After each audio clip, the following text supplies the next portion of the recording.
telling me a lie, la la la la, la la la la. So why you telling me a lie, la la la la, la la la la. Are you telling me a lie, la la la la, la la la la. Show me a way to get lost, to run from all I want. There's too many ways to get high. You're my every thought. It's like I'm invisible, visible, visible, visible here. Show me a way to get lost, to run from all I want.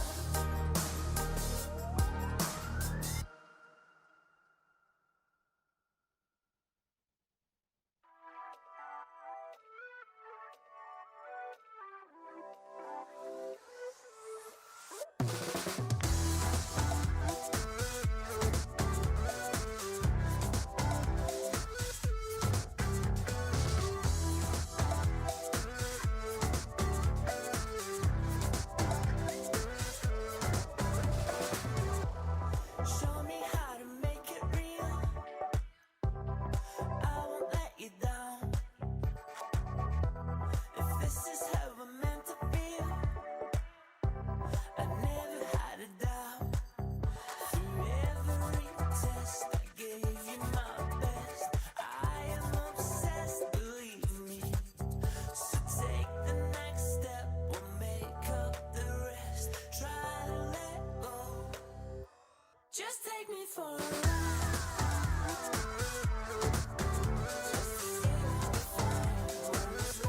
Just take me for a ride.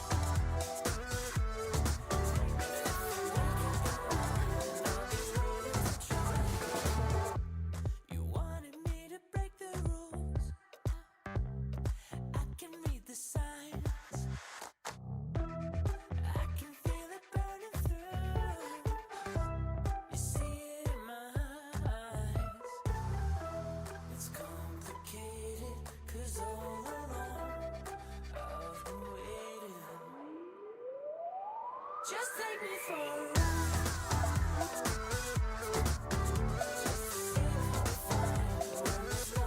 Just take me for a ride.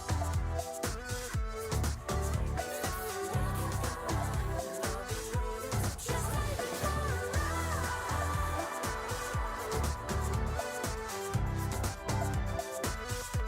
Just take me for a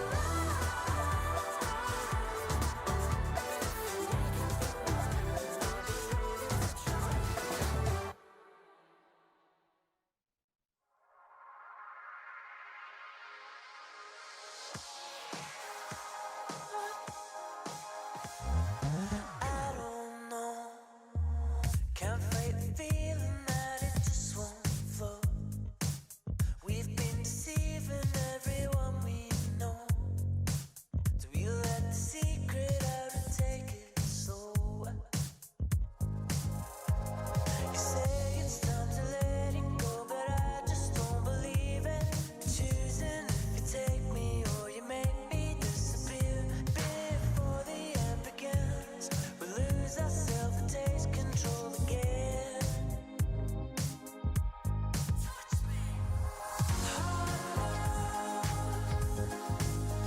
It's keeping us hanging on, and we know we will never hold out. We just wanna try some more. This can't go on forever. Can we escape and start again when no one can get us? Now you say that the most we can be is a memory where we are.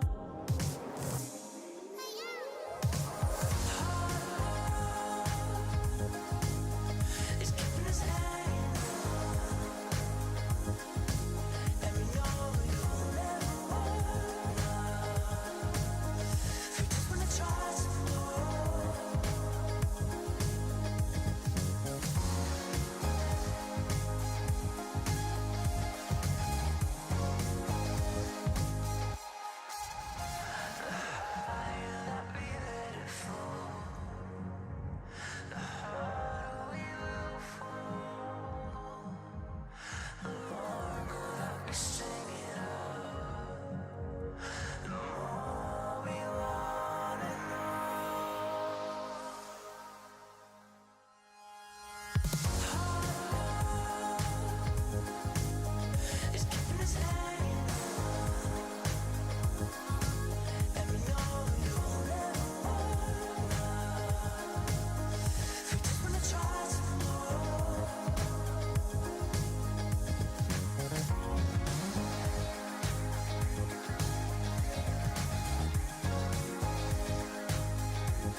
that you do to keep reminding me there's magic inside me and you. Dreams to reality. All of my worries and fears fade away with you. There is no limit to all of the things we can do. Let's go, take my hand and hold it tight. I won't ever stop dreaming. Eyes closed, jump right in, we'll take them tight. Let's go, 'cause I got that feeling. Give me that, give me that, give me that, give me that, that feeling. Never stop dreaming. Give me that, give me that, give me that, give me that, give me that feeling. Never stop dreaming. You take me to a better place. Never wanna leave. Affection in a million ways. When you're next to me, all of my worries and fears fade away with you. There is no limit to all of the things we can do. Let's go, take my hand and hold it tight. I won't ever stop dreaming. Eyes closed, jump right in, we'll take them tight. Let's go, 'cause I got that feeling. Give me that, give me that, give me that, give me that, give me that, that feeling.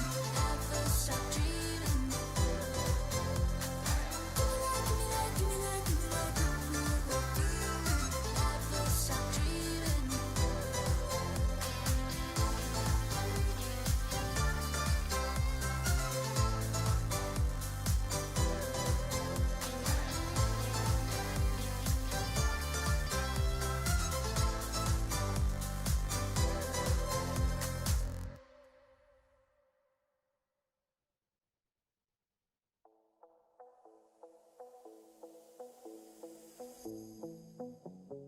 Gotta show them how bad you want it. You don't always get them second chances. Don't start chasing till you got it. Do what I gotta do. I just break the rules like that. Maybe I'm just cool like that. Staying focused, don't sidetrack. Always when I don't come last. I'll never go less than 100%. I'll just keep waiting while you're catching your breath. I'm only living if it's close to the edge. So come and dive into the deep end, 'cause the best is yet to come. I'm like a song you can't get out of your head. You press rewind when you get close to the end. Each time you leave, I know you'll come back again. So come and dive into the deep end.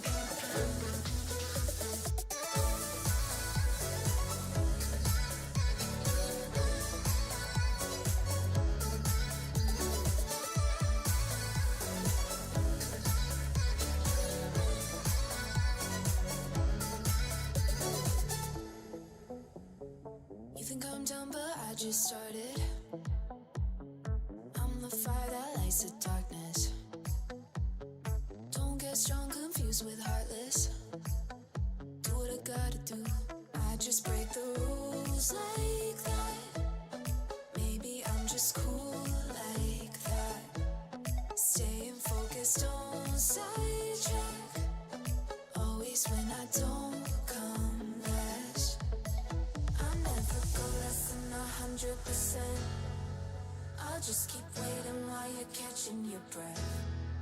I'm only living if it's close to the edge. So come and dive into the deep end, 'cause the best is yet to come. I'm like a song you can't get out of your head. You press rewind when you get close to the end. Each time you leave, I know you'll come back again. So come and dive into the deep end.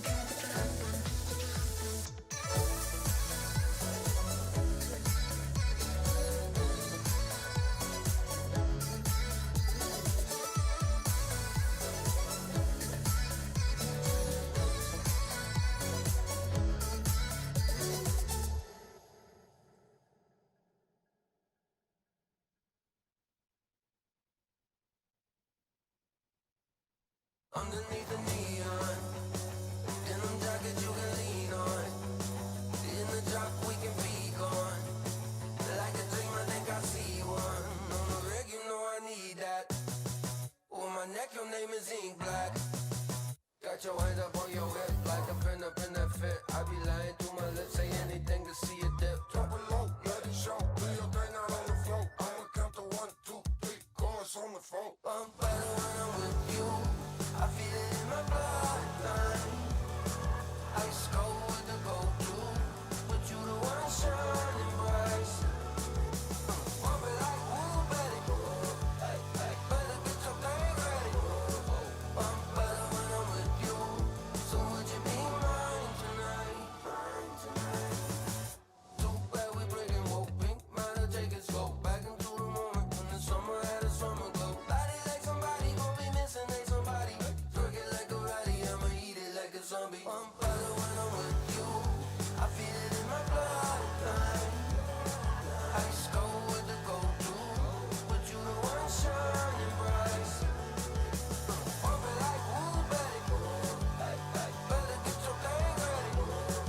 I'm better when I'm with you. So would you be mine tonight? Too bad we breaking woke pink. Might have take it slow. Back into the moment when the summer had a summer glow. Body like somebody gon' be missing, ain't somebody. All I want is Underneath the neon, denim jacket you can lean on. In the drop we can be gone. Like a dream, I think I see one. I'm better when I'm with you. I feel it in my bloodline. Ice cold with the go-to, but you the one shining bright. I'm better when I'm with you.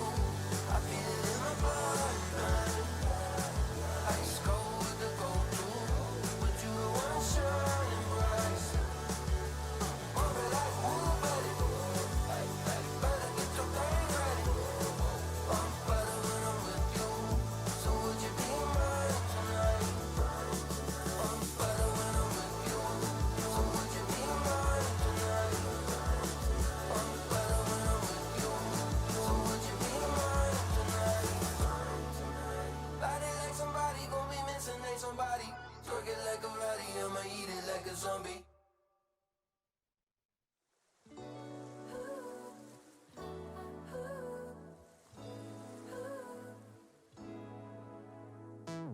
Summer night, sipping up the vibe, here to make you dance now. Feel the heat, taste of something sweet. Wanna take a chance now. We don't care if it's a weekday. We're getting on it like we've nothing to lose. Out out there soaking up the sun rays and feel the rhythm of our favorite tune. Underneath the stars and neon lights, something in the water drives me wild. We got the game, cool champagne lights.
the track, it's us, no looking back. Your love ain't no race, but baby, if I win, then you win too. I'll close, there's always lose. Your kiss, I can't wait to taste it.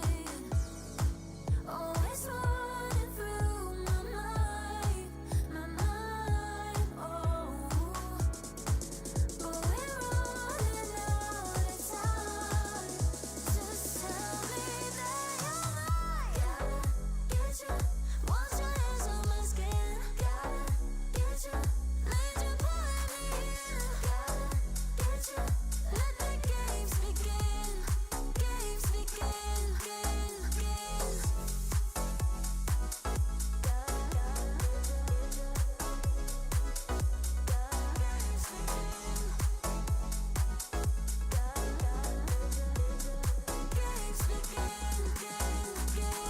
Green light, it's overdue, but right, don't leave me blue. We go medicine training.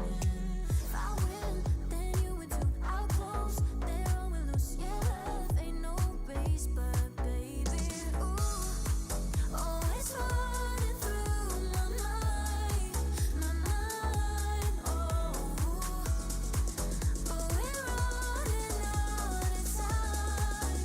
Just tell me that you're mine. Gotta get you, once your hands on my skin. Gotta get you, need you pulling me in. Gotta get you, let the games begin.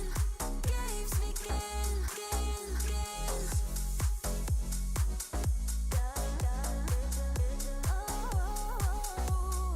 Pulling me in. Games begin, games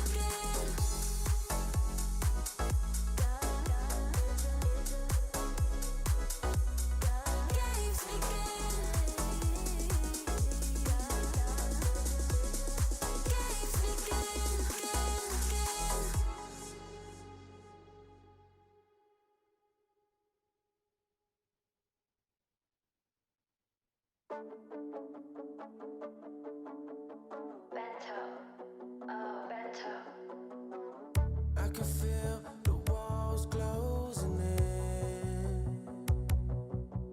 Yeah, the hardest part is trying to get over them.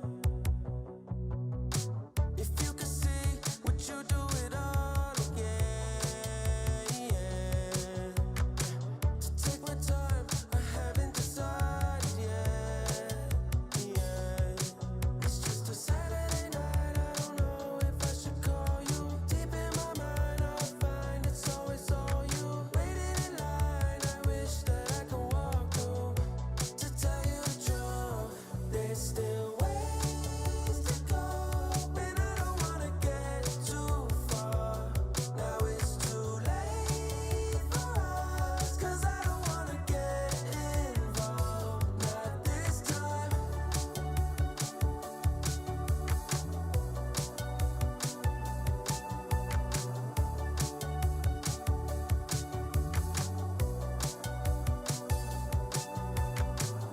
There you go, telling a lie again. Messed up my mind, you want me to try again. The next Saturday night, I knew I didn't want you. Deep in your mind, I hope I always sought you. Waiting in line, I wish that I could walk through. To tell you the truth, there's still ways to go, and I don't wanna get too far. Now it's too late for us, 'cause I don't wanna get involved, not this time. Ways to go, and I don't wanna get too far. Now it's too late for us, 'cause I don't wanna get involved, not this time.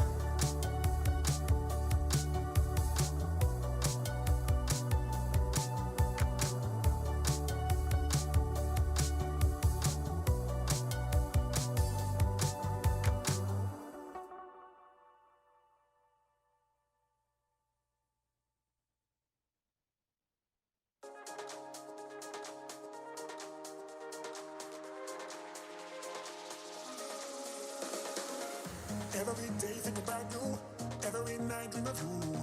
Love the way you smile, love the way you move.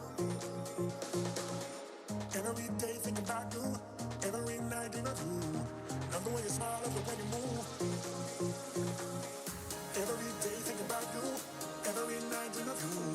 Love the way you smile, love the way you move. All I want now is you.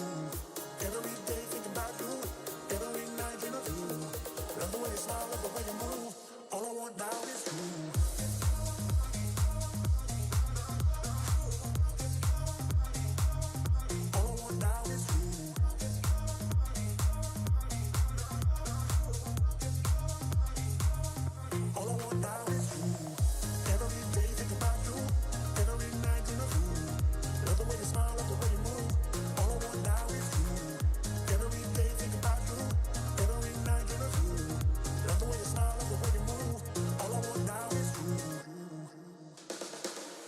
Doesn't really matter if the stars don't shine. Who can love you better? Doesn't really matter if the stars don't shine. Who can love you better?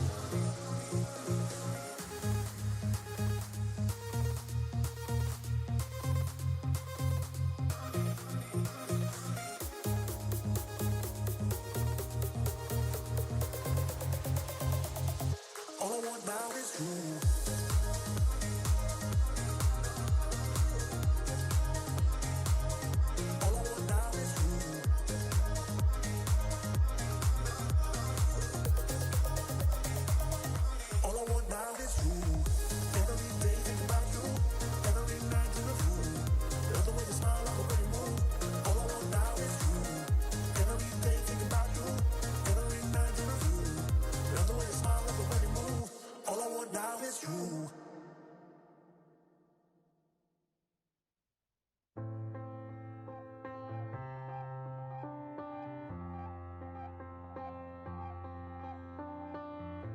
Frustrations keep swelling, I'm spiraling out.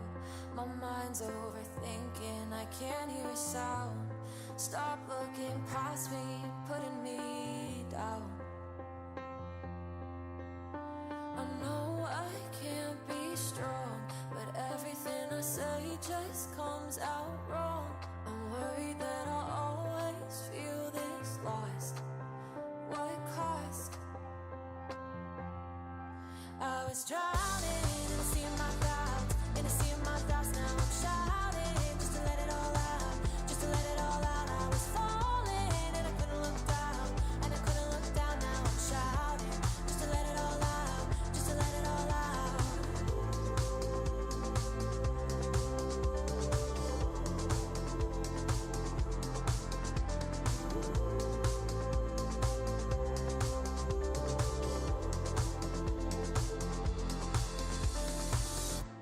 Resenting is easy, but anger gets old.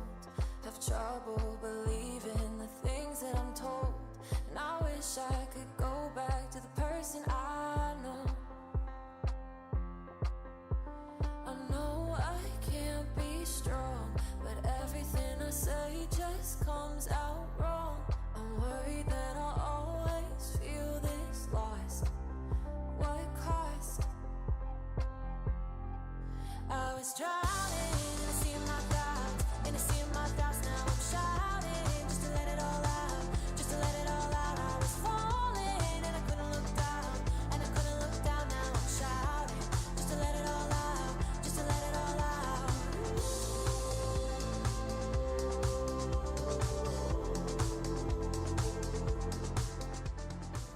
Are you curious to play freestyle chess but don't know how to? No opening theory, no memorized moves, just pure strategic creativity. But how do you navigate 960 possible starting positions with confidence? That's exactly what I'll teach you in my Freestyle Chess Masterclass. You'll learn how to develop your pieces effectively, recognize key positional patterns, and avoid early disasters. I'll break down some of the best freestyle chess games ever played, featuring Magnus, Carlsen, Alireza Firouzja and Fabiano, Caruana. Freestyle chess is still in its early days. This is your chance to get ahead of the competition. Sign up now and let's take your freestyle game to the next level. Join my Freestyle Chess Masterclass today and save 20% only during the Grand Slam. Hello everyone, and welcome to South Africa.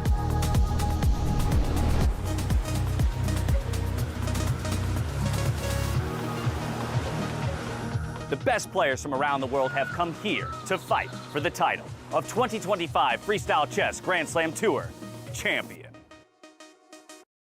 After an incredible journey, Weisenhouse, Paris, Las Vegas, it all comes down to this.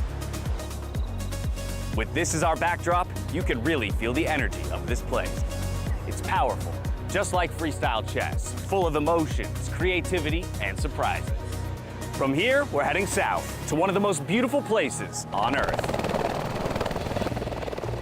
A place where luxury meets nature and where the 2025 champion will be crowned. Welcome to Grootbos Private Nature Reserve, the home of the Freestyle Chess Grand Slam Season Finals 2025. It takes your breath away. The perfect place for the grand final. Where strategy meets beauty and champions are made. Set between mountains, forest, and ocean, Grootbos is not just a location, it's a world of its own. It's the perfect place to celebrate the beauty of nature and the brilliance of freestyle chess. Who will win the Freestyle Chess Grand Slam in South Africa? And who will be crowned the champion of the 2025 Freestyle Chess Grand Slam Tour? Get ready!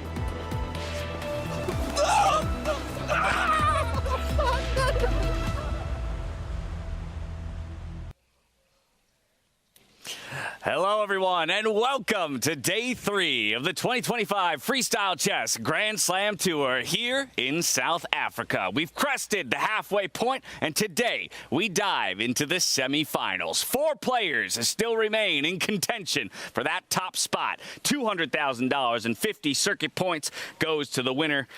The question is, who will come out on top in our semifinals today? We're back outside in the brilliant South African sun. 2 days down, 2 to go. How are you two feeling about what we've seen so far? How can you not love this? Just all of it. Everything outside, on the board, the action that we've been seeing. What a day of chess we had. You know, we had the young stars shine bright. Javokhir, Sindarov, Vincent not even needing a tiebreaker to go on to the semifinals. Levon Aronian saying, Hans, no man.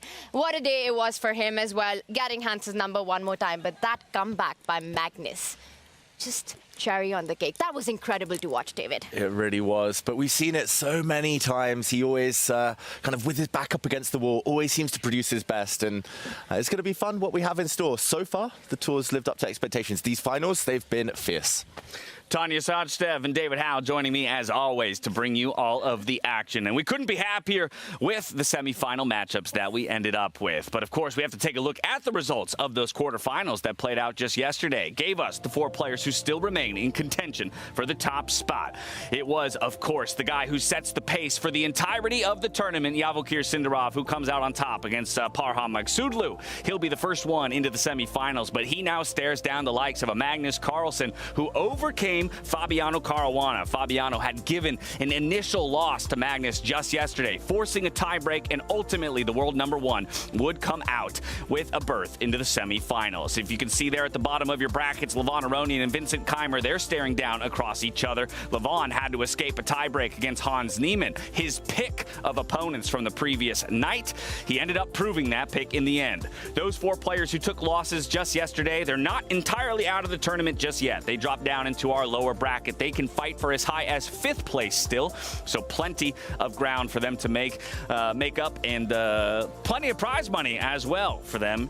Now, while we, of course, are putting a highlight and a focus on who will come away the champion in this event, yesterday, with Magnus's victory over Fabiano Caruana, he crowned himself the overall tournament freestyle chess champion for 2025. So impressive. So many congratulations. We talked about Fabi as Mr. Consistent, but I think Magnus, he's just consistently the best. And he's won 2 Grand Slams so far. He's still aiming to secure a 3rd this season. It speaks to his ability that he came into a tournament and only had to do this much in order to come away the overall tournament champion. He had set such a pace for the rest of the field. He had created such a gap above everybody else that only Fabiano was really poised to unseat him, let's say. Yeah, it was awesome, right? And the story started back in February in Weissenhaus. Though he didn't win it, he went on to win 2 slams after, and then coming with an almost unsurmountable lead into South Africa, gets it done. 2 days to spare. I mean, Magnus Carlsen, GOAT for a reason. He's unstoppable. He's undeniable. But I think today is the story of, what is it, David? Is unstoppable force meets whatever that's immovable object. Immovable object. But here's the thing. Both Javokhir and Magnus are the unstoppable force and the immovable object. So what happens today is the big question. Huge Grand Slam. Armageddon. Armageddon's what happens when you have those two types of things going up against each other. I mean, Magnus, he's going to be happy to have taken the overall title. He's going to be happy to have already collected $100,000 that goes along with that. But David, I know the man will not be happy unless he also walks away with the South African Grand Slam title and an extra 200 grand to boot. Exactly. He wants more. He always does. He's hungry. He's got pretty much every accolade you can imagine. And now he just wants this one too. He wants to win in South Africa.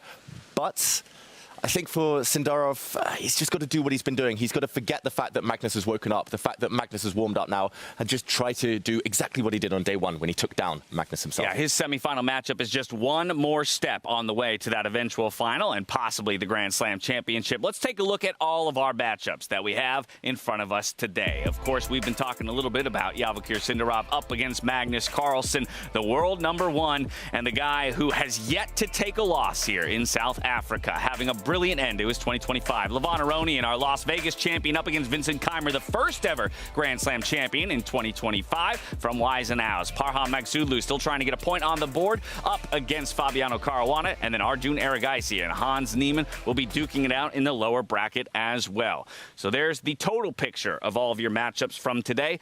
We'll start from the bottom. We'll work our way up. I want to talk Fabiano Caruana, Parham Maghsoodloo. Again, the story of Parham's event so far has been an unfortunate one.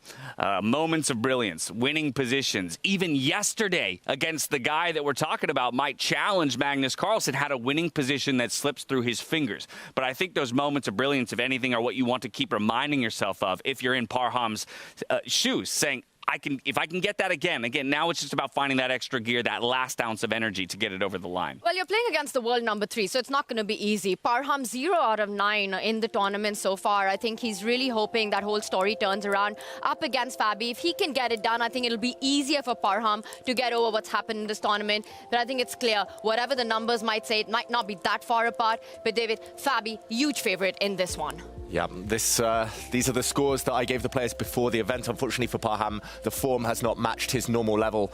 Yeah, Fabiano, huge favorite. But Parham, I've said it before, he's a streaky player. If he can break this unlucky run, then who knows, he might feel like he's totally reborn. So again, the first game matters. He's had 4 winning positions out of his 9 games so far.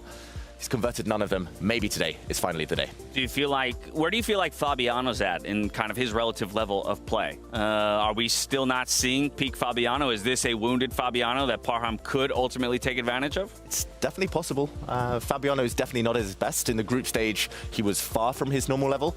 Yesterday in the first game against Magnus, I felt very impressive, the way he maneuvered, the way he pounced on a bit of an error from Magnus. But after that, he did play a bit passively, maybe just a bit fearful, just trying to play for the draw he needed.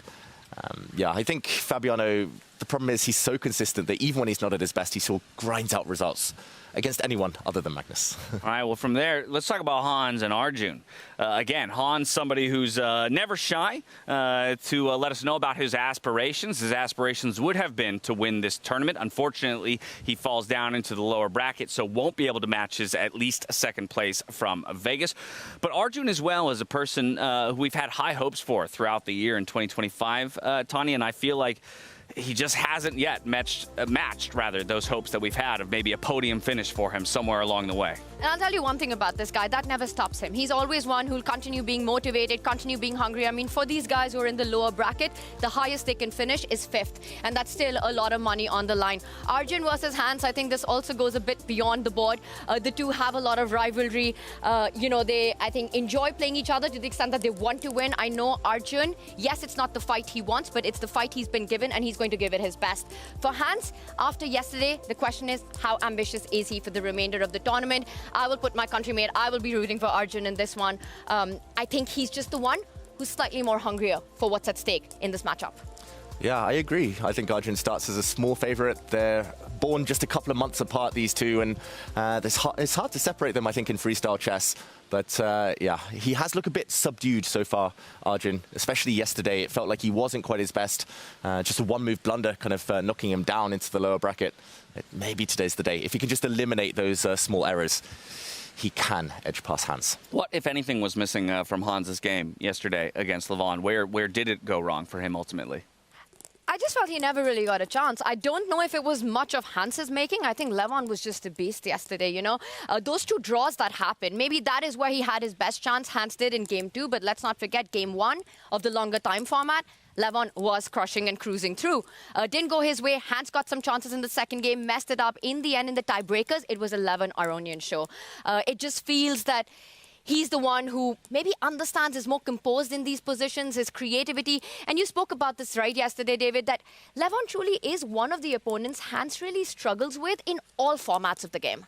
Yeah, Hans, he has struggled against Levon, Fabiano and Anish Giri above all others. So maybe the more experienced players. That does make me think against Arjun he has some chance.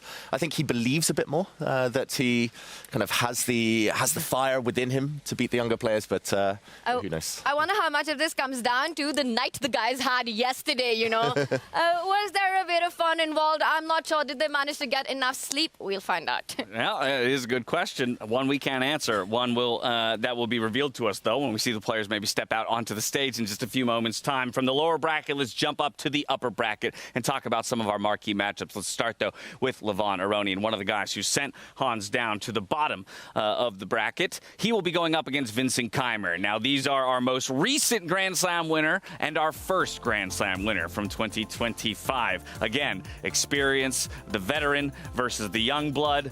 These guys, again, 1 point separated in their overall totals.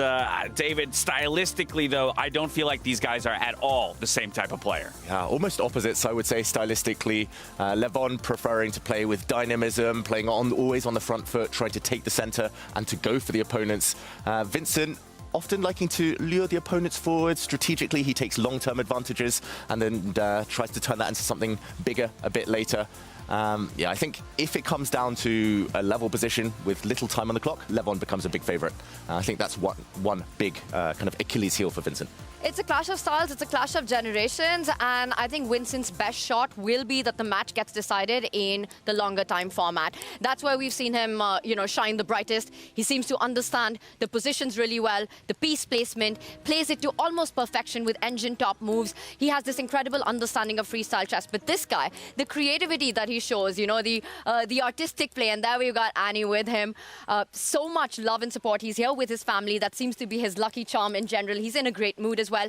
I think for Levon, if it goes into tiebreakers, his odds increase considerably because Vincent really has been struggling on the clock. Even in those player cards, that was where the big difference was, David. Exactly. I think in the blitz tiebreaks, Levon, yeah, huge favorite. Yeah, we've said time and time again that for Vincent, he excels in those longer time controls. You never want to be facing him in the knockout stages. Levon, though, looking to be one of the first to prove that he can overcome the young German player. We've got one more matchup, and of course, I think many are going to have that as the marquee matchup. It's Javokhir Sindarov up against Magnus Carlsen, the world #1. And in order to frame this discussion, I'd like to reference one of our amazing partners here in freestyle chess, Kalshi, Marketplace Predictions. They collate a bunch of data for us around what the community thinks in terms of who's going to take it and who won't. I will just reference for everybody that yesterday, following that initial loss to Fabiano Caruana, his chances plummeted all the way down, I say in air quotes, to 31%.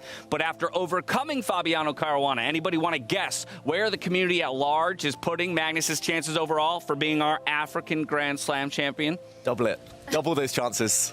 Triple it. Double it and add a little bit. That's what it is. 66% right now for the overall chances in our remaining 4 players. But Javokhir Sindarov going to have something to say about that. And I kind of want to start talking about him first. The guy who's yet to take a loss in this entire tournament. He looks to be somewhat infallible, but Magnus Carlsen is the guy who's going to find those cracks. He's going to find those weaknesses and he'll punish them. Yeah.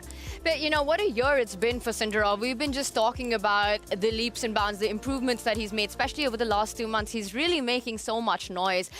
It feels like he's arrived. And how did he arrive at the Grand Slam here in South Africa? With a win over Magnus Carlsen. So I think there is this feeling that he can do it. He knows that even superhumans like Magnus have those human elements, have those human moments. It feels like it's the undefeated versus the unbeatable in this matchup. I think it's a tough call. You know, David, I saw those player cards that you had, and I feel that if you only took the Grand Slam of South Africa to make those cards, the numbers would be incredibly different. Exactly. Magnus with a huge lead in that, but it would be a total turnaround, because how impressed have we been by Javokhir? Yeah, he was so good in Weissenhaus, but it feels like he's even better now, like a couple of steps up even. There's two things I want today, in general. Okay. I want a really close fight between these two. And I want Parham to at least get off the scoreboard in some way. Those are my only two wishes today, and I have a feeling we're almost guaranteed that with Javokhir, who always plays with a smile on his face. Always so nice to see. The guy on your screens, Javokhir Sindarov, has done it once already. He's looking to do it again against Magnus, and he will have to overcome him at least once today, especially in the longer time controls. How does he do it against Magnus? Can he repeat what he did in the 10-5 from the faster time controls? I don't know if it's as easy when Magnus has the time to think. I'll tell you, one of the advantages that the younger generation has over Magnus's colleague playing against him is that Magnus doesn't have the same psychological effect on them. He doesn't exactly live rent-free in their head. They have a lot of respect for him, but on the board, they do believe that they can beat him. And I think that goes a really long way. He has to believe that he can do it. He's done it.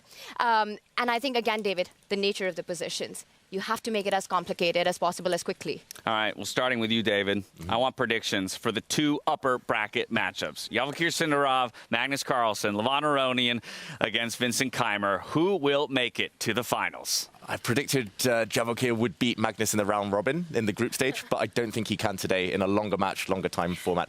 I think Magnus and Levon, the two experienced players. Wow. And here? You know what? Magnus has won the whole tour. I would love to see Javokhir go all the way. I think I want this to go down to the wire. I'm going Javokhir Sindarov on this one. He's done it once. I think he'll do it again. And on the other matchup? Levon versus Vincent. This one's a toss-up for me completely. I would love to see a finals between Javokhir and Levon Aronian. Okay, all right. Well, I'm going to go Magnus versus Vincent. Kind of recalling all the way to Weissenhaus. We'll see if our initial Grand Slam winner can do it. That's enough out of us. We've set the stage for the semifinals. Now we're heading into the playing hall where Fiona Style Anthony is standing by for the position lottery. Take it away.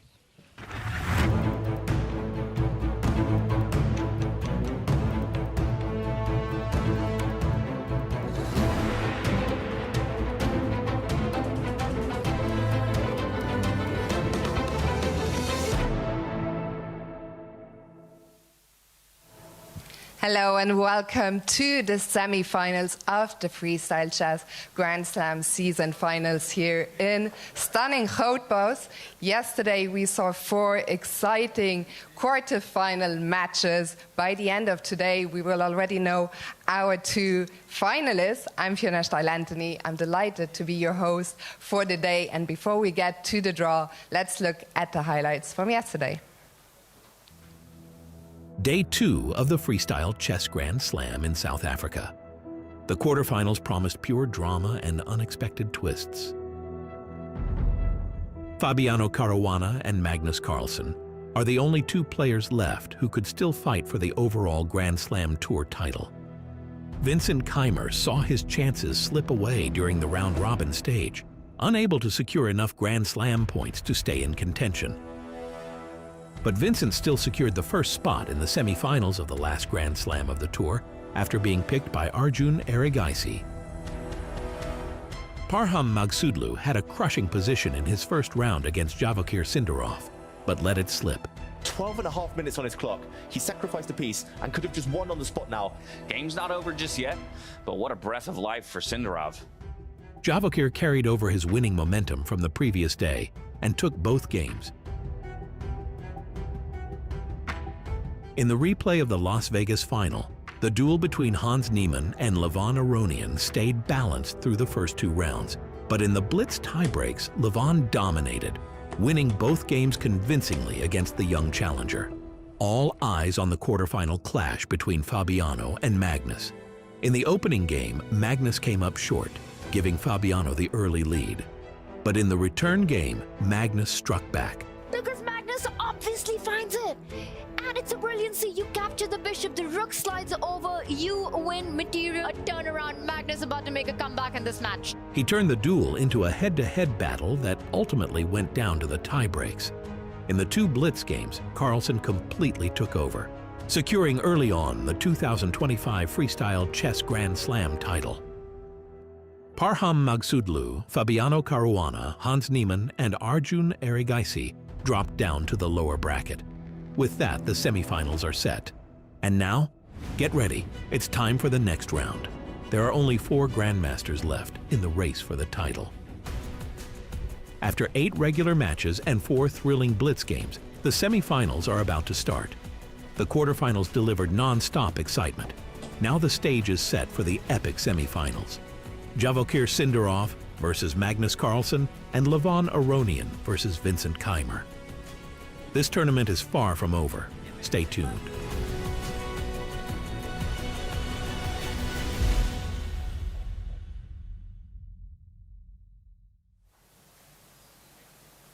We are ready now to draw the first semi-final position, and I'm delighted to be joined by Vicky Magoo, the Vice President of Chess South Africa. And let me ask you, what does it mean to you to have this tournament here in South Africa? I think we're very delighted to have freestyle in South Africa. It's the first time, and I don't think it's the last time. Like Women Grandmaster Dina said, keep coming to South Africa, and we will give you all the support and the cooperation. And well done to the organization and to all the grandmasters. Good luck. Thank you. Thank you so much. We are certainly all very happy to be here. So let's get the draw underway.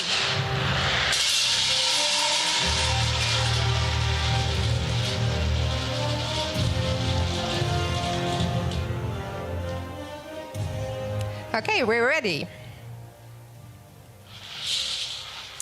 And the first position is number 44044. Thank you very much. As always, the players will have 10 minutes now to prepare. To the players, best of luck. And at home, have fun. Enjoy.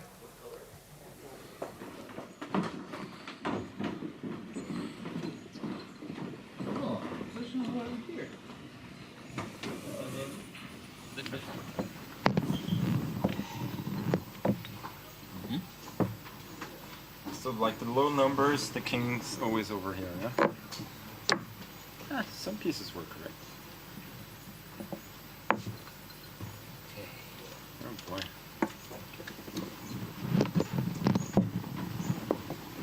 D5, yeah? It looks very logical. 45. Yeah. Takes. D5. C5, D4.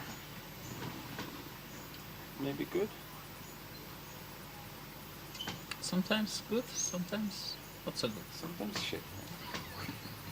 Maybe this, huh? B6, C3. I'm a bit afraid of this. If you want to make reasonable moves, you should go somewhere else. But what is D5? D5 you're worried about, or what? No, I don't know.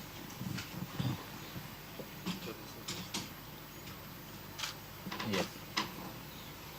I was thinking C5, C3.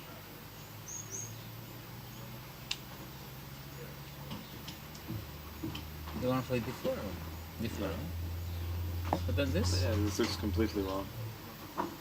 Too slow, no?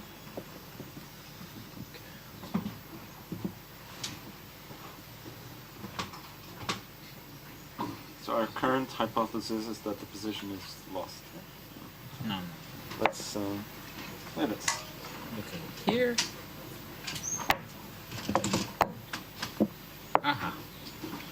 Alright. So if I play C4, you're gonna play F5, yeah? But F5, what does F5 give? To get an amazing French, right? Split. I think it's amazing French. Or Carlsen. I mean, if we get to trade it, yeah? Yeah. Okay, 92, 92. Let's slow down just. But I don't think it's so clear. At this moment. I just don't think it's entirely stupid to here, think just- about c4, yeah? Because I think you're right, that if we get normal Sicilian, that would be great for... Here, yeah? Iona. Maybe b5. Why not? b5. Oh, no, b5. A4? Just A6. A4 is CD also. What about second move, c3, yeah? That's c3. Wait, but Vittana, here you don't need to play... You don't you can play c3. Yeah. Just play c3 here. You're not in a rush. Yeah, Ah, 92, 93. Yeah. It's part of the annoying actually. But we can play c2. Yeah, I think we can. 94, 93. Yeah. Probably we're better. Take where you play queen c2 or d2? I mean, 94, like knight b4, also some move. Just strategically wrong, yeah? The bishop on g8 is a complete patzer. c3, f6. It looks completely wrong. e6. No.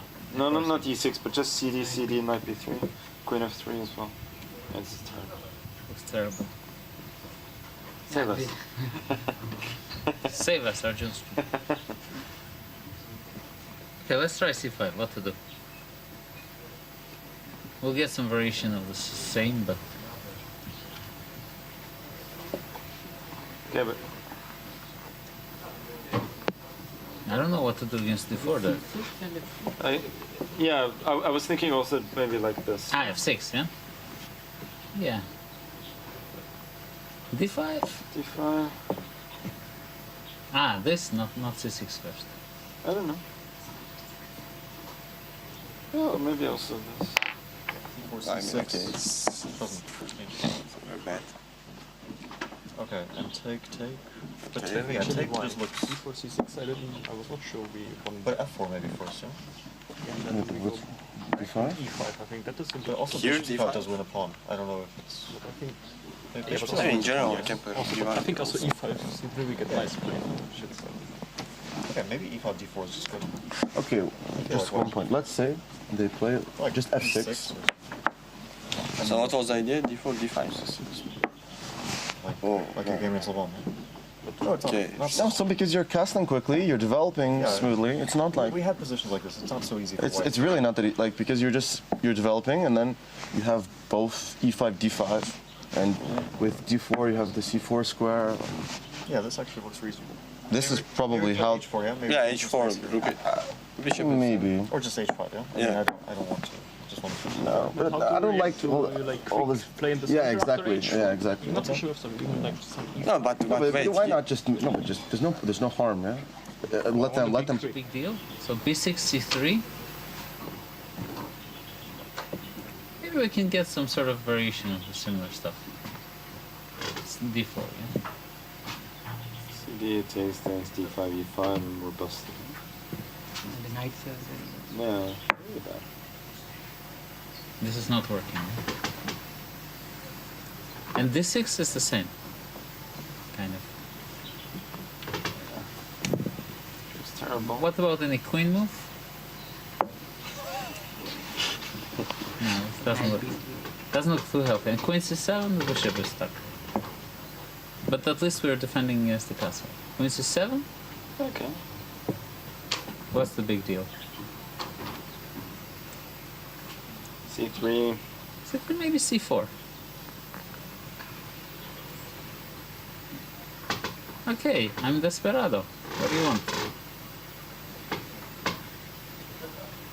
Then I take, play f6. Okay, I play Bishop probably. f6.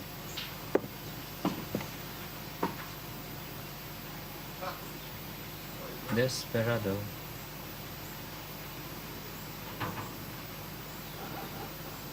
Okay, this may not be terrible. Because I think c6, this f6, I don't know.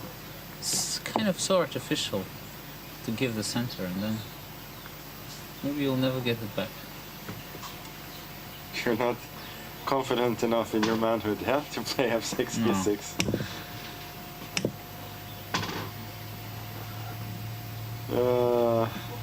Okay, this. What about f6, d4, d5? Is it too ridiculous?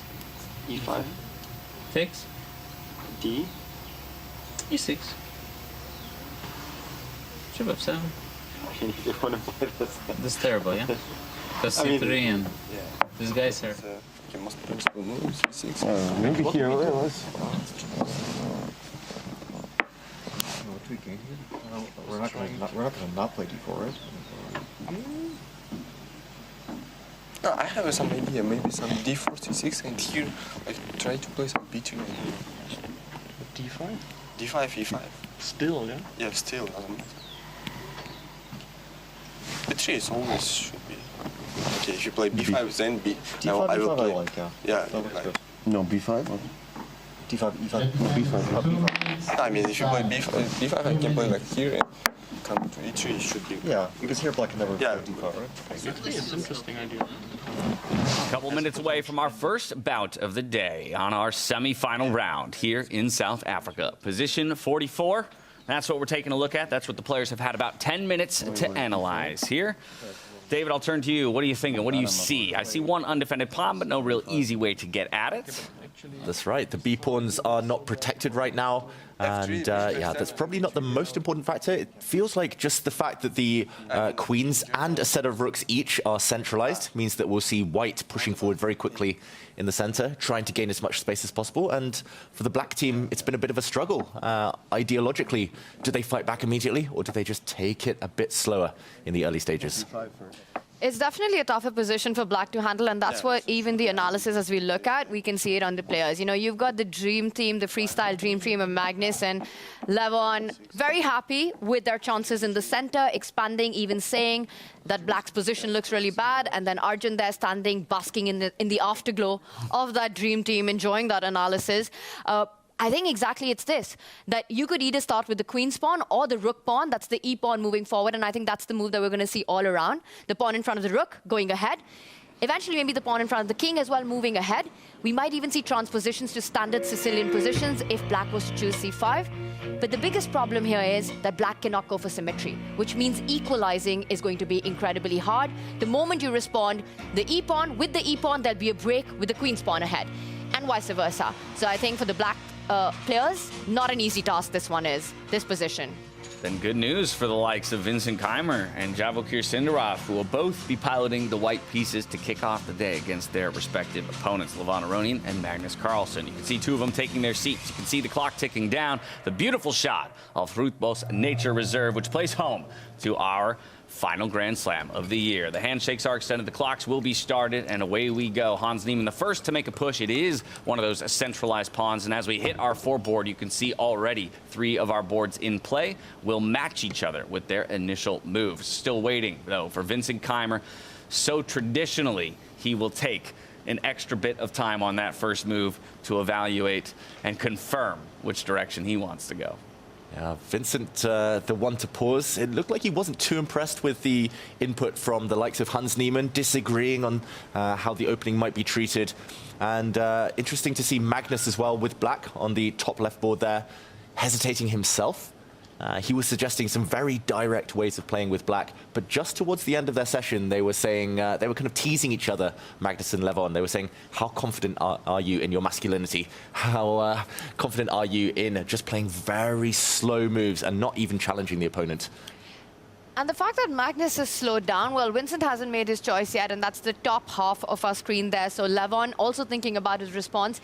I think Vincent will also start with that pawn in front of the rook going forward. It's just the most natural move in the position, opens up the rook, opens up the queen. The knight can perhaps jump over. You take control of the center.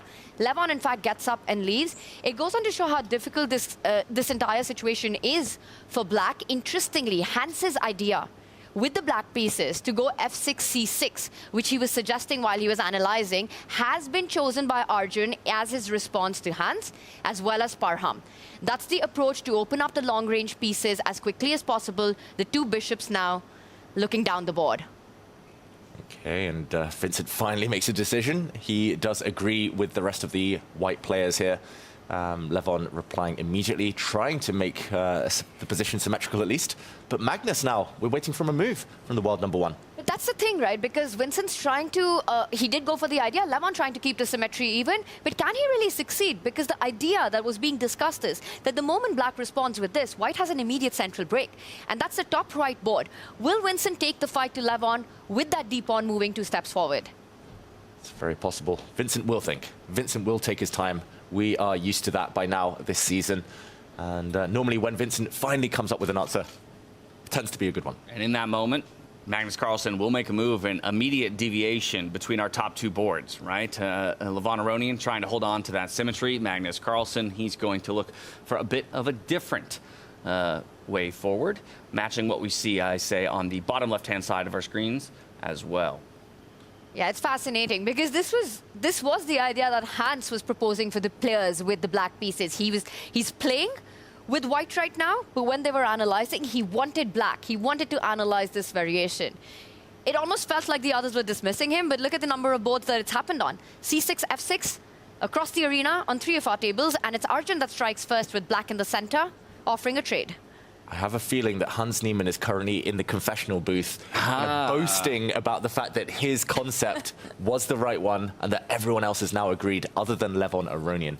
I have a feeling you might be correct, but given that is the most advanced board, why don't we go there first? We will spend most of our time throughout these days on the top 2 boards and those who are in contention for the top spot. But first, we'll take a pit stop over at Hans Niemann and Arjun Erigaisi's board to see exactly how this one has developed. Again, a few of the others kind of following this pattern so far. Hans retakes his seat, coffee cup, teacup in hand. Okay, and we'll do a quick action replay of the first few moves here. We did start, as we did on all boards, with pawn to e4. This is very logical in this specific position 44, because the white rook is now opened up. The white queen has some vision as well. Black reacts in what we would normally call the Caruana fashion here. Pawn to d4 taking the center, and this is logical, as Hans said, actually, in the pre-game discussions, because the 2 black bishops now have opened up diagonals.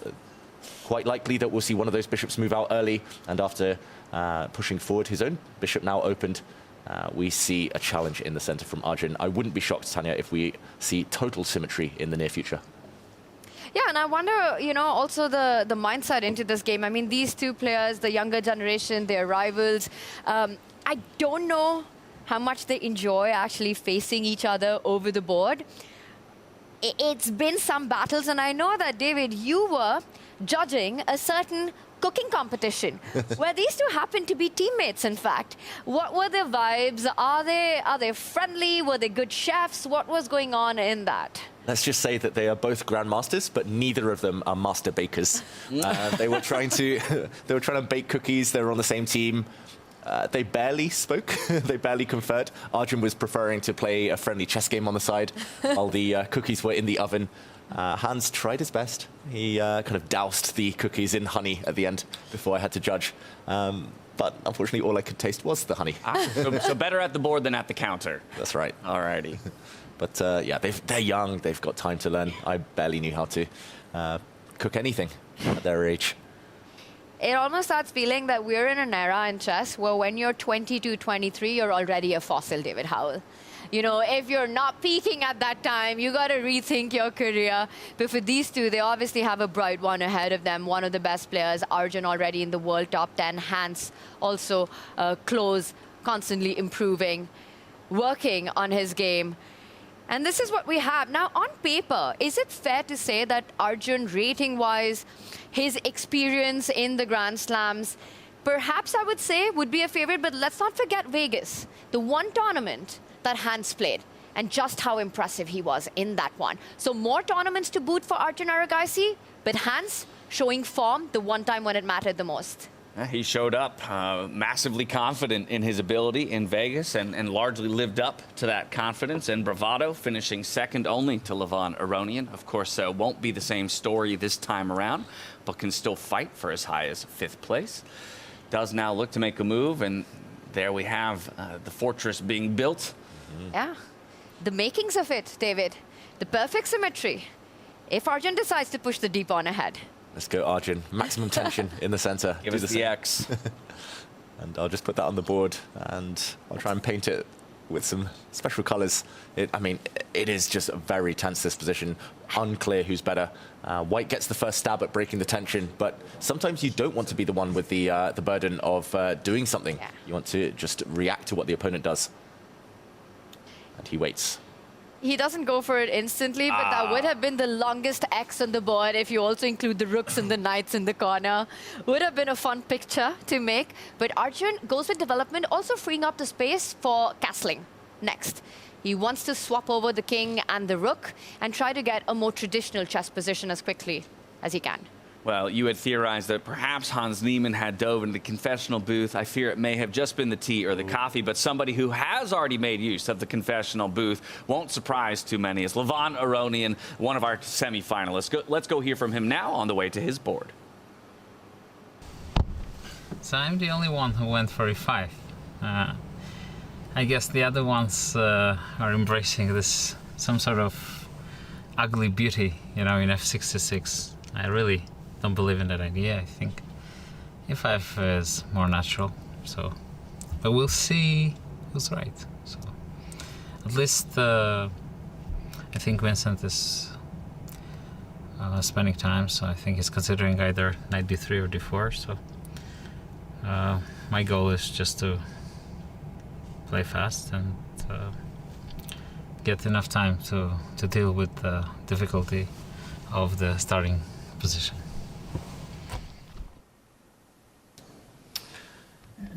The only one to go his own way, unconvinced by the rest, but such is Levon's kind of mindset that he says, well, we'll find out who's right soon enough. And there's irony here because by transposition, he could reach the exact same position that we just looked at if he now decides to try to give his bishop some breathing space and push his pawn forward one square. White pushes forward with the d-pawn. Suddenly, known territory, familiar sight with the big X incoming. Levon trying to go his own way, but being dragged back into the crowds here. Yeah, fascinating, this position. It feels like they've all found kind of the key idea, just by different means. Also very instructive how the players with white want to consolidate their centers before breaking out to break the symmetry with that c-pawn forward, so that you're able to recapture, if that happens, with your own pawn, really grabbing a lot of space. And look at that, ugly beauty, Levon called it. It's on his board as well. Like you said, almost forced into it right now. Perhaps the only way that you can get the bishops active into the game. So sooner or later, had to be done. Irresistible, those two pawn pushes. It just felt like the bishops needed to get out anyway. They needed open diagonals. So I think Levon finally came round to that way of thinking, despite his instincts. Head in hand in that moment. All right, we have another chance for the X. The big X, will we see it?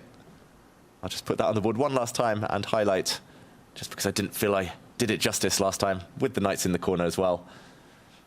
Computer says no, the big X. This would be, yeah, quite the tapestry for the game. Pretty lovely look. We'll see if Levon will give it to us. I think the issue with this move that we really want to make, just simply for aesthetics purpose, is that white does have a really nice trade of the central pawn, opening up the dark squared bishop and a potential check on c5 at the right moment. So with the d-pawn having moved 2 steps forward, you won't be able to block it the way you want to. And this would mean that white gets the initiative. You get castled really quickly. You open up the f line, moving the f-pawn forward. You might be looking at an early attack with white. So maybe this is what discourages the player to create, you know, Levon always up for artistry on the board, but I think this one might be pushing it. Yeah, most likely he'll copy Arjun and just bring his bishop out, get castled first before going for the big X in the center, or possibly even trying to gain time with his bishop, giving a check and only deciding what to do next, depending on how white blocks. Very interesting position.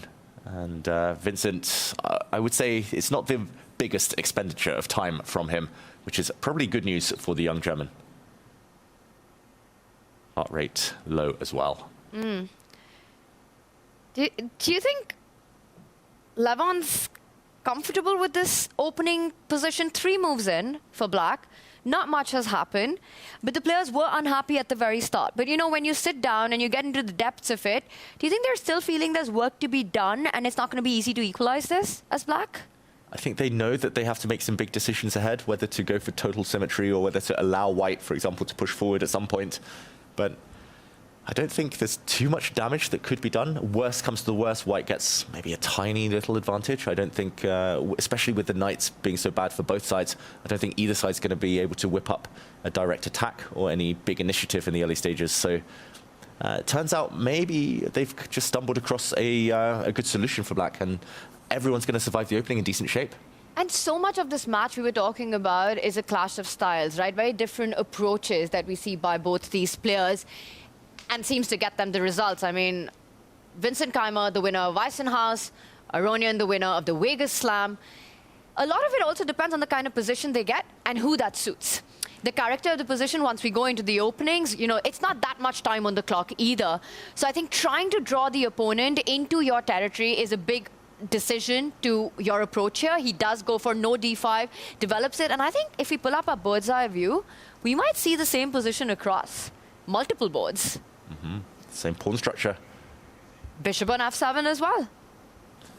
Yeah, on pretty much every board we have the potential for that big X, but black is yet to fully go for the symmetry in the center with the pawns.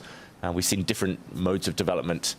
Some sides as black have castled, some have preferred to bring knights out instead. Exactly. It's essentially the same basic structure across all boards. Really, the major difference would come in the bottom left there. As you can see, that B pawn was pushed by the player with the black pieces in Parham Maghsoodloo. So just a small deviation in terms of the building of that big X. Magnus Carlsen, though, Sindarov, we've yet to go to that board, so perhaps we check in with our other upper bracket bout to see how the young gun is handling the world #1 with the white pieces. And this is a clash between the world #1 and the youngest ever World Cup winner, undefeated so far here in South Africa. Javokhir Sindarov is Magnus Carlsen, one way or the other, always finds himself in the fight for championship. Playing with the black pieces, the knights have come out. That's the big development in this one, so just a slightly more progressed version of what we've been seeing. I do like that centralized knight putting pressure on e5. Yeah, that knight puts pressure on the center. It hints at going towards the only undefended pawn in the black camp. So Magnus might have to take a time out to deal with this somehow. Same skeleton to the position as we saw elsewhere.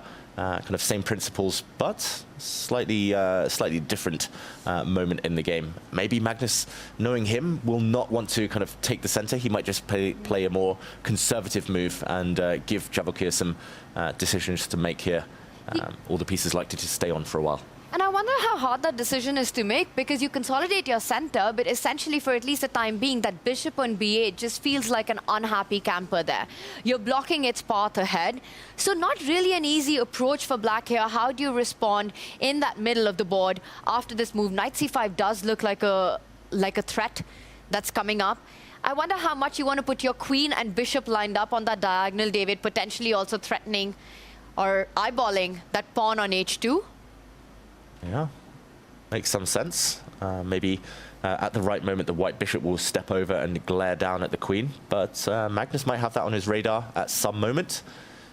Yeah, the problem pieces are possibly these two, I would say. Especially the knight sitting on the back rank will want to get out into the game. So I could imagine Magnus in some world trying to just bring it over to protect its king. And, okay, no, I was wrong. He does go for the symmetry, the big X. There you have it. The only board that will sport it, at least as of yet.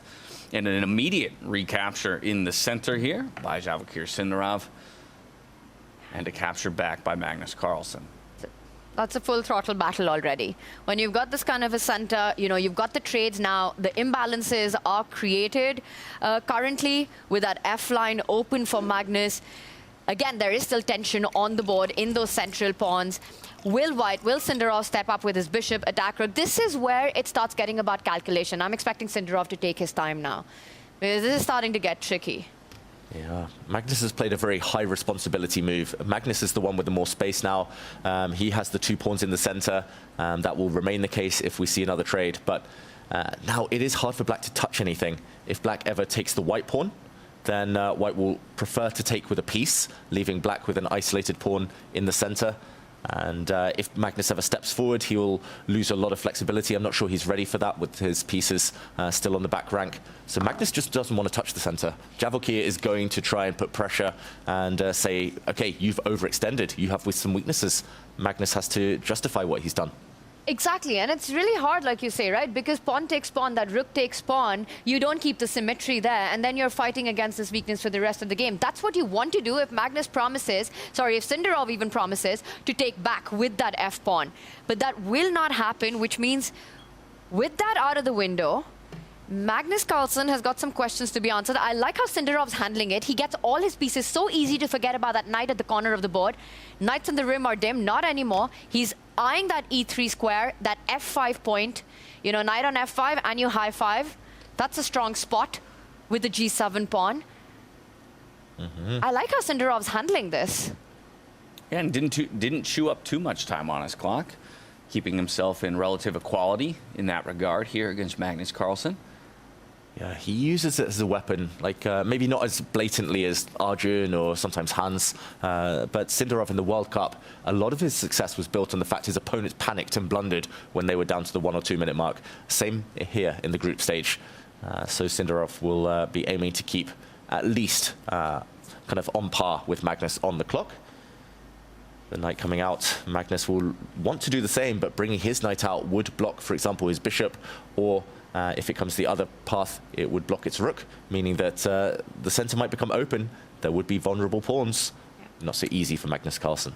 You know, everyone hates losing at chess. Magnus Carlsen hates it the most. And it happened on the very first day of this tournament. By the way, a decision by Magnus to go for pawn takes pawn. I'm expecting Sindarov, I was about to say to capture with the rook, to try to play against that weakness in the center.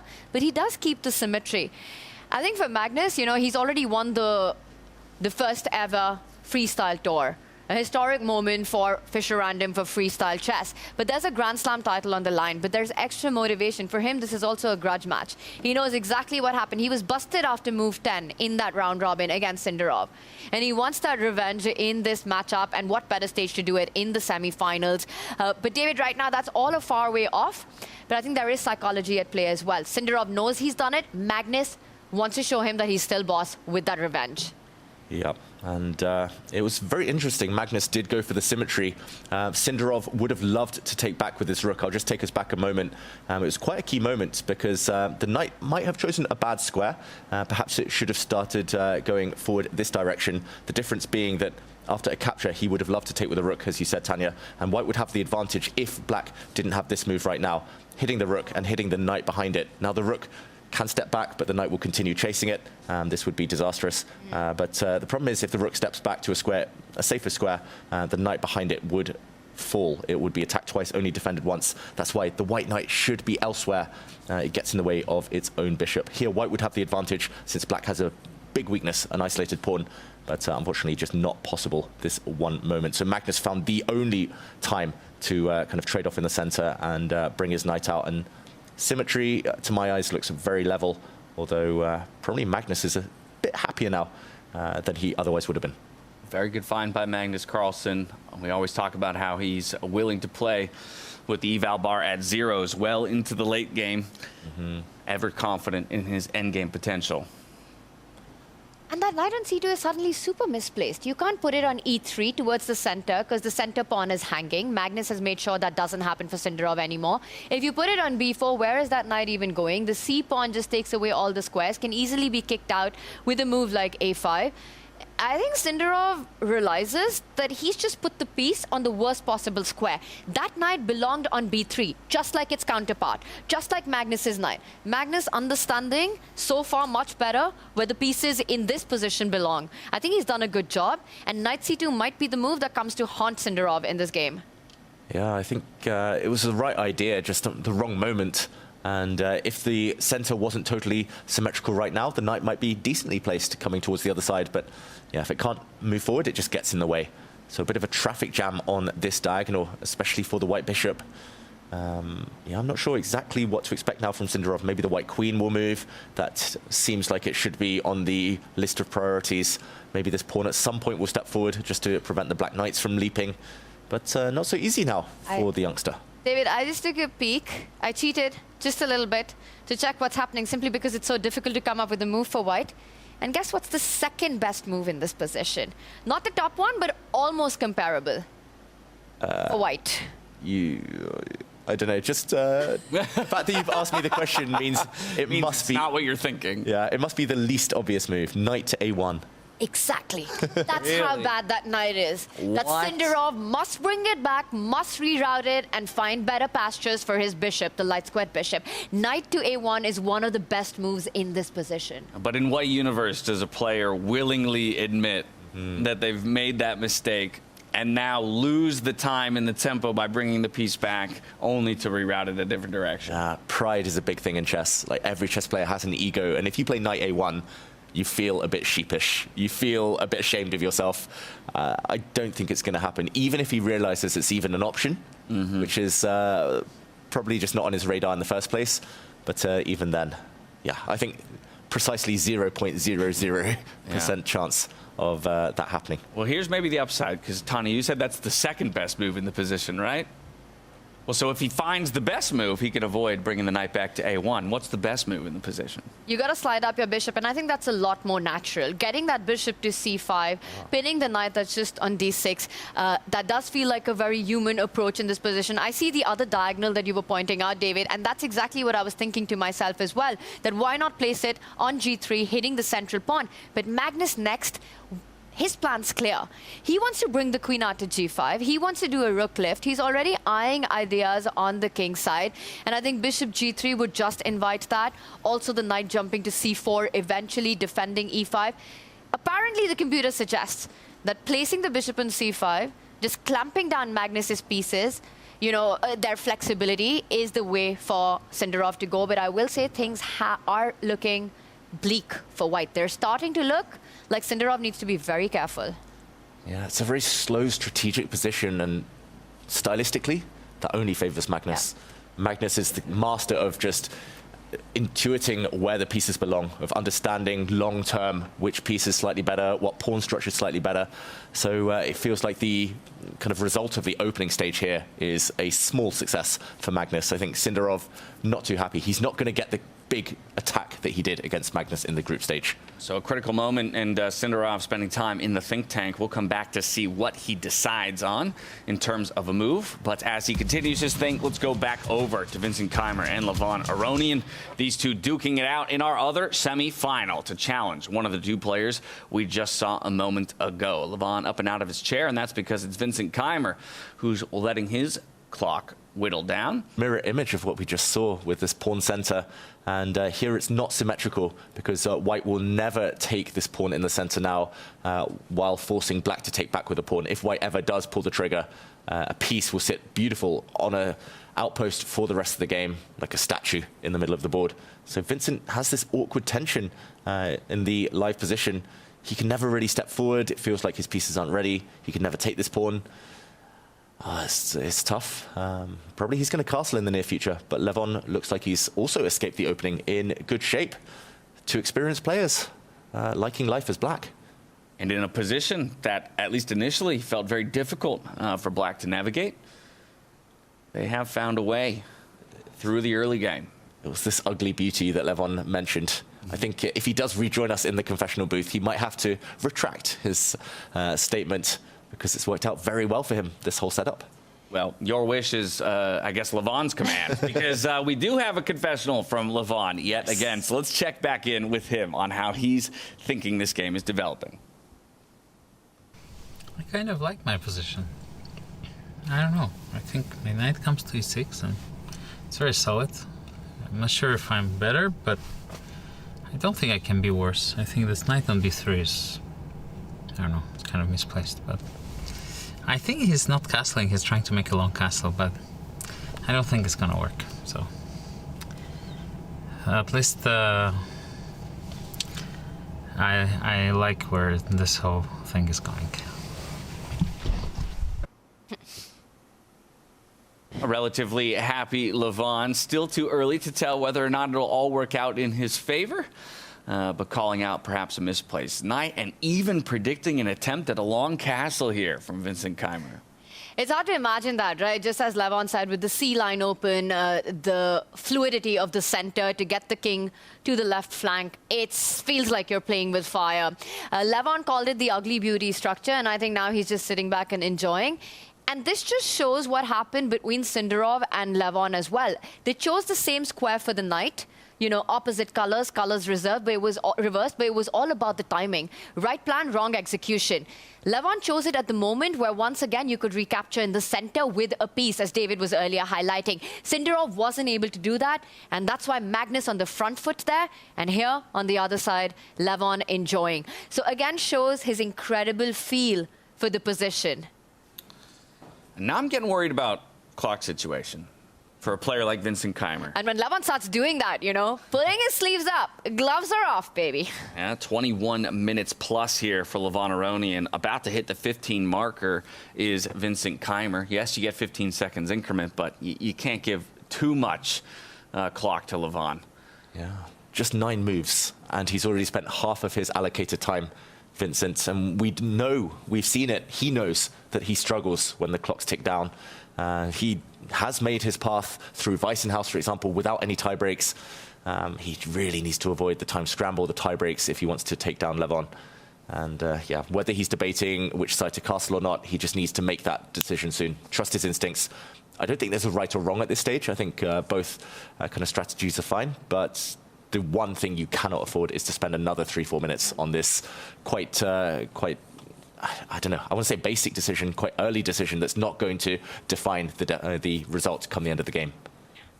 And we've seen Keymer do this time and time again, where he does fall back on the clock. He uses a lot of time out of the opening. I think it comes from an understanding that Peter's also spoken so much about. Peter Lecco, by the way, you can check out his stream with Judith on our Pro Stream channel. Vincent Keymer, of course, is chess so much influenced by the mentorship and the guidance of Peter, is that he needs to really slow down in the first part of the game to make sure his pieces land at the right spot. Because if they don't in freestyle chess, you're just clearly worse. It doesn't matter how much time you've got on the clock, you're busted, and what are you going to do with that amount of time? So Vincent seems to take that very seriously. I think the first 10-12 moves, we really see him pace it out every single battle. And that is something when you start with short time on the clock, when you start with a 10+5, which is why Vincent struggles with it so much. There's one thing I've noticed about Vincent. He's allergic to playing moves that he feels are subpar. He just can't do it. The likes of Levon Aronian, of course he wants to play the best moves, but he'll play a move that's good enough. As long as it applies some pressure, as long as there's a point behind it, he'll play a decent move quickly rather than a kind of great move slowly. And normally, especially in this rapid time format, that tends to accumulate. Vincent's last move is a bit mysterious, but I think he wants to put his queen behind his bishop on this long diagonal and indirectly threaten a pawn near black's king. That's the only explanation I can come up with behind this very mysterious move. Doesn't look like a priority to develop that bishop yet, especially if we consider that white hasn't castled. So Vincent taking a lot of time over what looks like a very kind of neutral move. Look at that. Vincent spent 4.5 minutes on that last move. The response from Levon comes under 1:30 in terms of time. So the clock pressure continues to mount here in this semifinal matchup. And you know, you do that once, you do it twice, you do it 5 times, that's when the top players also start making mistakes. If you're able to respond quickly, and again, this knight move, very natural for Levon, and Vincent doesn't have a response immediately. So it's much harder to be white here, and that's clear when a player of Vincent's caliber is taking so much time on every single move, that he's not feeling comfortable with the setup, with the central tension that exists. One pattern, another pattern in Vincent's game, and I think we pointed this out earlier as well, he delays that castle for as long as possible, keeping his opponent guessing. So I think he sticks to that as well. Yeah, at the very least, that could be an advantage. A curveball he can throw a bit later on in the matchup. Now, at the top of the day, David, you had said you want 2 things. One of those things is for Parham to get a point on the board here in South Africa. Let's go quickly to a confessional booth from him as we make our way over to his matchup against Fabiano Caruana. Hello, guys. I know it's surprising to see me here. Okay, it's my first time in confessional room. I think I'm doing a good job for anyone cheering me up in this tournament. I think my first point is coming. Maybe draw or win, but something is coming for sure. Okay, I have a very good time advantage, also pretty nice position. I think I'm able to get the first point, hopefully. And yeah, I have to get it. So, okay, wish me luck, and I will come back with the point, hopefully. Bye-bye. I mean, how could you not love the man after that if you didn't already? He's hoping to get at least that half a point, maybe the full point in this situation for those of you who are cheering him on at home.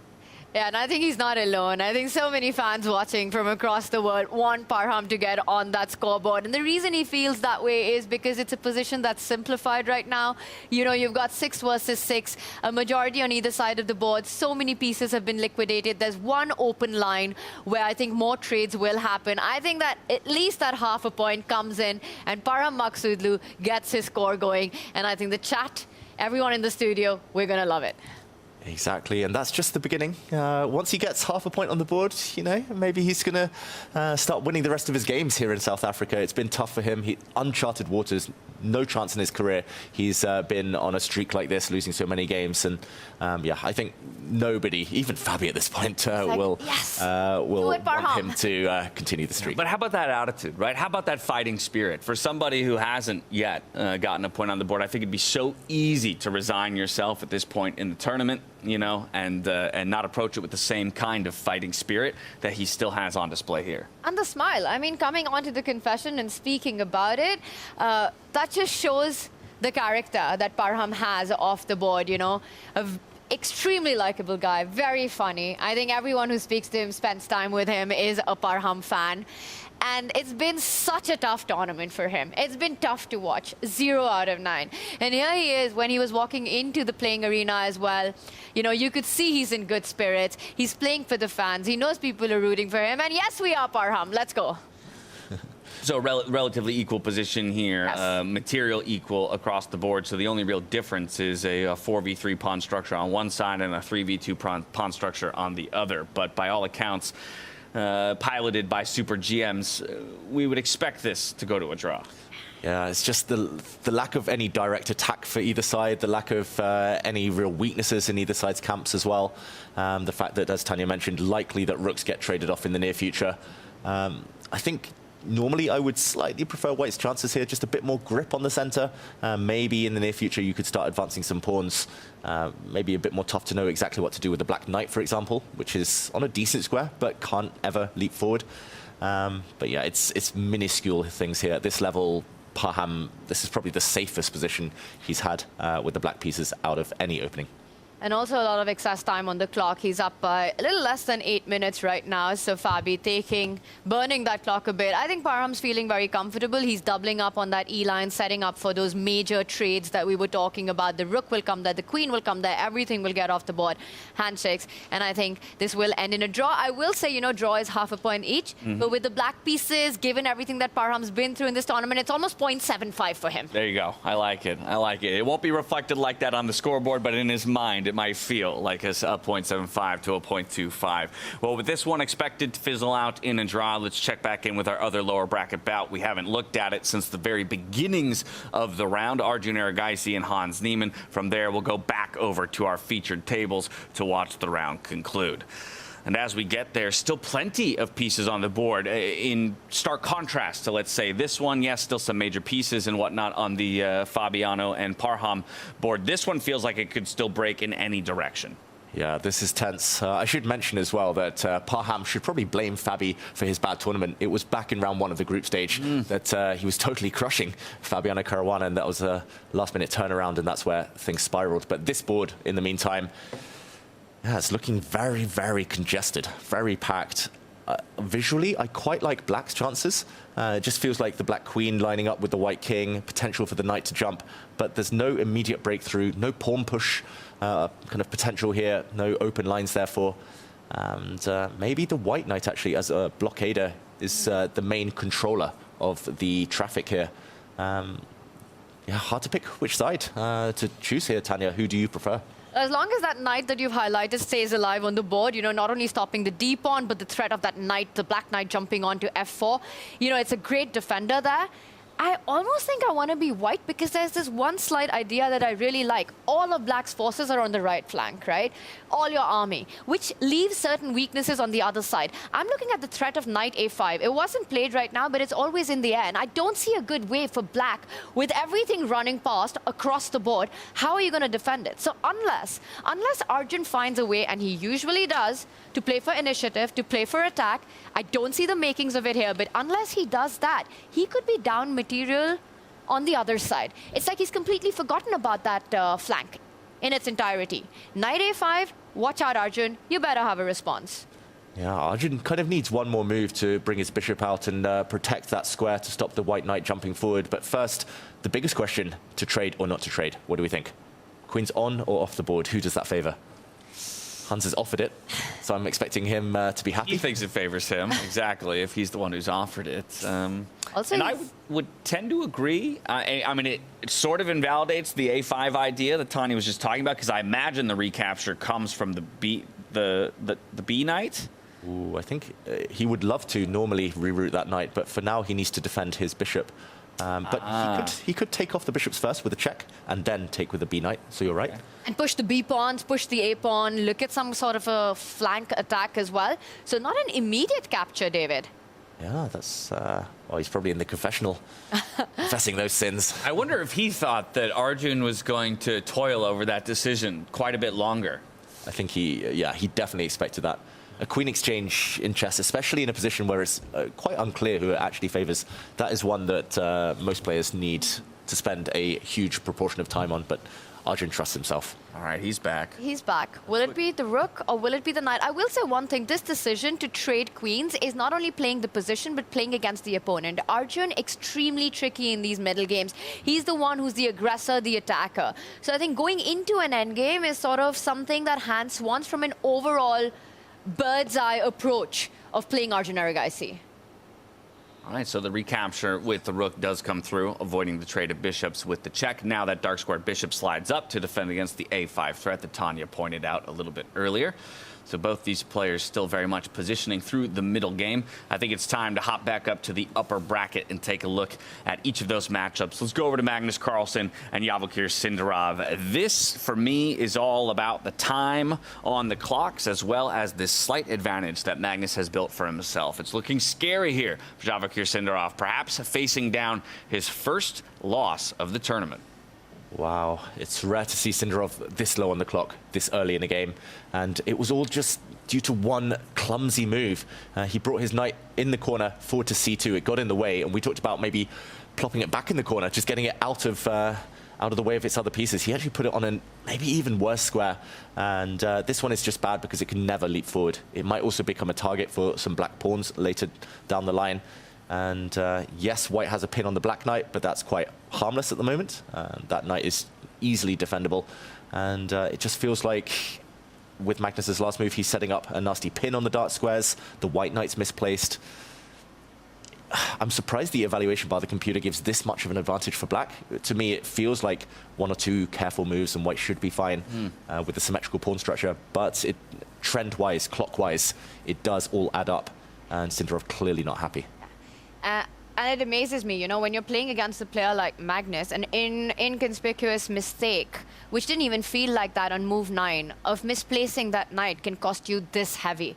It almost feels like Magnus is outclassing him after Sindarov misplaced that piece. He does step away from the pin that you were earlier pointing out, David. Yeah, I just want to mention on our screens, 99.6% accuracy from Magnus so far. He's upped his game just in the last 24 hours. Hard to beat that. Hard to top that. And Sindarov, I mean, 95% accuracy. That is...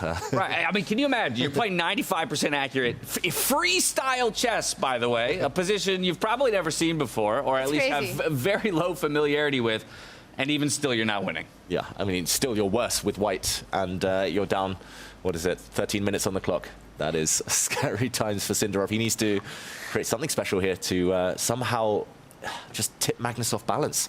How do you do 99.6% in freestyle chess? That is absolutely mind-boggling. It's ludicrous. It's incredible. And you know, it reminds me of what happened in the round robin. Sindarov beats Magnus. Magnus wakes up suddenly. He's back on it, goes on a hot streak. Yesterday, it felt like it was Fabi's win over Magnus that made him reset. You know, with his back against the wall, when he's put under pressure, Magnus Carlsen, he transforms. It's like suddenly, he's always a beast, but he just levels up completely. You know, pressure doesn't break him, it wakes him, and I think that's what's happening. This is Magnus being Magnus now. And that story started, I don't know if you guys obviously do remember when Magnus, in that second game, in a must-win, just decided to sit out. Yep. He didn't want to analyze with anybody else. He wanted it to be in his own mind, figure things out for his own, and that's where the movie started. That's where you could see that things are changing.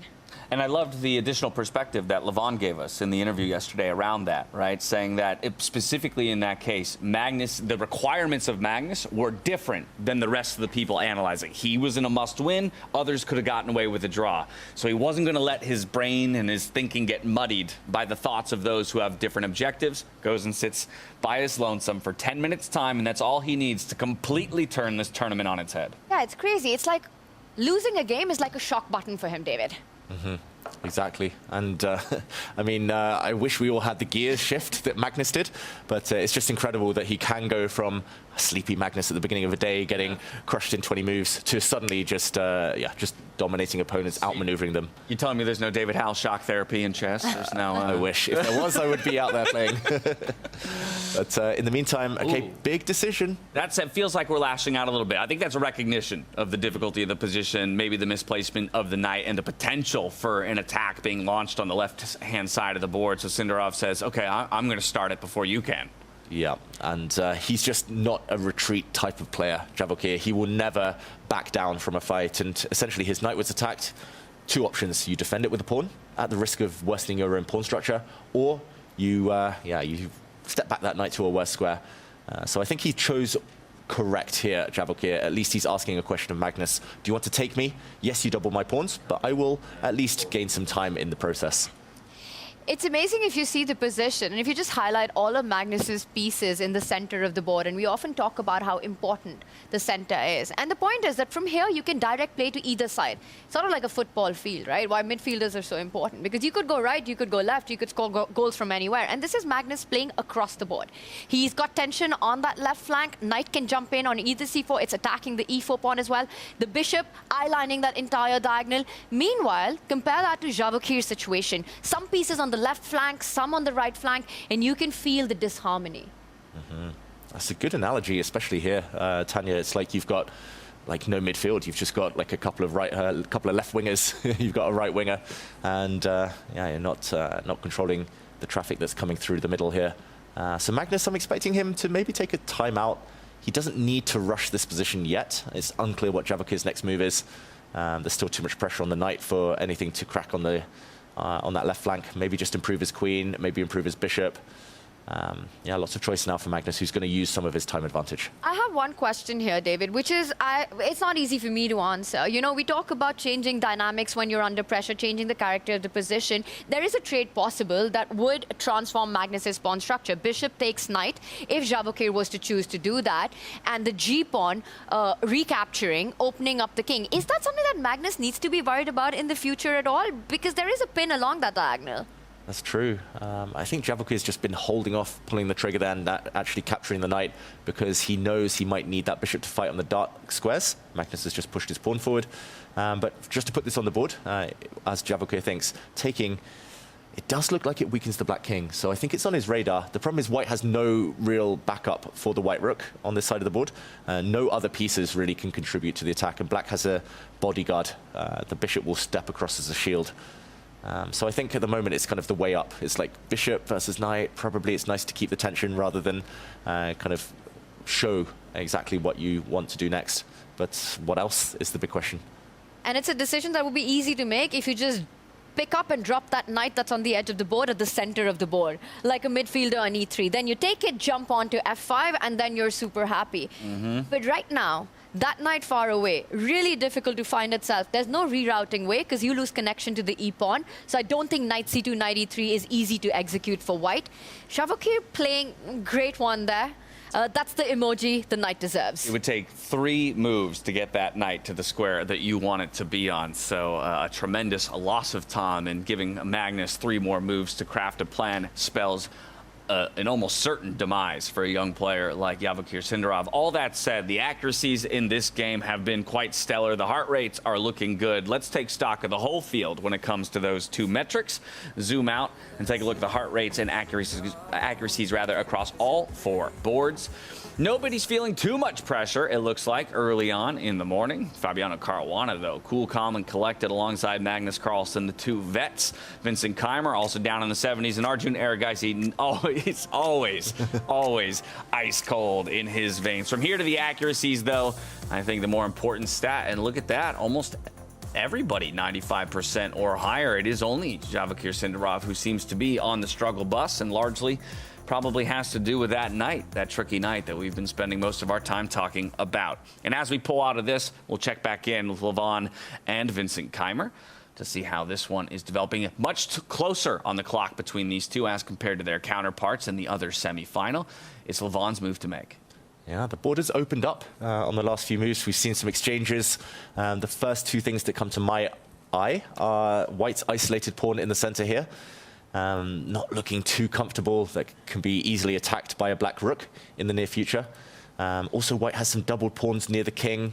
Probably not the biggest weakness right now, but Black's queen lurking nearby. It does feel like potentially some questions to answer for Vincent Keymer. But all things being equal, it looks like he shouldn't be in too much trouble. I think Vincent, a draw, escaping this game, probably would feel like a success for him right now. Levon, with a small time advantage, will be looking to apply some pressure and hope to eke out something from this position. And to counter that, right now, at least Black has to think about, do you want to go immediately on the counter offense or take care of your own weakness, which is under threat with that centralized bishop eyeballing the c6 pawn. And I think this is one of those moments where we'll also get an insight into Levon's mindset. If he plays the move that you're suggesting, I think he wants to try to create an imbalance, try to create a position where there will be chances, or will he take a more sort of a cautious approach, sliding his queen over, trying to first defend it, but then giving Vincent the time to perhaps improve his own knight, get it towards the center of the board. I do think draw is the most likely outcome in this one either ways. Yeah, it feels like Vincent's kind of taken some risks, but hasn't made such a big mistake that he can be worse with White, or at least significantly disadvantaged. So Levon, that's why the hands are on head as he tries to find what could be a key move here.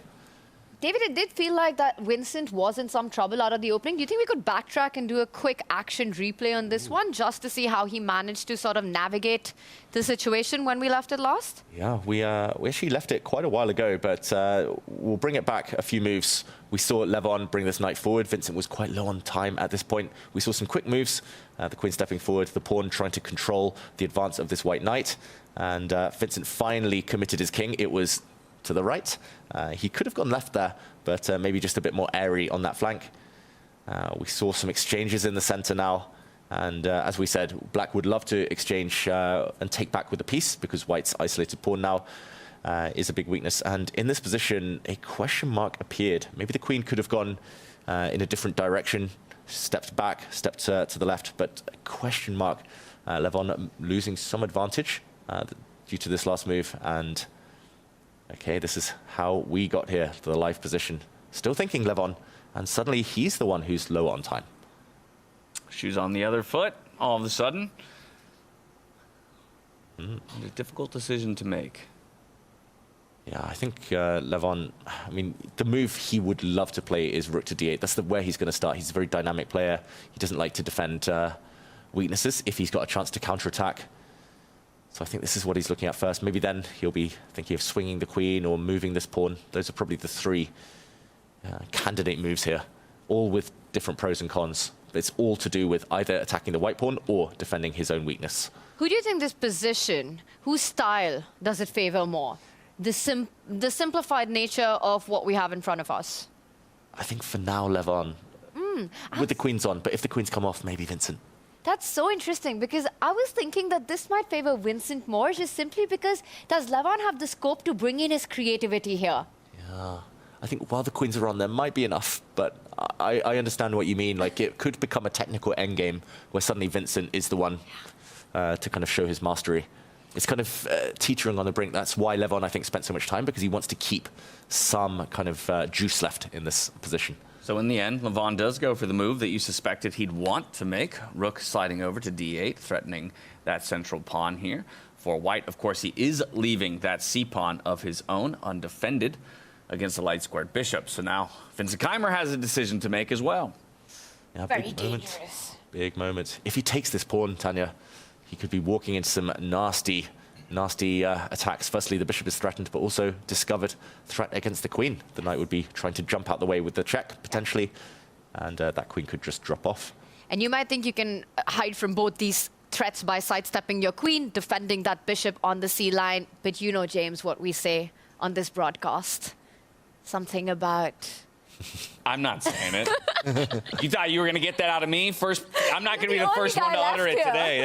That's between you it's and your David. catchphrase. It's your catchphrase, Tanya. Drop it on us. Yeah, we're putting pressure on the pin piece. I got you. All right, there you go. You can have it out of me just this once. It's an option, but the thing is the knight on d4 I also see. But I think that's the problem with this, David, is that that bishop on c6 can come under fire. Exactly, and it's hanging by a thread here for white. So loose, and especially with pieces on the back rank, doesn't feel good. So Levon is the one asking questions. Vincent has to come up with the solutions. Well, with plenty of action still to go on this board, I'm going to take us back over to Magnus Carlsen versus Javokhir Sindarov, more than anything because of the time on the clocks here. As we arrive, you'll notice Javokhir Sindarov is now below the 2-minute mark. Magnus Carlsen still sits above 15 minutes in his bank, only 15 seconds increment. It is enough to play out a game, but you're going to start feeling the pressure if you're not already. Yeah, and this is already hanging in the balance here. If Javokhir can get the knight forward, as Tanya was pointing out earlier, he whips up some kind of attack, and maybe the black king gets a bit scared. And we know Magnus occasionally plays a bit fast and loose with his king safety.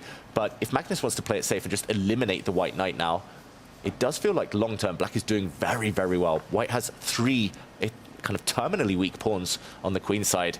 The black queen can start going for them. I think Magnus just whips off that knight and then decides what to do with his queen, and any endgames are going to favor black. That's not a good sign when you're playing Magnus. You don't want to let that knight live on f5, no matter what. Just do not allow that. And like you said, the pawn weaknesses, that is a long-term thing, so you just take care of the short-term threats and you're super happy. Since we left it last, I think there have only been some trades where Magnus gave up his bishop for the knight, and maybe we just play that out super quickly, David, after b5 in this position. Bishop takes knight, you take it with the pawn, and this is what we were discussing, the double-edged nature of this trade. You get an open G line, but is it going to be enough? And immediately, Sindarov rerouting his own knight to the center of the board. Magnus also traded his own bishop, destroying Sindarov's pawn structure on the other flank. The black knight jumps forward, controlling a key e3 square. Check.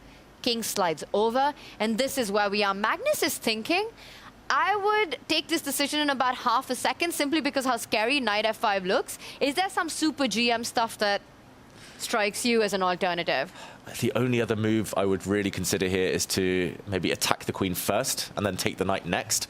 I'm not really sure what difference it makes, whether kind of putting your bishop here would allow, for example, the white knight to leap forward, and it's kind of which piece do you want to trade off for the white knight? Do you want to keep your knight on? Do you want to keep your bishop on?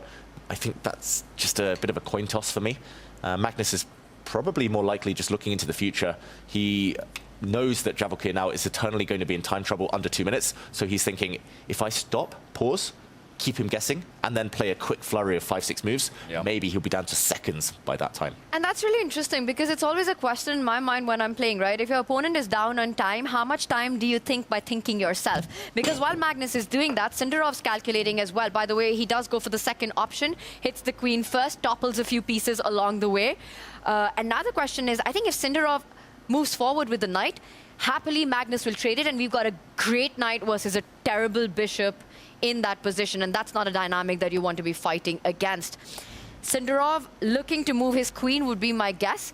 We've spoken about the trumps for Magnus. I will point out there is one weakness, right? That f-pawn that Sindarov is also looking at targeting long-term, looking for that counter offense on the king side. He should probably stare at that pawn now with his queen. And yeah, it just feels like Sindarov today, maybe a bit more nervy. Just we see it on the camera. He's kind of shifting position a lot. The clock usage gives away a lot into his mindset. Just not the confidence we've seen from him in the last 2 days. And that might come back to haunt him. It's nearly 0% chance of survival if you're facing Magnus in an endgame with no time on the clock. And he's going to be the first player across all 4 boards to dip below the 1 minute mark. Oof. Now only 50 seconds. Yeah. To his name. You're going to have to make a move quicker than the increment comes in if you want to keep yourself alive in this one. You do, because big questions lie ahead. It's not as if this one will solve the problems on the board. By the way, this feels like a repeat of the narrative of what happened in Bison House. Sindarov comes in as an underdog, takes down Magnus Carlsen in the round robin, and then in the fight for 3rd place, it was Magnus who went on to win the match. Queen h4, the queen does slide over, and in accuracy, we can expect that when you're under a minute on the clock. And that's the problem with having less time.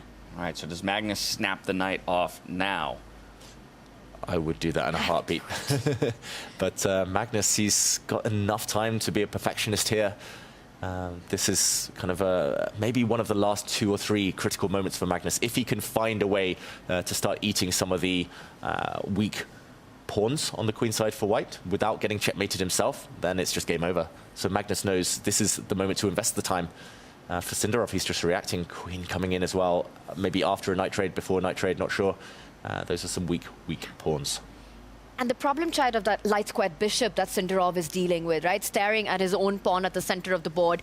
A really ugly piece to boot. Meanwhile, for Magnus, his own bishop super active, his knight super active. Again, the play in the center, looking incredibly powerful. Sindarov needs Magnus to basically make a mistake. It's the only way he comes back in this game. The evaluation bar's on black side quite a bit at this point, but it could turn totally black within a couple of moves, or it could turn totally white. Well, no, there we go. Keyboard almost gave us that mistake that you were hoping for or talking about there, Tanya, but it will not be the case. The queen infiltrates, and now we have the knights come off the board. A very strong looking light squared bishop here for black as compared to that blunted light squared bishop on the other side. Now we're looking to kick the queen away. But where does Magnus go with it? This is interesting because he's also setting up a 7th rank infiltration, right? If you take the pawn, which looks incredibly dangerous. And David to the rescue with his arrow. I think the queen trade has to be offered here. Any other move? And this might just turn around with rook d7 next. Yeah, queen takes pawn is super risky now. And there we would see the evaluation bar go sky high. Because suddenly white is the one moving in for the kill. And this is very awkward for black to deal with. It would be instantly lost. Yeah. This is crazy. For example, if you drop your bishop back, the white queen can step further in, threatening and checkmate. You cannot allow the white rook in. So in the live position, Magnus hasn't blundered, of course. He's at a crossroads, but he might just need to go into his beloved endgames. I think he'll see that. Yeah, he'll probably see it, but I love it. A bit of ingenuity, a bit of fight here out of Sindarov. With his back against the wall, knows he needs to come up with something creative. And unfortunately for him, Magnus Carlsen sees through his tricks. He will offer that queen trade. The queen trade will be accepted. And things continue to look dire for Sindarov as more pieces come off the board. I don't think Magnus loves anything more when it comes to playing than to go into these kind of endgames where basically he's just the one with all the trumps on the board. He's going to enjoy this. He knows he's going to grind this down. I mean, he's won endgames with far little than what he has in this position right now. Look at the pawns that Magnus has. Compare them to Sindarov's. The double pawn on the C line. The bishop trapped. The light squared bishop defending A2 and defending E4. No bright future inside. Magnus the one about to win the open F line as well. Looking at infiltration, watch out for back rank weaknesses. Just been defended by Sindarov. David, yes, it's not a winning advantage, but I think you don't save this at this level, and you especially don't save this against Magnus Carlsen. Exactly. I mean, I would feel very confident here as black, but I mean, Magnus, he's going to be feeling that this is a win. I think in Magnus terms, this might be a decisive advantage. There is a question of what to do next. Magnus will, of course, try to improve his king at some point. He'll try to find a way towards these weak white pawns, but there's no direct path. For Sindarov, at least he controls the d-file, not to actually get his own rook in, because he needs to protect infiltration by the black rook, but it's more to just stop black's pieces coming. And it's hard to imagine any way to attack this pawn, at least in the near future. Do you want to trade rooks if you're Magnus in this position? I think that would be one question that will show us what could be potentially the plan for black. It's tough. I'm not sure. I think if white's pawn sits on a3 on a dark square where it cannot get attacked and the rooks disappear from this board, there might not be a way into white's position. Magnus gains a bit of space, but doesn't look too happy about it. Question mark given. A small opening perhaps here for Javokhir Sindarov. But you just have to sit passive, right? It might be an opening, but you still have to just stay. Because there's no counter offense. You really cannot move your rook anywhere up. There's a checkmate on the first rank. Can't move the bishop either. Can't move the bishop, so he does at least try to free the bishop a little bit. Also stops any b4 advance in the future. Keeps the pawns on the dark squares. That's a good advice for anyone watching. When you've got the same color complex of the bishop, put your pawns on the opposite color. Here, it is the dark squares. It can't be targeted. You can't put attack on it. And Sindarov does that. Now he's trying to create a way for his light squared bishop to get into the game, maybe trade off by bringing it up to d3 on the next turn as well. I think that's a trade he'd love. Yep, bishop trade, and white's rook will be able to get active and counterplay. So Magnus maybe took his eye off the board just for half a move there. I don't know whether he could have pushed his own pawn forward just to stop white from kind of putting his own pawn in a dark square, fixing the white bishop to a defensive duty for the rest of the game. And I understand what Magnus is trying to do. He's trying to say to Sindarov, you cannot move. This is always going to be a checkmate threat. If your rook ever leaves the back rank, your king is actually in mortal danger. But he doesn't have a breakthrough himself, Magnus. 10 minutes against under 1. Still a favorite, but still a lot of hard work to be done. Actually, I think Sindarov has a positional threat here. The move that you pointed out, James. Bishop d3 is coming up next. If you decline the trade, we might see that bishop start targeting Magnus's pawns on the right flank and suddenly also stopping any infiltration on the first rank. White's rook starts getting active. You know, rook lands on d6. Magnus might have to be careful. And I think that's why he slows down. He needs to fight bishop d3. Big moment. Yeah, best move in the position, bishop e2. Uh-huh. But then the white rook Slides over. The bishop has to go back, surely. Repeat, offer a draw, David Howell. No chance Magnus takes a draw here, at least not in the next 20, 30 moves. Magnus is risking precisely 0. Rook trade, bishop trade. Yeah. Really save white, but no more than save. We will see. How is Magnus going to stop Sindarov from getting rid of that bishop? That's the piece you want to keep on the board if you're black, the bishops. According to the computer, another sneaky move might be to play rook to f4. Not obvious, but at least that would discourage a bishop trade since the pawn in the center would fall. That's a difficult one, I would say. Computer suggestion, human eyes, it's provocative. It's asking for white to step forward and attack that rook. Yeah. Then the rook has access to the third rank. Yeah, I think he does it. I think he does it because it feels like it's the only way. Otherwise, Sindarov might just equalize it on the next move. Magnus will find it, and he does. Wow, rook to f4. Found. So now if you put the bishop there, you just simply trade and you lose the e-pawn. So Magnus eyeballing that central pawn, making it impossible for Sindarov to do what he wants to do. Well, interestingly enough, it's still the best move in the position. Wow. But that might make it that much harder for him to commit to it, right? Because it is essentially admitting the loss of a pawn. 20 seconds to make this big decision. It's a huge judgment call, also a lot of calculation needed. You're giving up a pawn to try and get the white rook in and behind and get active, but it becomes a bit of a race. And that is a huge call to make. And got to make it now. I'll 8 say seconds, I think he's going to do it because you have to go on the counter offense. You're just suffering against Magnus. That's 3 seconds. Why is he not moving? Make a move, Sindarov. About to lose on time. What's happening here? He's got to move. He's got to move. What's happened? He's frozen.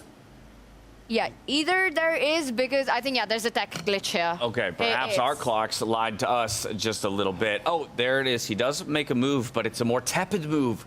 It's bishop to c2, not what he needed to find in that moment. And once again, Carlsen's in the driver's seat. Now he's going to clamp down a little bit here on the left-hand side of the board.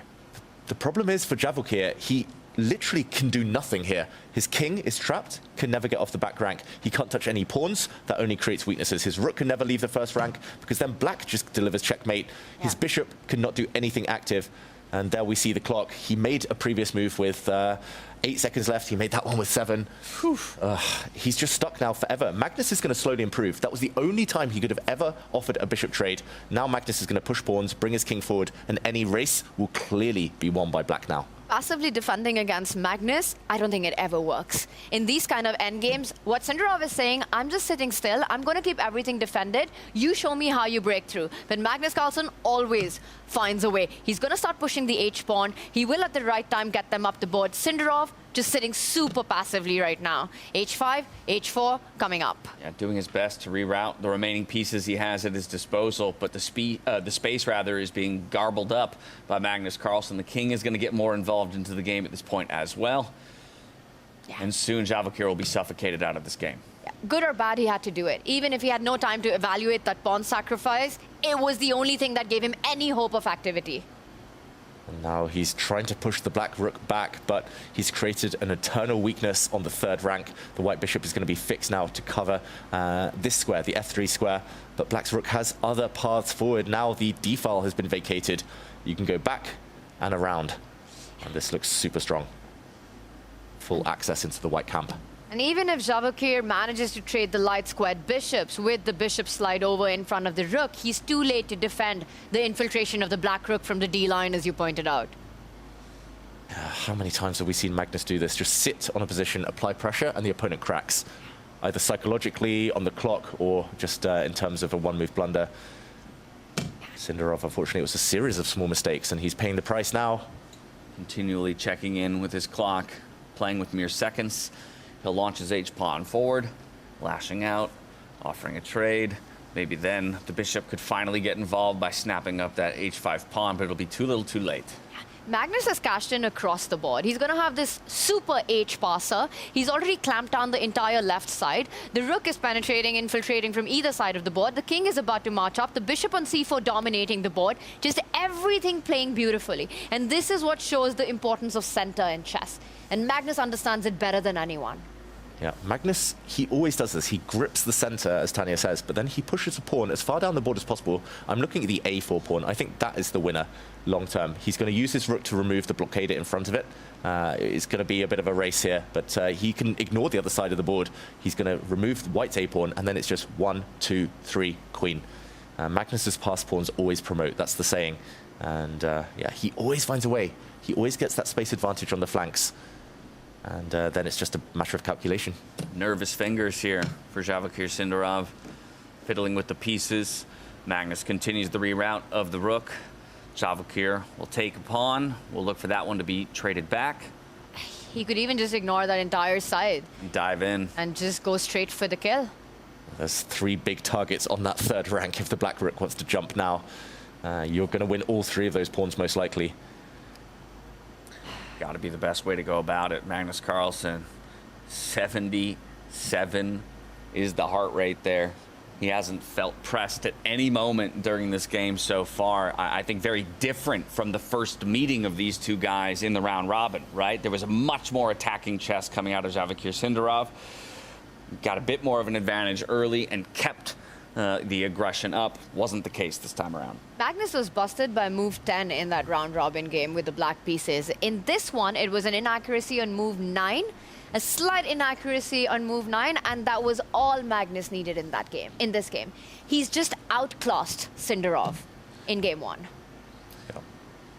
And with the black pieces, he brings his rook in. There it is. Looking very good now. And yeah, most people, even these top grandmasters, the heart rate skyrockets past 120 when they're either winning or losing, or they understand something's about to happen. Magnus is so consistent, so calm. He's yeah, but it's Sindarov's heart rate that's doing exactly what you said. It just jumped up above that 120 mark because he knows what's about to happen to him. Exactly. Also playing on seconds now. 5 seconds.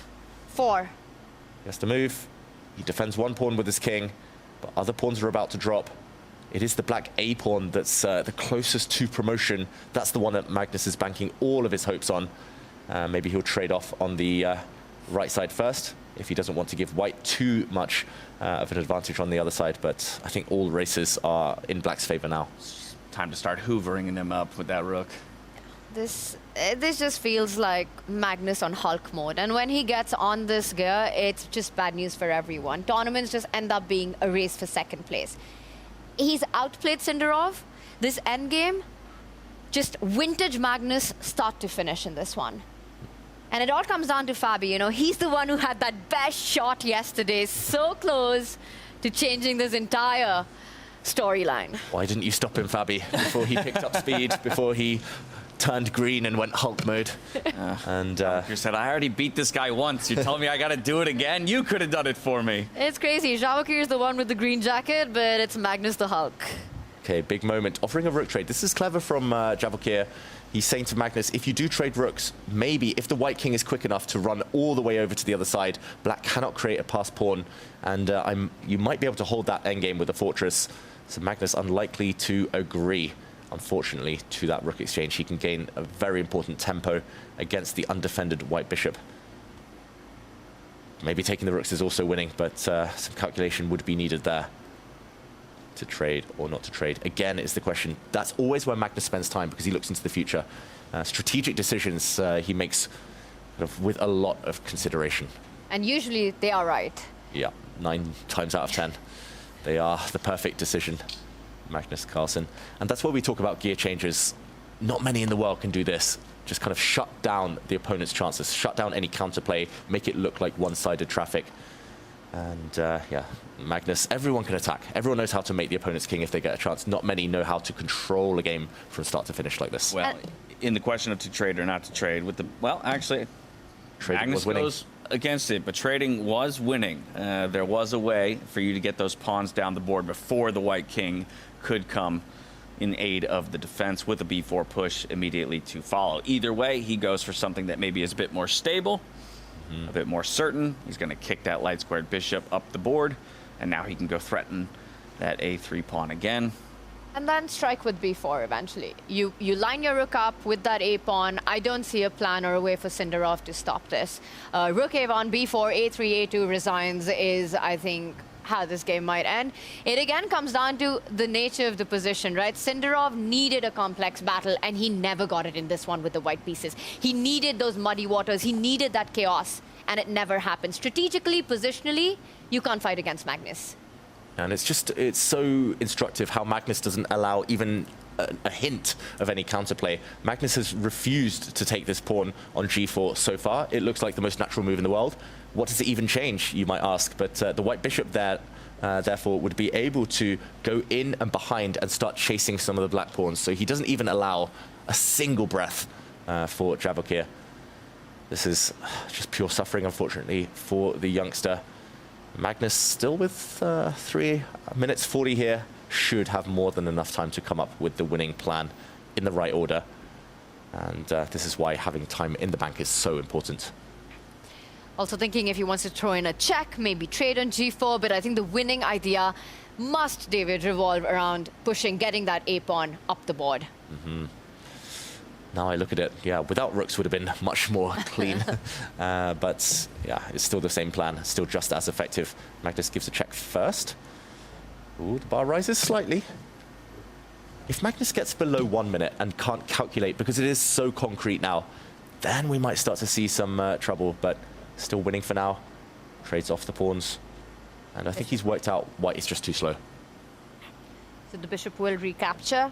And then Magnus, will he line up against that white a pawn, try to win it, and will he be in time? I have a feeling he just wants to kind of move his bishop out the way and just collect. He just wants to take this pawn first and do it the kind of slow and steady way. But And steady's good.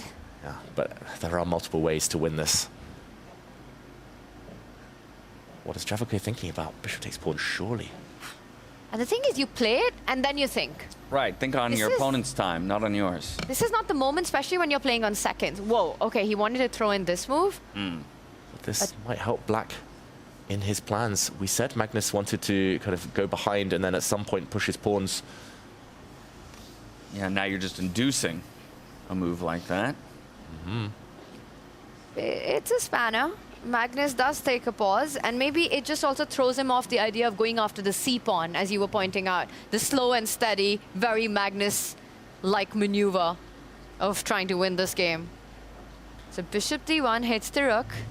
That's one thing that more experienced, older players hate. They hate it when it becomes a calculation battle. They want to win without calculating. So Javokhir is at least forcing him to kind of go for it at some point, whether it's pushing the pawn now or in the next few moves. Magnus will have to time it correctly. You could also just disconnect the rook from defending the pawn with bishop to b3, but you have to just calculate that you're in time, stopping counterplay of the white rook sliding over to the d line, giving some checks. Yeah, the white bishop coming behind as well. Maybe some form of counterplay here to at least scare Magnus. The game is still alive. Sindarov's doing a great job. He's a fantastic defender. That's one thing he showed at the World Cup, where he only lost one game out of 20 plus. That was his main success there at the World Cup, just holding difficult positions and converting his chances. Can he hold this one, though? That would be a miracle at this point. And I think even if you want to go for the b4 plan of trying to blow open the path in front of your a pawn as black here to try to queen it, you want to throw in the bishop move, just stopping the white king from getting closer to that left flank, taking away the squares, and then trying to promote that pawn. Mm-hmm. Very important. I think very natural move as well for Magnus. So he's just trying to will himself to make that decision. He's looking at that left side. I think he's trying to calculate whether this move wins on the spot, though, pushing the b pawn. So tempting. Just now dipping below 2 minutes is Magnus Carlsen. While this game is still alive, we've had 2 results across our other boards. It's a draw in our other semi-final between Levon Aronian and Vincent Keymer, with just a rook and some pawns apiece in the endgame, and a draw between Arjun Erigaisi and Hans Niemann in the lower bracket. Fabiano and Parham still playing, Magnus Carlsen and Javokhir still locked in battle. Very balanced game that one was between these two. I think Vincent, in just a slight bit of questions at the very start, but answered them to perfection. And then in the end, answered a draw. Hans there, looking pretty cool as well. Yeah, ultimately the Hans game just very, very blocked. We left it, not much was happening, and that kind of continued to be the case. Levon Aronian, we did think that he was the one with a slight pressure, but Vincent, a fantastic defender himself. Big moment here. White is finally creating some activity. I think this is the first time, as long as I can remember, that a white piece has crossed into the black half of the board without being exchanged off immediately. Bishop. He's going to push it. He's going to go b4 here. Mm-hmm. I think Magnus goes for the direct way. At some point, you just do that, right? You've done everything right. You sit, you calculate, through to the win. And I think he makes it happen. Yeah. He maybe is thinking of giving a check first. There are small ways to kind of finesse this. But Magnus is under the 1 minute mark now. And the point of giving a check is that White's king can't step over to the d line, because then you end up losing the bishop with rook to d1. So Magnus might force Sindarov's king to a less ideal place before he sacrifices a pawn to make a queen. But that's the winning plan that he's looking at right now. Oh, I don't want to say it too loudly, but is he getting nervous, Magnus Carlsen? Down to 30 seconds, he does give a check. Loud enough for us to hear, David. The king cannot cross towards the pawns, as Tanya mentions, because the rook would go behind with a skewer, getting that bishop at the end of the line. So the white king has to move further away. Well, look at that. Magnus's heart rate, I think for the first time over 100. Yeah, scratching those triple digits. We do have a pawn coming off the board, though, finally. And Javokhir will look to trade that back with the bishop that's on the flanking position. He's doing it very professionally, Magnus.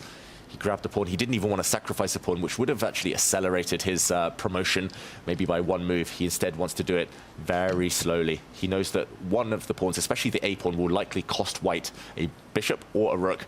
So he wants to remove the counterplay in the near future. Probably a pusher pawn, but then he'll go behind with his rook to stop white's last remaining hope. He's giving no chances at all. You know, that line with the b pawn push, you still have to be very precise with the pawn race. He wants none of that. Picks it up. And once again, slows down now. Want to push forward. You know, usually, David, in these kind of instances, Magnus is super quick. He blitzes out his way to victory. But there's something that he's hesitating about in this position. It's a sign of respect to Sindarov here. I think he knows how tricky the young Uzbek is, how resourceful. He wants to ensure there's zero chance of a mishap here. He moves his rook across. That gives the b pawn up for the c pawn. There's going to be a trade. Okay, so he's banking everything now on the a-pawn. And it's good that he has the e-pawn left, Magnus, because rook and bishop versus rook is a draw. He needs to keep one pawn alive. If I remember correctly, in this very studio, someone called the a-pawn as the one that's going to decide Magnus's game. Did. That's right. Eyes on that a4 pawn, but 2 more pieces leave the board. Okay, how to stop this pawn? The white rook's actually just on the wrong side. The white rook needs to be behind. If white could drag and drop here, pick up the white rook and put it anywhere behind the pawn, this would be an easy draw for Sindarov. But that's unfortunately just a passive piece in the middle. And he retreats his bishop. Okay, you can't push just yet with the bishop. Will he go for it? Because there are tactics involved. You could potentially push a3, push a2, give a check on c1, and queen and b up in exchange. That would be a judgment call, right? Does the black rook and pawn beat the white bishop and 2 pawns if the whole of the queenside disappears? Gives a check first. He doesn't need to rush that. He does have that up his sleeve for later, Magnus. It's so easy to forget that right now there's material balance in the position simply because of that a-pawn. That's the big gem for Magnus. The MVP, the most valued pawn. Which direction does the king go? Only 2 options. Yeah, I would love to move towards that left side, but it will get checked. There we go. Checked back where it came from. And you can't step up because then the rook loses connection to the bishop. Magnus will immediately start advancing the pawn, and he does. Oh, well, as you said it, he can't do it because now the pawn has permission to move forward. So off we go towards the promotion square. This is over. This has got to be busted now. You could also queen instantly.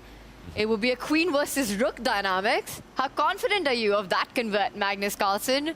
I think that's just a winning endgame. If he pushes his pawn now, gives up his rook, bishop trade is going to be queen versus rook and pawn come the endgame. That should be winning. I don't think white can hold that. He could also probably just move his rook away and keep the pawn promotion up his sleeve for later.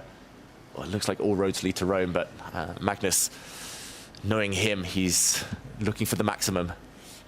He's got to make a decision in under 30 seconds. Only 2 moves possible here. Either the rook slide defending the bishop or the a-pawn moving forward. A more direct path to having that material advantage. Magnus does push the a-pawn. That's the equivalent to banking it, to saying, okay, I'm going to get a queen no matter what. And Javokhir doesn't even try to defend. He resigns. Wow. The first loss handed to Javokhir Sindarov through the course of our South African Grand Slam. And it comes at the hands of the world #1, Magnus Carlsen. And from Sindarov, the road is clear. He will start with the black pieces to force a tiebreak. Will have to win on demand. Not an easy task. And an image we've become used to seeing at the end of a game. Magnus Carlsen sitting back to put the starting position as best as he can remember as Sindarov gets ready for the next game. What a controlled performance this was by the world #1. Magnus, he seems to do it time and time again with what he calls anti-young player chess. Take all the tactics out, trade off the queens, change the structure, take a long-term advantage, and grind them down, tire them out, and it worked in that game. Sindarov needs to just attack Magnus. It just wasn't his game, that one. We said it at the top of the day, Magnus has already secured himself the Tour Championship and the year-long crown and title of Grand Slam champion. But he won't be happy unless he walks away with the South African title as well. And as we make a trip to our final board in play, you'll notice tragedy has struck once again for Parham Maghsoodloo. We left it with him in the confessional saying he felt like this is a game where at the very least he was guaranteed a draw, and somewhere along the way things went awry. They did. He was pushed onto the back foot. Fabiano started creating a kingside attack, and that has disappeared now. But the only way to stave off that attack was to sacrifice material for Parham Maghsoodloo. He's down a rook for a bishop. Not just that, though, but white's pawn is so strong. This might be the end now. This is a deadly check. If the king retreats, then it's going to get mated. The white rook would come to the top of the board. He has to give up another pawn, and this is heartbreaking for Parham. Head in hands now. It's going to be another tough start to the day. That's not just any pawn. That is pretty much game over. It's the mating attack against Parham's king that's going to decide this. He does step up with his queen, walking into some huge discover checks. It almost feels like there has to be a forced mate in this position. Queen, knight, and rook lined up against the black king. If this is not mate, nothing is, and Fabi will find it. There we go. It's a check, discover check. If the king drops back, then the rook comes to the top of the board. We have seen a handshake, and it is another heartbreaking loss for Maghsoodloo. But Fabiano converted it really nicely. Yeah, a nice win there for Fabiano Caruana. A consolation, if anything, from the loss yesterday to Magnus Carlsen and falling down into the lower bracket. But yeah, a sad day for Parham Maghsoodloo as they discuss the position. I think at this point, Parham just doesn't care. You know, if it happens, if he gets up on the scoreboard, great, but he just wants this to be over now. That is his 10th loss in a row for Fabi. You know, it's been an up and down tournament. He's looking at that 5th place finish. There's still a lot of money on the line to fight for. Most definitely. Still a chance, though, to strike back here in our second game of the day, equalize things, and possibly force a tiebreaker here against Fabiano Caruana. But let's go back to the beginning of it all. Starting with the draw, it was position 44, our landscape, our battlefield for game number 1. Difficulty for a number of our players to navigate the early game. We saw a lot of them jockeying for position, a couple of those X's being formed across the board. But then as the pieces started to fly, some separation between the players began to show itself. 2 decisive victories. Magnus Carlsen overcoming Javokhir Sindarov with the black pieces. He goes up 1-0. Fabiano, the other one, to get a decisive win with the white pieces and sits with a 1-point advantage. Levon Aronian and Vincent Keymer, they'll go into the second round of the day, tied at half a point apiece. Same is the case with Arjun Erigaisi and Hans Niemann. Wow. So that means that for Sindarov and Parham, the task is cut in this final long time control game. They have to win on demand. The other two boards, the score is level. But I have to say, Magnus Carlsen, what a vintage win that was by Magnus. It was one of those games where it's hard to even understand where Sindarov went wrong. It was just this one tiny slight inaccuracy, just a piece placed on the wrong square. And that's all that Magnus needed to dominate with the black pieces. I think Vincent showing class once again with the white pieces in a difficult position that he got into out of the opening. Levon putting the pressure, managing to keep that balance, once again showing how and why he was the Weissenhaus champion. Magnus sitting pretty right there in the upper bracket, very close to booking his trip to the finals once again. There on the bottom half, you can see Fabiano Caruana. He's done a great service to himself in challenging for that overall 5th place. Hans Niemann and Arjun Erigaisi all tied up as we go into the second game of the day. Still, anything can happen. We saw it happen just yesterday in the Magnus versus Fabiano game. So the person who takes the first loss is not necessarily doomed to defeat. Exactly, and it's a bit of a godsend that it is freestyle chess. There's no ways for white to force a draw at any point. The games are guaranteed to be full-blooded fights, and despite having black Sindarov, he's got to have a bit of hope. He just needs his type of position. That is the key. When you say his type of position, paint that picture for me. What does that look like? Something where he can attack. Yeah. Where the center is a bit more fluid, where it's not just stuck, stable, where Magnus can slowly make these strategic decisions, improve his pieces, and get to an endgame. I think he just needs to keep queens on the board and some hint of an attack against Magnus's king. I think if you ask that question to former world champion Mikhail Tal, he'll say his favorite thing, you know, it's that forest of complications where 2 + 2 is equal to 5, and the path out is wide enough for only 1. That's the kind of position that Sindarov needs to pull Magnus into, where there are opportunities for both players to go wrong. You have to be precise. It can be up and down. We'll see a lot of bar swings, but that's where it's your best shot against Magnus, and that's what Sindarov has to do.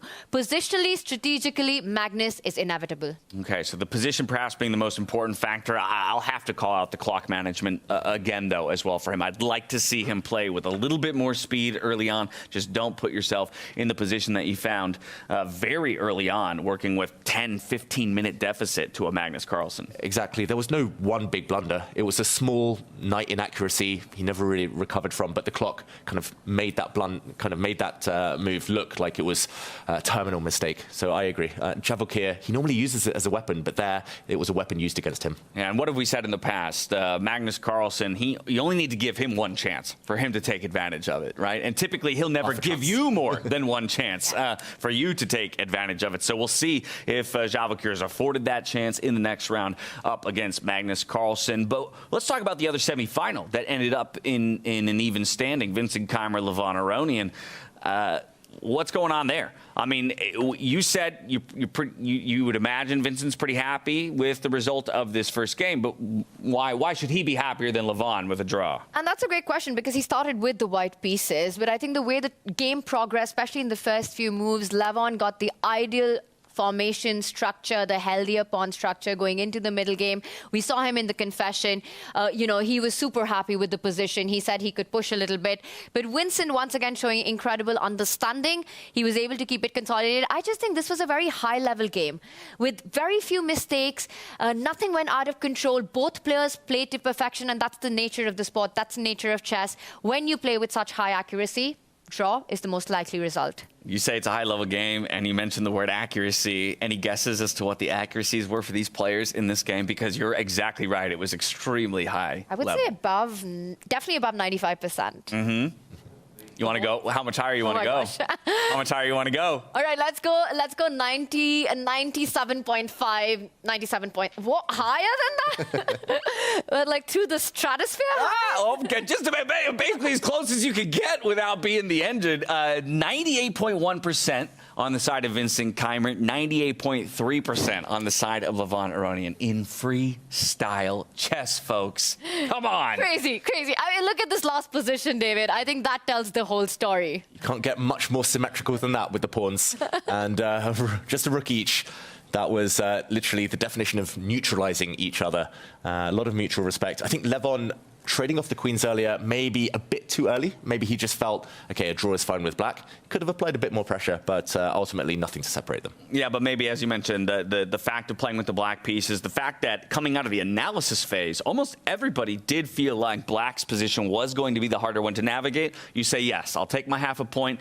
Let's get a new position where I play white.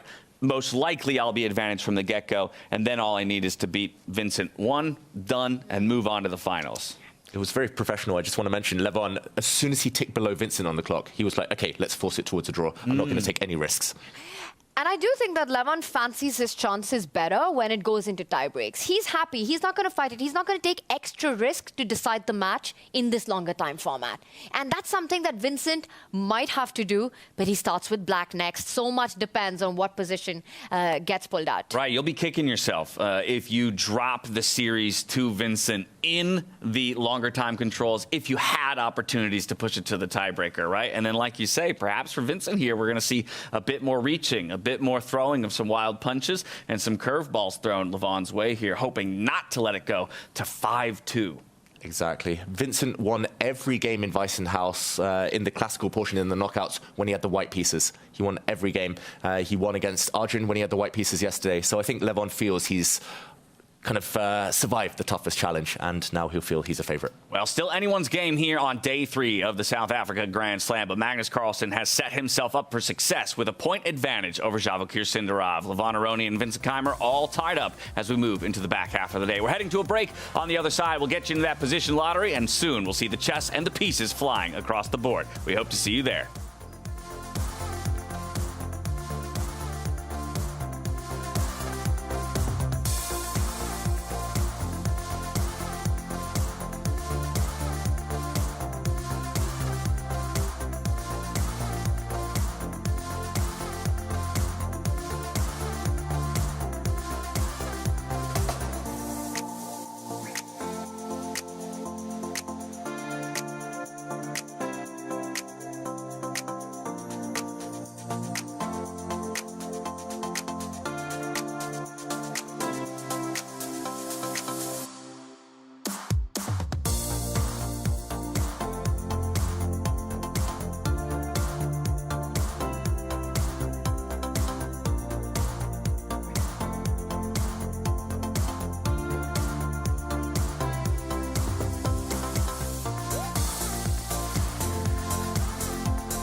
I wanna know you, I wanna show you, and I wanna give you everything you wanted, and I wanna see you, don't wanna leave you. I just wanna give you everything you dream, but hold on to me, 'cause I know I can make you believe in something that only we can see. Also, baby, hold on to me, hold on to me, hold on to me, 'cause I know I can make you believe in something that only we can see. Also, baby, hold on to me, hold on to me.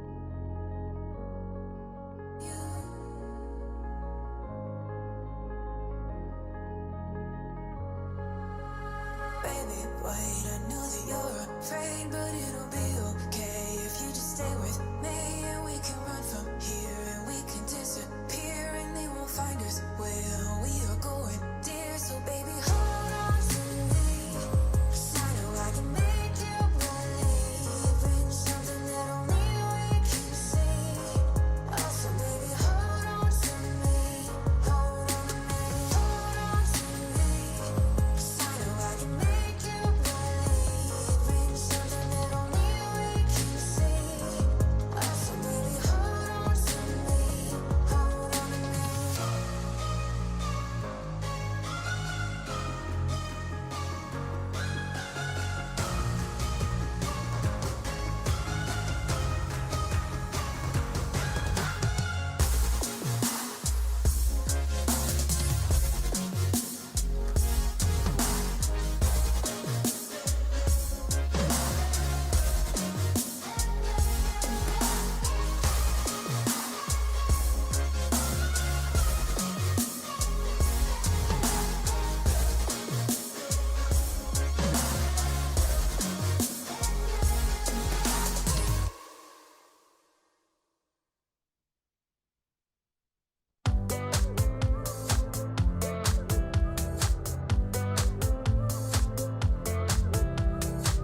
You got me thinking about tomorrow more than I ever have before.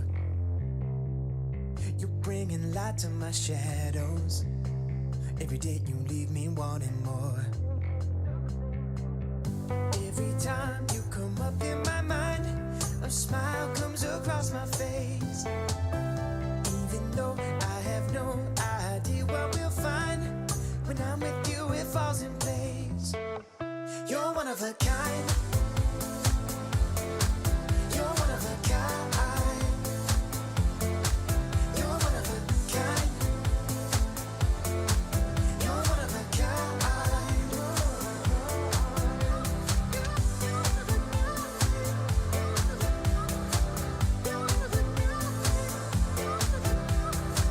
You show up first to every party, and you think tequila is your friend. You never say that you're sorry, and no matter what you can't pretend. Every time you kiss me goodbye, as I'm about to board a plane, you can't hold back the tears in your eyes, even though I'm only gone for days. You're one of a kind. You're one of a kind. You're one of a kind.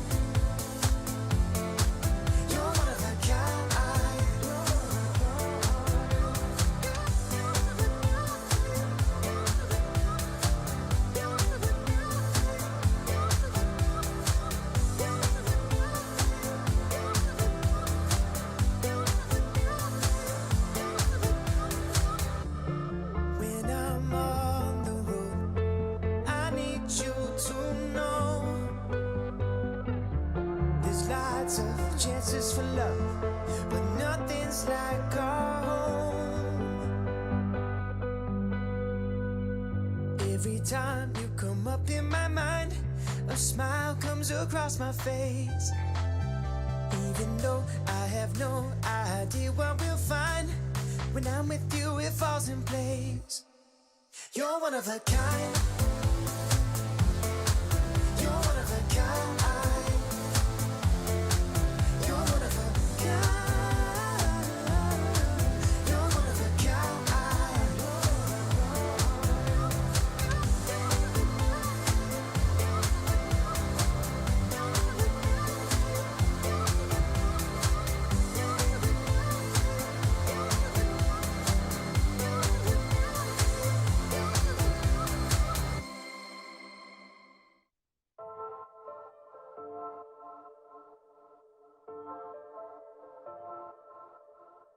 Trust me, I don't wanna beg you to love me, won't you feel me?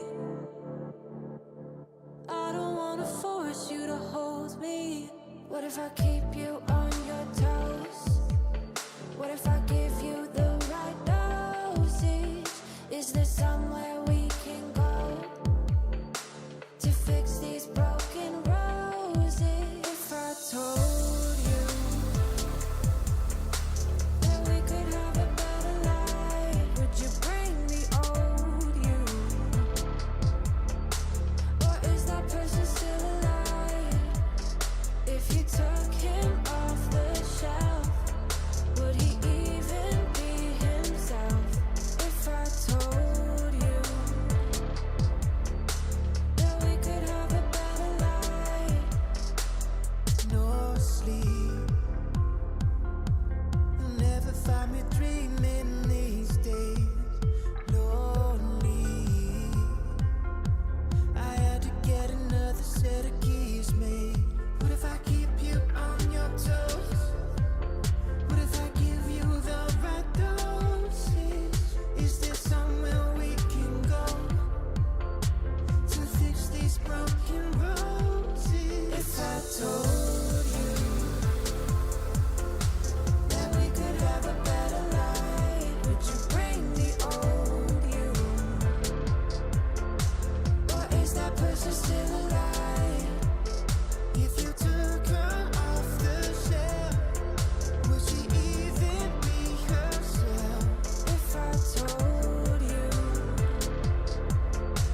that we could have a better life. If I choke on the words in my mouth, will you help me get them out? You know I'm always worried about. If I told you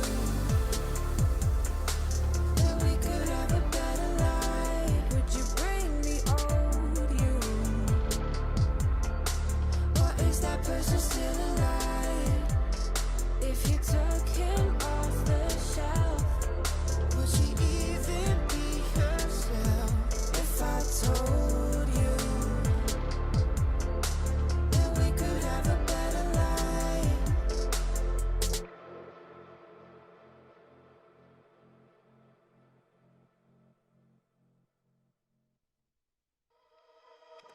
I can never keep my distance from a little mischief, I admit. Now I'm hanging on my hopes on us and letting you decide. I will never lose my interest if there's something in this. I'm convinced there's a glimmer of a hope for us, or is it just a lie? So why you selling me a lie? La la la la, la la la la.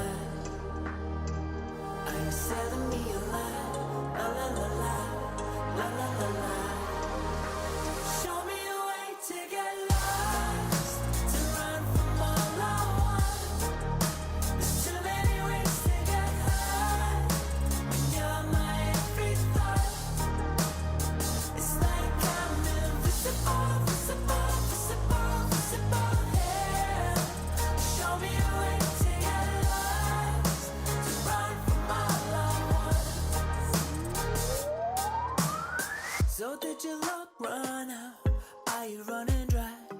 that you realized I was everything you hoped for now.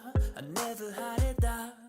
And so now, from the moment you came over, I'll be anything you wanted me to be. Now I know that it was only curiosity that led you to me. Show me a way to get lost, to run from all I want.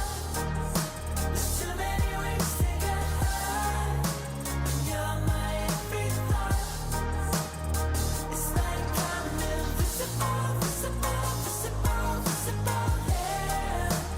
Show me a way to get lost, to run from all I want.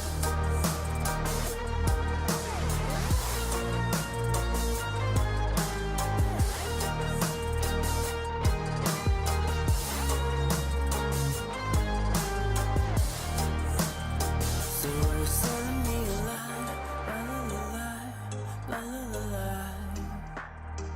Are you selling me a lie, la la la la, la la la la? So are you selling me a lie, la la la la, la la la la? Are you selling me a lie, la la la la, la la la la? Show me a way to get lost, to run from all I want. There's too many ways to get hurt, and you're my every thought. It's like I'm invisible, visible, visible, visible, yeah. Show me a way to get lost, to run from all I want.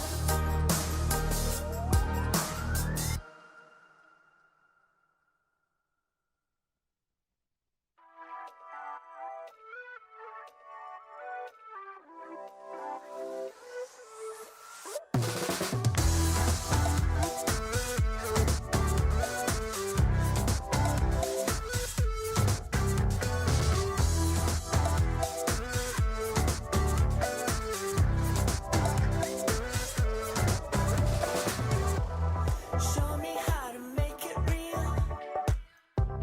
I won't let you down.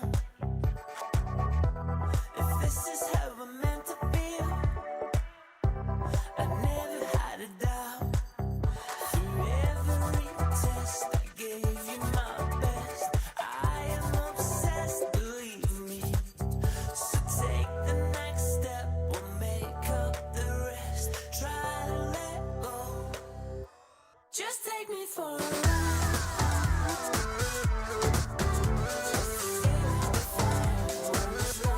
Just take me for a ride.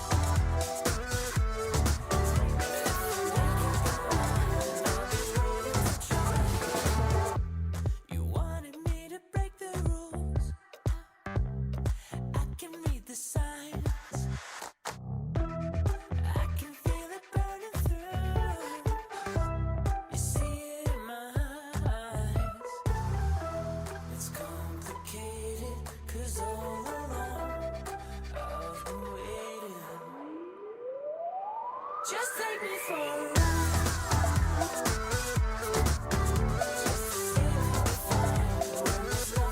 Just take me for a ride.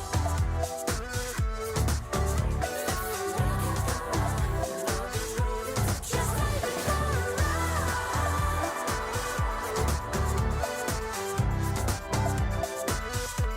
Just take me for a ride.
things that you do to keep reminding me there's magic inside me and you. Dreams to reality. All of my worries and fears fade away with you. There is no limit to all of the things we can do. Let's go, take my hand and hold it tight. I won't ever stop dreaming. Eyes closed, jump right in, we'll take them tight. Let's go, 'cause I got that feeling. Give me that, give me that, give me that, that feeling. Never stop dreaming. Give me that, give me that, give me that, give me that, that feeling. Never stop dreaming. You take me to a better place. Never wanna leave. Affection in a million ways. When you're next to me, all of my worries and fears fade away with you. There is no limit to all of the things we can do. Let's go, take my hand and hold it tight. I won't ever stop dreaming. Eyes closed, jump right in, we'll take them tight. Let's go, 'cause I got that feeling. Give me that, give me that, give me that, give me that, that feeling. Never stop dreaming. Give me that, give me that, give me that, give me that, give me that, that feeling. Never stop dreaming.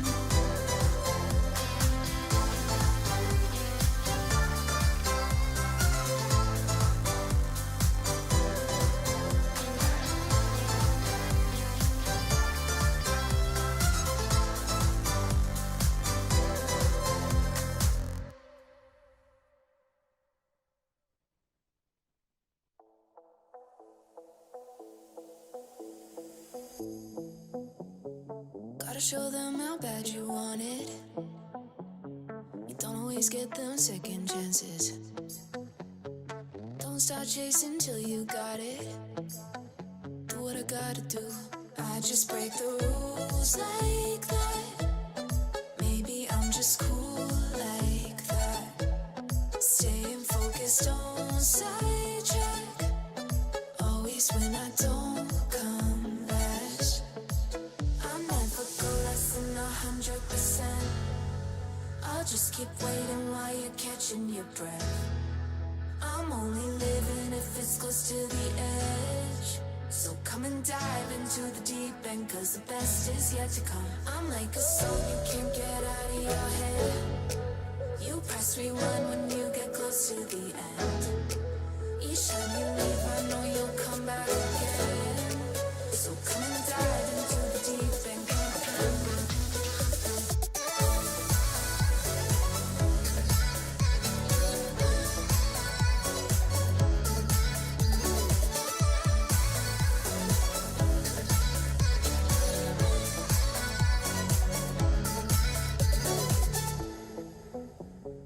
You think I'm done, but I just started. I'm the fire that lights the darkness. Don't get strong, confused with heartless. Do what I gotta do.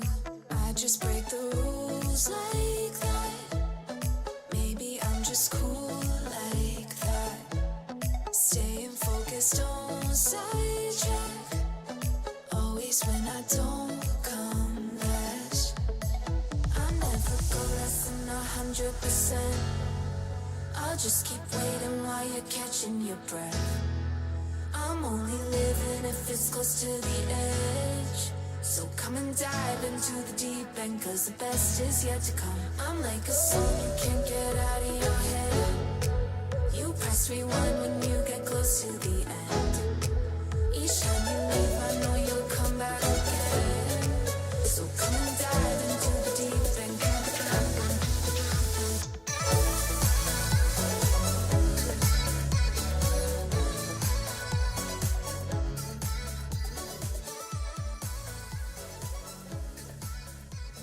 It feels great. I've won the war and now I want to win the battle as well. First of all, I was happy just to get here because it seemed to me that I had very reasonable compensation for the pawn and every chance to play for a win. And this, bringing out the bishop, just seemed reasonable. Like it was a more active way than putting the bishop on f6 immediately, maybe then bringing the queen over. And it's a weird position because there are two dead bishops in the corner, but once my mind breaks out, then it's going to be the strongest piece on the board probably, and his could also be very strong if this blockade is removed. But even if but generally, even if the bishop gets out like b4 and so on, it's not going to be that great. So I did feel that my position had a lot of potential, and then I'd already seen this idea of sacking the knight with e3, and I thought that would give me very decent practical chances. And yeah, I was generally happy later on when he declined my sacrifice, like this bishop g5, knight c4. I don't know if this is forced, but it all seems reasonable. And here knight a5 is super risky, but then again, letting my bishop out is even more risky. So here, there were some interesting lines here, both after knight f2, knight f2, f4, maybe rook e1. I was thinking of this, keeping an eye on this knight, and then if he goes b4, I wasn't sure, for instance, if g3, here I take this. I wasn't sure if he's actually getting mated here or not. If he's not, then I probably lose the game. But I can understand why it looked very dangerous for him, and I thought, well, I might as well go for it. I also don't have to play g3 necessarily, but the problem though for him was that after he moves his rook, and sorry, the knight is not here, it's here. After I get this pawn, I get the knight back. This, well, I guess he goes b4 eventually. Like this bind that he has here is quite fragile. Even when he has the pawn on b5, I can start breaking it up with a5 and a6, and I have a lot of other positional trumps as well as some potential play with either pushing the h pawn or the f pawn. So I thought practically I should be doing well, and it didn't seem that my position was particularly worse. And you know, from then, as will happen with these time controls with positions that are unfamiliar to us, adventures did happen, mistakes were made, and so on. But yeah, I felt overall I did all right, even though, you know, doesn't always feel 100% like I'm in control. Yeah, it was very tough, especially the way that I lost. I got kind of outplayed at some point. I had a very difficult position, but I managed to fight back. I thought I was better. I was up on time. And then I just had a complete and utter meltdown, like literally forgetting how the pieces move, because I thought I could take his queen while I was in check. Of course, having missed a couple of resources before that as well. So I wasn't very optimistic about the second game. Like, I didn't feel that I really had it. And luckily, I managed to sort of calm down and find a good plan in the opening, where I felt that I could get a complicated game without being like much worse.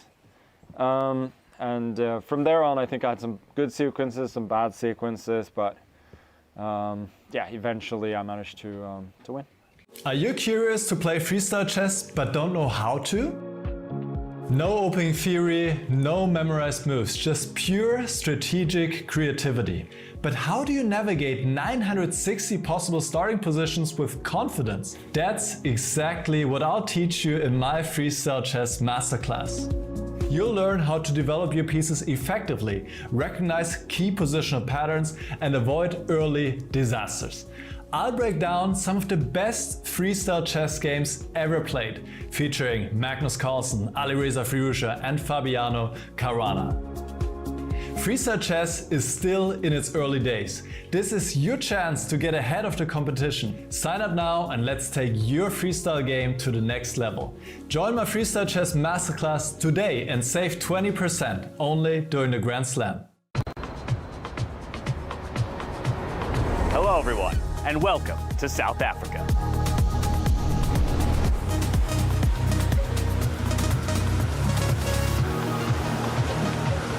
The best players from around the world have come here to fight for the title of 2025 Freestyle Chess Grand Slam Tour champion. After an incredible journey, Weisenhouse, Paris, Las Vegas, it all comes down to this. With this as our backdrop, you can really feel the energy of this place.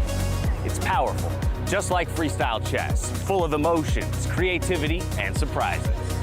From here, we're heading south to one of the most beautiful places on Earth.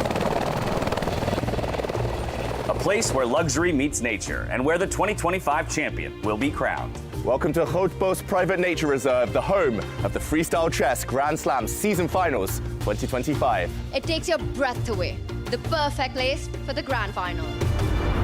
Where strategy meets beauty and champions are made. Set between mountains, forest, and ocean, Grootbos is not just a location, it's a world of its own. It's the perfect place to celebrate the beauty of nature and the brilliance of freestyle chess. Who will win the Freestyle Chess Grand Slam in South Africa? And who will be crowned the champion of the 2025 Freestyle Chess Grand Slam Tour? Get ready!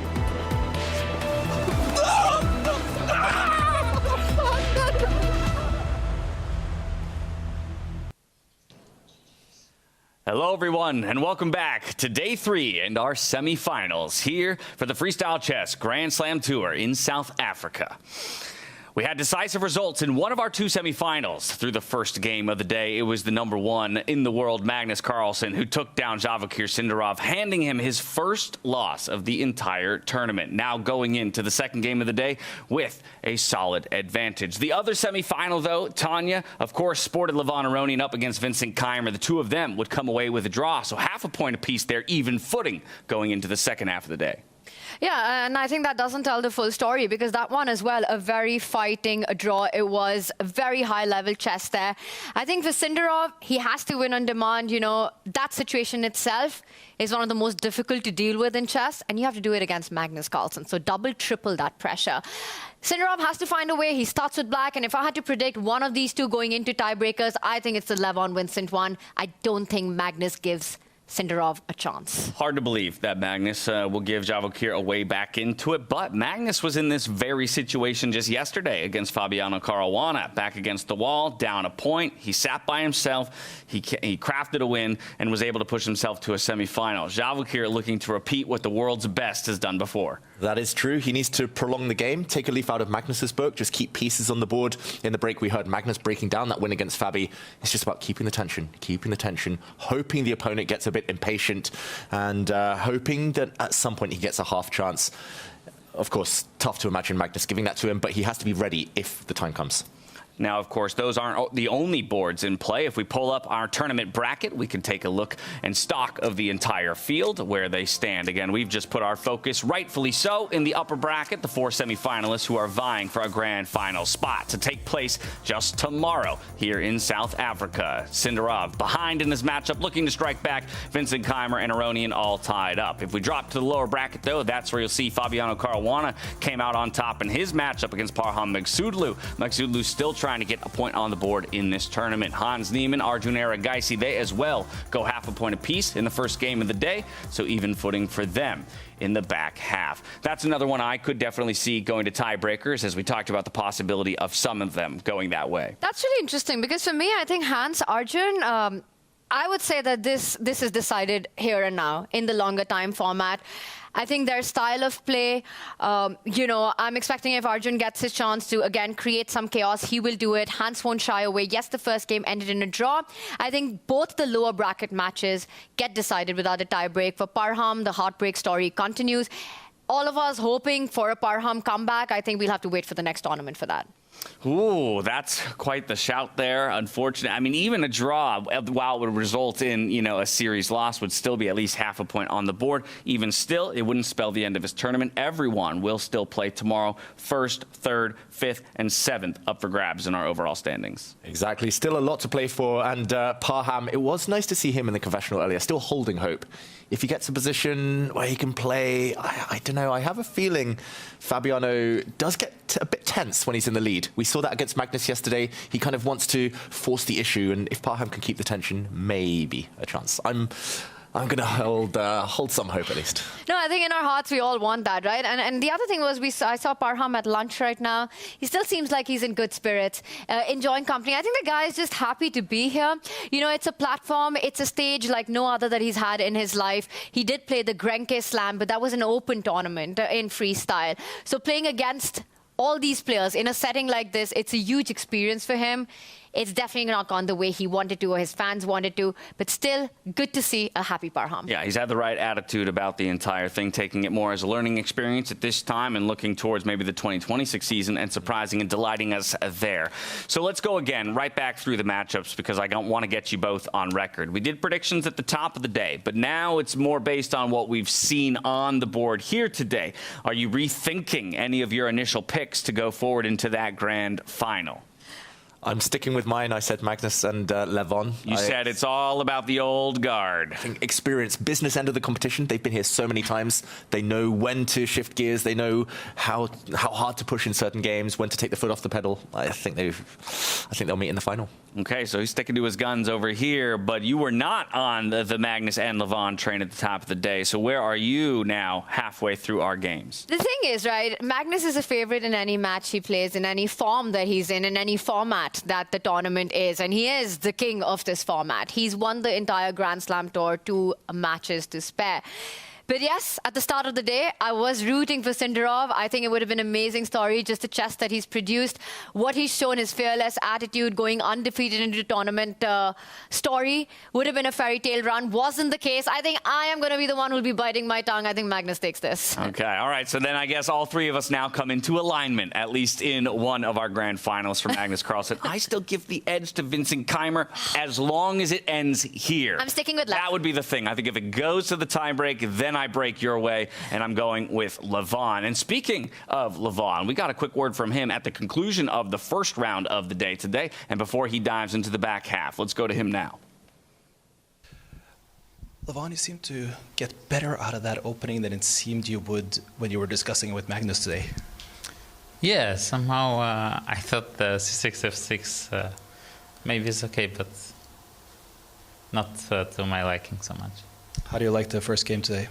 Yeah, it was better, but then I think I took some careless decisions. Then it was draw. Good luck in the next one. Thank you. So some careless decisions he's calling out. He's going to look to eliminate any of those inaccuracies or blunders, because I think that's one important note for Vincent Keymer is it was at the kind of the charity of his previous opponent, Arjun Erigaisi, with a distinct blunder on the board that even allowed him to book his ticket to the semifinal. So we know Vincent is the kind of guy to capitalize if you give him too many chances. Exactly. Careless decisions, like slight inaccuracies, the ones that drop you down from 99% accuracy to 98, those are fine. Those are acceptable. You can get away with 1 or 2, but you've got to avoid the big blunders. And interesting that we see 2 players who will be fighting against each other. I love it. Chatting away in good spirits.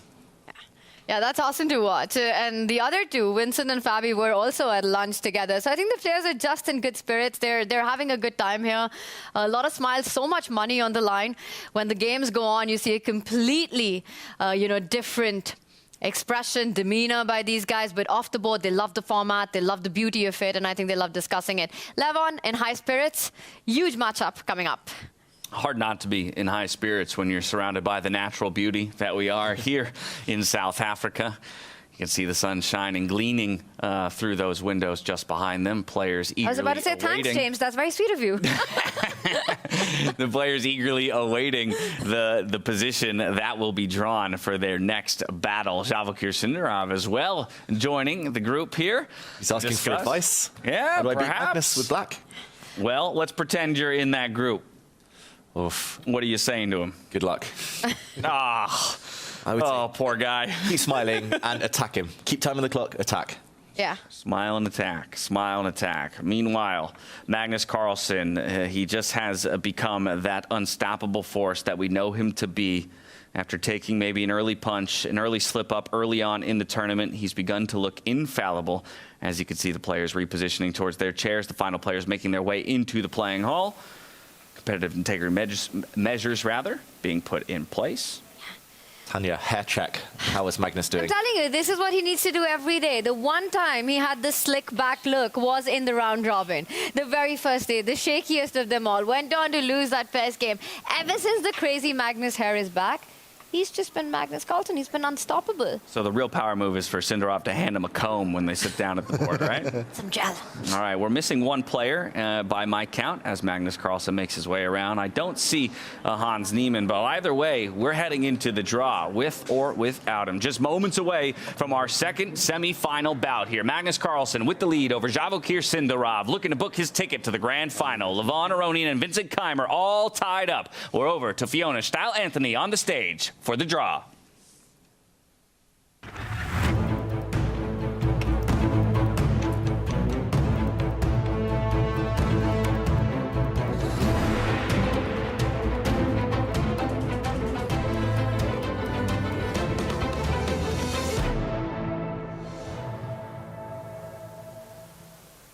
Welcome back. The first game of the semifinals is in the book. We saw a draw between Vincent Keymer and Levon Aronian, and a win for Magnus Carlsen against Javokhir Sindarov, who is now in a must-win situation to force a playoff. And in order to draw the next position, I'm delighted to be joined by Ella Carlsen.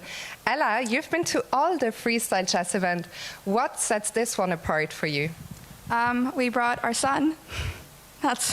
And the place is beautiful, so I'm very happy. Well, I'm happy you're having a good time, and you're going to be responsible, actually, for drawing the next position, so let's find out.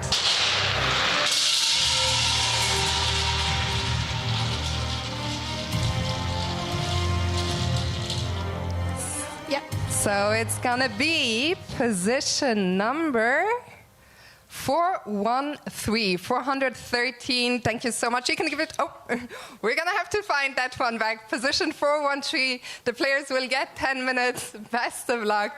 And to the spectators, have fun.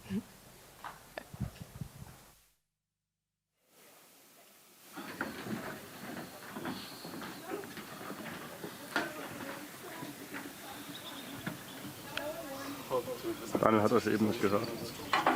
I don't know what I'm hoping for, so I will just... SRCC.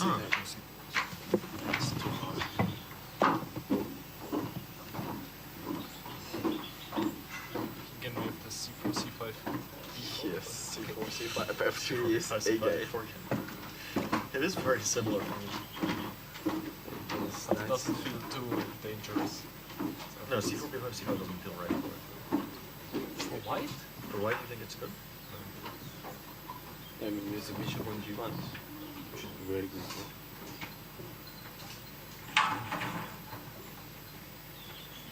C4 if play F6. Should I play C, should I say C5 or will you C5 kill me? B6. Yes, I don't mind B4. I would love to play this as well. I don't care. Okay, you also need to find a way to win. Okay, I want to play some interesting position, not too boring. Yes, but so C4 F6, you should be happy with C4, right? Right. C4. Okay, what player should you do? C6 and D5, right? D5, CD, or I see. Why you play C6? Okay, maybe we should D5 immediately. Okay, now let's go for it. Let's find for us. Yeah. Okay. I don't think C4 is critical. D4. Sorry. But D4 It's very weird. Or d4, b5. e4? Yeah, probably not b5. Okay, to ask a stupid question. But why not, yeah? Yeah. I don't... What else? No, there's probably nothing else. So we could also see it somewhere. f6, c6, or? It's not stupid at all. But it should be worse than the other one. Kind of the same, right? No, d4, d5 is very solid, yeah. Yeah. I didn't see any problem. Just... I don't see any amazing move for white, to be honest. It's quite... e4, c5. e4, c5 is... b4. If c4. it doesn't win a piece or a pawn, queen d3 shouldn't be played. Okay. This is rubbish. How about d4? Looks so dangerous, no? c5? c5, okay. I'll play with c3. f3, let's see. Why is this dangerous?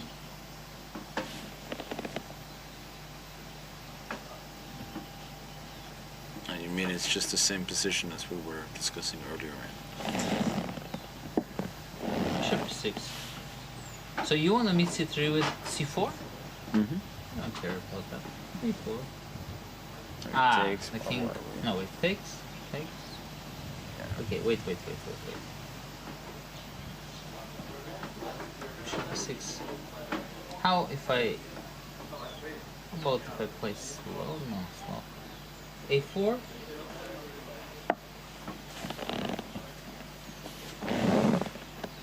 Slow Massaggi. The Massaggi variation. This is okay, yeah? I think so, yeah. But this... Okay, and if I go c3 immediately? He still goes for c4. d4 takes... c3... This is so strange. Bishop f6. Now we can have a match for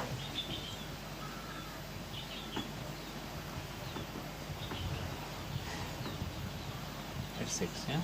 Before takes and... Takes and d5. Yeah, it's okay for play. Should be. e5. Then we take it. Takes and d5, e5. Queen f5. But then bishop f7, e6. Aren't you wasting too much time? Jumping around? Yeah. Don't believe it. And f3 is already dangerous. f6, d4, d5, b4, d5. So then that's the... Okay, let's see. Yeah, I don't like giving this tempo. Okay, but let's just see this position. But perhaps we can like b6, d4, so yeah, d4, d4, c6. No, Probably from too Black's fast. point of view, the structure looks good from Black. From Black's point of view, it also looks good from Black on the opposite side. No, both Maybe it's positions have theirs. some bias for I'm not Black. sure about this. It could be dangerous, but I think we can. I mean, you are for sure happy, but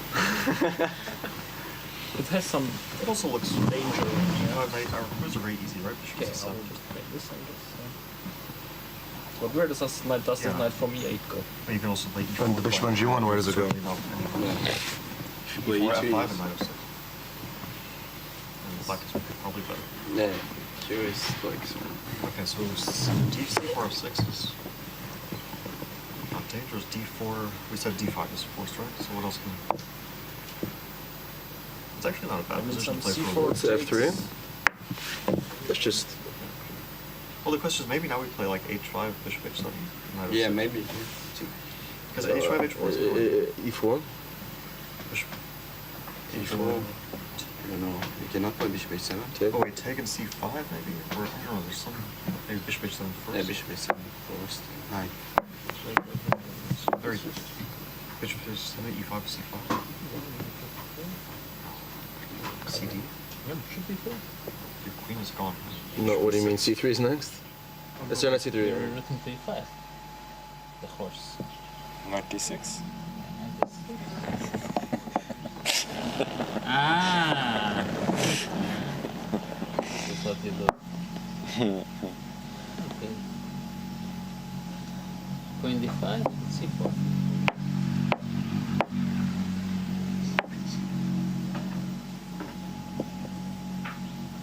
I don't know, c3. Nah. Come on.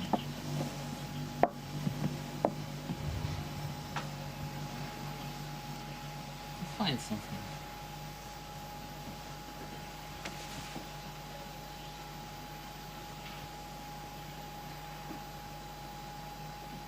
So you're saying d4 is the move.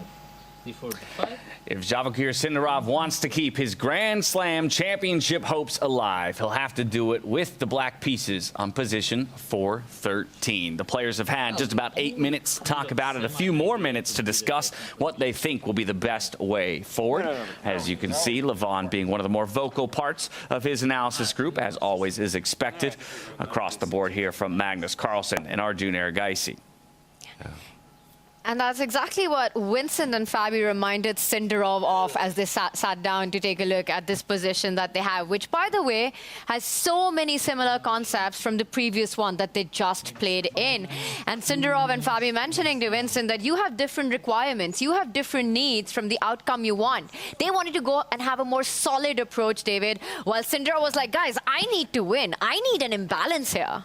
Yeah, Sindarov needs a win in order to keep things alive against Magnus Carlsen. Vincent Keymer, he, with a win, books his ticket to the grand final, but will still survive with a draw or better. Fabiano Caruana, in his matchup, has the advantage of a point, so a draw is all he needs to lock things up. So a bit of a different circumstance for all three of them to some degree. But yeah, it's really Sindarov who is vocal about, I need to make things a little bit messy. I'm looking for interesting positions, not necessarily stable positions. Exactly. In his own words, not boring. That's the only thing he wants from the opening in this game. Interesting that he didn't take a leaf out of Magnus's book from yesterday and just take himself away from the group discussions and just try to get into that killer mindset where he can try and imbalance things. We see the players taking their seats. 4 pieces on the same squares they started in the previous game. The whole of the right side of the board, or at least the king, bishop, and rook here, just as we saw them in position 44, as is the knight on c1. And Tanya, they were discussing very similar concepts to start the game. For both sides, right, where there was a central pawn moving forward. Like we saw in the last game, center space was a huge theme for white. So either the pawn in front of the knight or the bishop. And similarly, very interestingly for black, those 2 little moves, f6 and c6, to open up the bishop and the queen, as we saw in the previous game. I think we'll see these ideas come to play. Sindarov with the black pieces. Where will he find the imbalance? Must win for him. As all of the players take their seats, and with 10 seconds to go till game start, it's do or die for the young Uzbek up against the world #1, Magnus Carlsen, looking to book his ticket to the grand final here in South Africa. Away we go. The gong sounds, the players begin.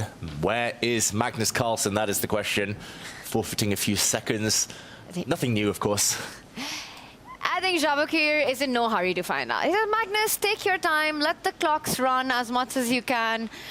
You know, get low on the clock, use every little bit. And you mentioned about something Magnus did yesterday in a must-win against Fabi, where he decided to take a break from the group discussion, go sit on his own. Not a path chosen by Sindarov, as Magnus does arrive with his little cup of tea, places it. He will make his first decision. And I think that story of that comeback thriller that we saw from Magnus yesterday really started at that point. It started even before the action on the board began. You could see the mind shift on the world #1. And in this moment, we'll zoom out, take stock of the field. Magnus Carlsen just about poised to make his first move. But as you can see, across the 3 other boards in play, 2 of our players with the white pieces have initiated gameplay, while Arjun Erigaisi will just now reach for that e-pawn and bring it forward. And so far, 3 different moves on the boards where we have seen the white players make that decision. E4 from Erigaisi, it was D4 from Maghsoodloo, and C4 from Levon Aronian. Will Magnus complete the set? Will he play something other than those 3? Maybe F3 would be the other main candidate move, something the players with the white pieces, the team, were discussing. And C3, we have 4 different first moves on 4 different boards. Unique moves across this one. Very, very intriguing. So basically, no one agreed with anyone there. They were like, you're wrong, you're wrong, you're wrong, you're wrong. Going their own path here. Trust issues with the teammates You know, there. when you spend so much time with people, it eventually happens, David. Yeah, perhaps trust issues, but again, also perhaps what we were just discussing, the fact that everybody is playing for a little bit of something different in this one. Exactly. Maghsoodloo needs to win, so he goes his own way. And Magnus, happy with the draw, he goes his own way. And the other two, they're unsure. Arjun and Levon, they would just like to get a proper fight, a real game. They decided to play maybe more normal-looking moves, I would say, e4 and c4. Interesting that Hans Niemann is the one who hasn't made his decision after being late a bit earlier to the opening discussions. Almost by 9 minutes. The players are required to be in the playing hall about 20 minutes prior to the start. So Hans Niemann missed that. Magnus also decided not to sit amongst players. He was at the back watching Ella pull out a position there, which got straight thrown back into the mix. So 4-1-3, a reminder to the organizers, needs to be pulled out of that draw. The most interesting draw out of the opening here, I will say, is the Parham board so far. Bottom left of our screen right there, we see an early Howell the H-pawn move up the board, H4. And this was the first time that I saw Parham not take part in the group discussions. He kind of decided to go his own way. And you know what? When he needs something a little different, he needs his first victory here in South Africa. And I have to believe with a whole majority of the chess world behind him, hoping for some brilliance on display up against Fabiano Caruana, he's going to take a couple stabs at it here early on in the game. Oof. Wow. Not just the H-pawn, the A-pawn as well. We're going for the pincer attack. Yeah, you push them forward and eventually hope that you can stab towards the center a bit later. Just a very quick action replay. He did start with the D4 pawn push, something that Magnus Carlsen might be transposing towards a bit later in his game. Fabi says, okay, symmetry, that's fine by me. I just need a draw. Parham brings out a knight. We see the C6 move, at least a diagonal opened up for the black queen, maybe the bishop as well, coming out. And this is where Parham says, I don't know what I'm going to do next. I'm going to wait for you to decide first. In the meantime, I'll gain space on the flanks. Big question, though, is where the white king is going to castle. He's pushed pawns on both sides, meaning that maybe the king isn't going to castle at all. To me, this is not brave. It's a player on tilt, right? He's not taking that much time. He's pushed all his pawns forward. Very committal decision there, because that stuff you can't take back. You've let go of some squares. Your king potentially weak for the rest of the game. And Fabi's done everything very healthy. He hasn't taken any time. You know, he's played fast. He's simply continued to improve the position of his pieces. And centralization for Fabi. He's improved his bishop onto a nice diagonal with its queen. The knight comes towards the center, just as white has done. Knights behind pawns is the motto, and Fabi's keeping flexible. He hasn't played f6 yet, a move we discussed earlier, to open up his bishop, because he might go the other way with his bishop, which might be a very nice diagonal down towards the white queen, staring at it. And yeah, it's very unclear why the pawns have been pushed. There's no big targets on either flank. It's not as if black has declared where his king is going either. So it very much seems like Parham has passed the kind of first move advantage that white normally has. Kind of to Fabi here, he said, I've played some kind of generic moves rather than concrete moves. And what is this? He's shuffling his queen. Very mysterious play here. I think he's just trying to confuse Fabiano at this point. Yeah, bringing it on to a diagonal that I guess eventually it could threaten a king that remains on the right-hand side of the board. You know, if you ask Levy, if you ask Gotham Chess, this position, freestyle chess, guess the elo of the player playing with white. I don't think Parham wants to hear the answer to that. Yeah, early days, but it probably wouldn't be high. Like, the queen is literally nowhere to go if it comes out to this square, gets hit by a pawn. If it comes out one square short, then it's going, well, now it would just drop off. And Fabiano is already setting up some nasty traps. That knight is hard to remove. And that's the downside behind pushing your corner pawns here. Your H-pawn, for example. White cannot push this pawn now, for example, just because of a check, a fork, game over. This is going to be a thorn in his side now for a long, long time. Even Fabi doesn't understand what's going on. He just takes a look to the left, to the right, takes a sip, gets up and leaves. He's just done everything that's so natural for black in this position. And I'd already say, from a human perspective, looks very good for black. It's a moment where I'd rather like for Fabiano to be diving into the confessional, just because I want to hear what he's thinking from the opposite side of the board when you see this coming your way. Do it, Fabi. We can hope. He hasn't been in there so far, unless I recall wrongly. Fabiano is one of the few. Not to my recollection either. And it's understandable. I think in round robin, it's impossible to expect the players to do that. And then he had Magnus in the next round. That's a good point. That's a good point. Use all your time when you're up against Stay on Magnus the board. Carlsen. And do your thing. You know, he almost did his thing yesterday. So maybe today, now is the moment that he'll find that space to take a pause. So Fabi looking good in this one. Should we move over to some of the other boards, James? Yeah, let's go to our other lower bracket bout first before we jump up to the upper bracket. So checking in with Arjun, Erigaisi, and Hans Niemann. Not too many moves made here on this board, and that, if anything, is maybe the most surprising thing for me as we arrive between both of these players, known at times to weaponize their clock, move quick, and look to create early advantages. Yeah, sometimes when a plus and a plus meet, it's a minus, and they kind of cancel each other out. And yeah, both players trying to get the energy going. Huge kind of recollections here, similarities between the previous game, where again, it was the f6, c6, the 2 pawns we're highlighting here, opening up diagonals for the pieces. And maybe the big X that we were talking about. Very likely that white at some point pushes a pawn forward. Very likely that black challenges the center. And I think the players are just weighing up when to go for those types of moves. For now, though, it looks like decision time for Hans Niemann, whether to push forward in the center or whether he first needs to, for example, move his bishop out and castle his king.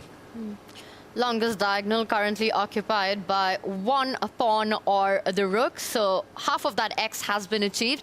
And a lot of patterns emerging from the first one. I think white will do exactly as you mentioned, an idea for Hans. Push that f-pawn, get the bishop out of the way, get your king to safety, and then you're basically looking at a standard chess position. And it all explodes, it all opens up once you have a trade in the center of the board, once that liquidates. Yeah, the only other expectation I might have would be one of those knights jumping forward. No, he's going to go for the bishop instead. I was thinking maybe knight to e7, supporting that very same pawn push, just another way to develop and grab control of the center. Sorry. No, James, I'm sorry. I didn't mean to interrupt, but I was just wondering, you know, Arjun, the kind of player he is, what he wants out of the openings, how could he try to make this, well, not the same as what we saw in game one? And one idea that does strike to me is to maybe try to trade off that light squared bishop, which has just moved forward, so that potentially there could be some weaknesses you could target. Is bishop b3 an idea that, David, you might have on your radar playing this position? If you take, I'm super happy because I recaptured towards the center of the board. My rook file opens up. I'm a happy camper with that.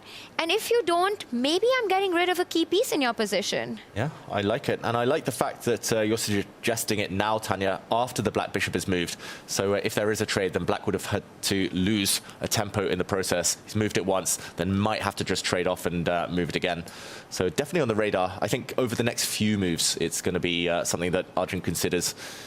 Why not? It develops, and it probably trades off one of the best pieces of the opponents. So whether it's now, whether it's in 3 moves' time, definitely on the radar. I like it as well, but perhaps you can explain to me what's then stopping, let's say, black from just evading that trade and pulling my bishop one more square out into the right.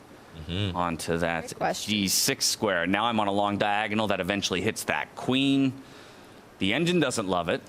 Yeah, I mean, it's pros and cons. It gains time, keeps pieces on the board. So those are the plus sides. I think the one downside is that it's difficult for black to castle on this flank now, as the square the black king wants to end up on would be covered. But definitely an idea, and definitely something that might be considered. Arjun doesn't go for it yet.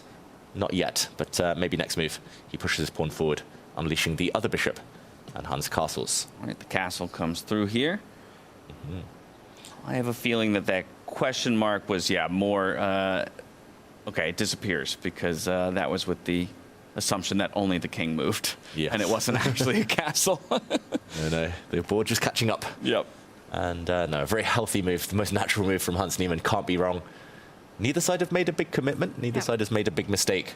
So I think very balanced for now. So early days here, up to our upper bracket. Levon Aronian, Vincent Keymer. Let's take a look at this one. Both half a point apiece. So for either of them, a decisive victory in this game does mean a one-way ticket to the grand finals.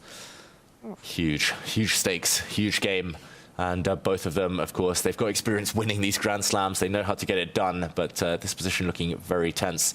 Tanya, it reminds me of some kind of pawn structures from traditional chess, something English openings, but also reminds me a bit of Swiss cheese with all the holes in it. Feels like the upside-down version of the stone wall right now. The Swiss cheese that you're pointing out here, the light squares left behind by the pawns that have moved forward on those dark squares. A really committal decision by Vincent Keymer, and not something that we see so often by him. You know, we talk about how well he understands this position, but he's left behind some long-term weaknesses in that. You know, you're pointing out a direct path for the pieces to land there, David. The d6 pawn, a potential backward weakness long-term. Vincent yet to make a single move by one of his pieces. What is that bishop on d8 doing? One more move. If Vincent plays b6, he'd have all his pawns beautifully placed. Get b6 in, get h6 in. And I don't know who's clapping for who in that position. I'll just put those moves on the board, Tanya. Your wish is my command. And he's playing checkers, not chess. It's the wrong sport. Yeah, and this would not end well for many reasons, including the fact that the rook in the corner would be trapped. But your own dark squared bishop is never going to play the game. Ever. Exactly. It needs to breathe, those pieces, at least for now. Whoa. What? Whoa, Levon sacrificed a pawn? It's the Lev gambit. If I had given you 10 minutes to guess what move he was going to make, would you have ever guessed that one? No, and especially if we just do a quick action replay, especially because of one specific reason. We saw a pawn push, f6, logical, attacking a pawn. He defended it. C pawn, F pawn moves. This is the key. He's moved it one square already. And then 2 moves later, what happens next? He plays it again. F3, 2 moves later, F4. That's a loss of a tempo. I love it. Losing some time. But you know, there are some themes of traditional chess openings at play here. Very often, white does employ these ideas of a pawn sacrifice to simply gain time bringing out the pieces. David, if the bait was accepted, I think what Lev's looking at is then continuing with development, bringing the knight out, hitting that pawn, and telling Vincent that, Vincent, you've made 5 pawn moves. Are you willing to make a 5th one on the dark square to actually defend that pawn, the only way to do it? And look at the weaknesses around the black king. I think f4 poses some serious questions to Vincent Keymer, and he knows it. Super dangerous to accept it.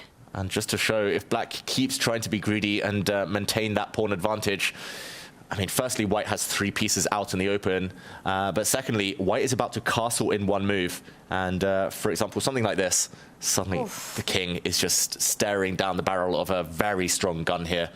And this is just, I mean, ugly. I think beyond, you just can't consider this at all. Vincent Keymer is not a greedy player, and therefore he doesn't take the pawn.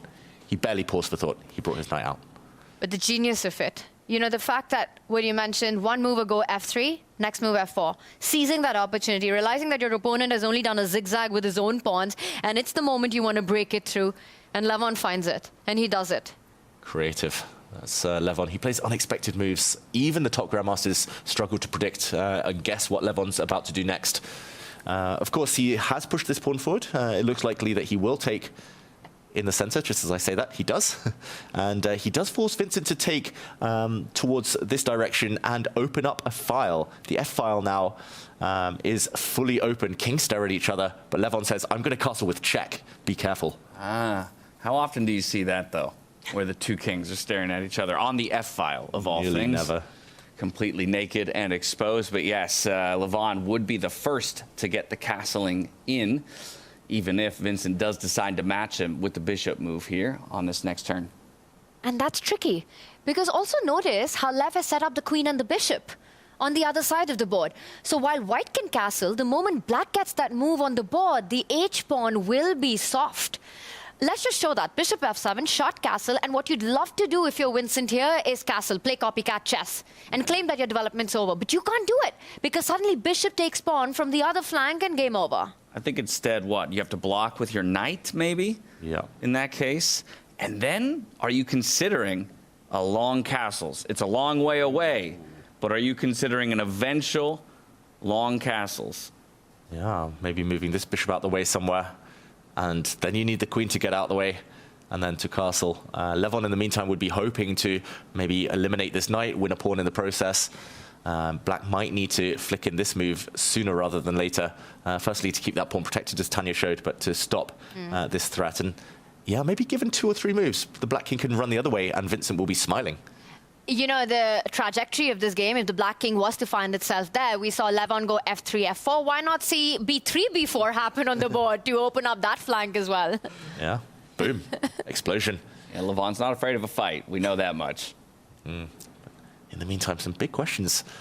I don't know if Vincent foresaw this or whether he's just now kind of trusting himself to find a defense, but this is a Levon type of position, I would say, at least for now.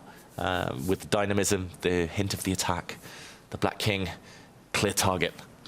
Rightfully so. We've put a lot of focus on the kings, the most important piece on the board. But just referencing again kind of the commitment of some of these pawns here from Vincent Keymer, that D-pawn is forever going to be a weakness, a backwards D-pawn that eventually Levon might look to expose. And this is interesting. This pawn formation comes from other openings. It comes from especially English openings in traditional chess, and it's known as the Botvinnik pawn structure, named after a former world champion. And the whole idea is to stop pawn breaks. You don't allow the opponent to open the center. So although you're giving big kind of squares to your opponent, weaknesses, you hope to cover those with pieces. The pawns stop the opponent's pawns coming forward, and it's a neutralization tactic, just to prolong the game as kind of far as possible.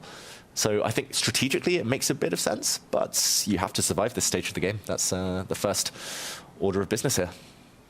You know, you don't get to see Vincent in trouble in the opening very often in this format. He might take his time and he might be low on the clock, but he seems to find the best moves and kind of get out of the opening stage without too much trouble. I think this is a different narrative, and I think he still needs to be a little precise, maybe even a little bit more than a little precise over the next few moves to get out of that, simply because of how committal his first 4 moves were. So the accuracy going to need to be there for Vincent Keymer up against Levon. A little surprised that we don't see the immediate castle with check, because it feels like that's what all of this was building up to. But while Levon thinks about where he's going to go next, let's check in with our other marquee matchup. We haven't been there just yet. Javokhir, Sindarov, Magnus, Carlsen locked in battle. Magnus Carlsen, a draw or better, will take him straight to the grand finals. For Javokhir, he needs to get it done here and now against the world #1 just to force the tiebreak. And look at this clock situation, very similar to what we saw in the first round of the day. Already a near 7-minute deficit for the young Uzbek. That's not a good sign, Tanya. But I love the position that Javokhir has gotten. Now, you're in a must-win, right? And David, you're going to do an action replay, because right now on the board, Javokhir has an extra pawn. He's about to lose it, but guess what? He can throw in a spanner with a check. We'll do an action replay, and I just want to say one thing before you get there, David, that this is what you want, right? In a must-win. Yes, you have less time on the clock, but you know this is going to be a fight, because Magnus is about to be forced to lose his right to castle, to get his king to safety for the rest of the game. Yeah, this is Magnus. Very provocative mood right now. The action replay you mentioned, Tanya, he started with c3. We saw after black push the d-pawn, Magnus copy, and it was very much Magnus who initiated the chaos. It's totally symmetrical. He could have just brought his knight out like Fabiano was doing, kind of with colors reversed. He could have moved his bishop like we saw Levon Aronian doing. Stable position, white's a tempo up. But Magnus here, push forward in the center, defended by his queen. We know how much he loves to activate his queen. Javokhir said, no, I'm not going to clarify the center yet. And I'm really shocked that Magnus made this decision. There's so many other tempting, healthy moves. Moving the bishop again. Any knight move other than the one he played would be just a very stable position. That's all he needs. But Magnus, I think, believes that he's got a big advantage here in what transpires. He's brought his knight forward. There's a huge threat, game-winning, game-ending threat on the board with a fork, royal fork, and he does expect to react to this check by blocking with his bishop. And the line you mentioned, Tanya, the bishop's coming out, the king coming out into the open. Magnus thinks, okay, I'm going to take this pawn back, I'm landing a check, I'm coming into this square. He's doing very well, and actually visually I love white's position as well. But if black can survive the short-term storm, then the white king might become an issue. So Javokhir here would probably just need to castle, get out of that. Oh wait, it does still lose material. Oh yeah. Wait. Oh wait. Magnus does have tricks up his sleeve. Javokhir has got to make a move, though. Yeah, he does. You just simply cannot be burning this much clock against Magnus Carlsen. Again. Again. Exactly right. You got to take the lessons from the first round. But he really wants to give that check, and he's trying to see what the follow-up is. Can he survive that one move storm that happens right after the trade? Because I just realized the other thing, right? Here, if you try to defend it with your queen, getting it to d6, which was my initial thought, b7's weak as well. Yeah, this pawn would hang, and white would have a huge advantage. And James, it looks like a huge decision, but here he needs to find the energy to start sacrificing. Whoa. Yeah, it's pretty wild that the top engine line invites the fork by that knight after the castles that we talked about just a little bit ago. So first, yes, following through with this bishop check line, we, invalidate Magnus's ability to castle going forward, but you let go of your rook in this case, and you bring your queen all the way out to f4. Yeah. And the problem is not reaching this position. The problem is evaluating this position from what you have right now. Javokhir, 15 minutes. The more he thinks, the more it feels that this is where his head's at right now. But how often does it happen? You go down that path, but you can't convince yourself of it at the very last moment, and you make a panic move. What are the odds that he actually does it? And why is this still slightly better for black? Yeah, if you showed me this position, I would take white here every time. And then the eval bar says, black is better. This is crazy. I think the compensation, rook for knight, you're down, but you have one pawn in return, so just a minimal disadvantage. You have the opponent's king out here in the open, can never castle. White's bishop is a bit stuck. I think just very quick activity. The knight is coming out to the center, the bishop's coming out, and the black rook is sliding into the center. So difficult, though, for Javokhir. I mean, maybe he gets that process of elimination because there's nothing else. Anything else, he's just clearly worse. The knight fork is landing anyway, so he might be forced to find this, but it takes courage. Guts, so much of it right now. And the thing is, if somebody puts this position up for Sindarov as a practice exercise and says find the best way forward for black, that's the line that you're looking at, and you sit and you calculate, you evaluate. But he's got none of that. I mean, you could just be thinking that's lost. You see knight d7, you see you're losing in exchange, and you stop even looking at it. Right. You know, you stop your calculation. Now you're looking for your next best option. I can guarantee that both players think that white has got a big advantage here. I think Javokhir might play that because he feels it's desperate. It's like a last resort. There's nothing else. It turns out that that's actually very decent for black, very healthy. But Magnus, in his mind, he's kind of cracked this opening. He's found the most beautiful line for white. He's winning material, and he's going to win the match. That's Magnus's mindset right now. Yeah. You look at him, you almost feel it, that he thinks this is over. He's he's relaxed already, Magnus. That would be such a cold shower if Javokhir now plays it. He needs to play it now, though, 13 minutes. Because it's not the end of the game, even if he plays it and finds it. He'll still have to be thinking way across, way over the moves. Look at Magnus. He's so chill and relaxed. He just feels that Sindarov has gone completely wrong in the opening. But that's not the case, Magnus. Javokhir needs to find bishop c4. He has to sacrifice that exchange. David, how bad is it if he takes a cautious approach? One human move that comes to my mind to stop that check is develop your knight to b6, not allowing any fork, not allowing a check on e6. Put it on the board. This is not Javokhir's move yet. We'll see the evaluation bar rise a little bit at least. Magnus's most natural move would be to recapture the pawn that he sacrificed. And now any check would always be met by a bishop block, and white's queen can drop back to defend. And the problem is black's position is just full of holes. So here, it's basically the same thing, but yeah, you just do not get any compensation, do not get any attack for the weaknesses you've left behind. So I think he needs to find this. Did you see that? The shake of Javokhir's head. It's not only Magnus who thinks Sindarov has gone wrong, but Sindarov thinks Sindarov has gone wrong. What are the chances that he actually goes for it, process of elimination? Does he find it?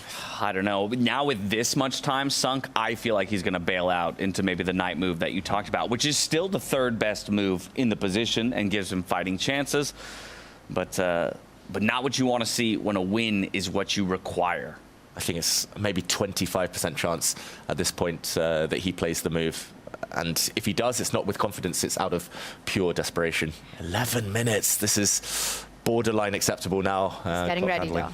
He's getting ready to make his move. The thing is, even if it's played out of desperation, if you come to that last position, you suddenly realize if he gets to that end of sacrificing the exchange, that there's a lot to play for here.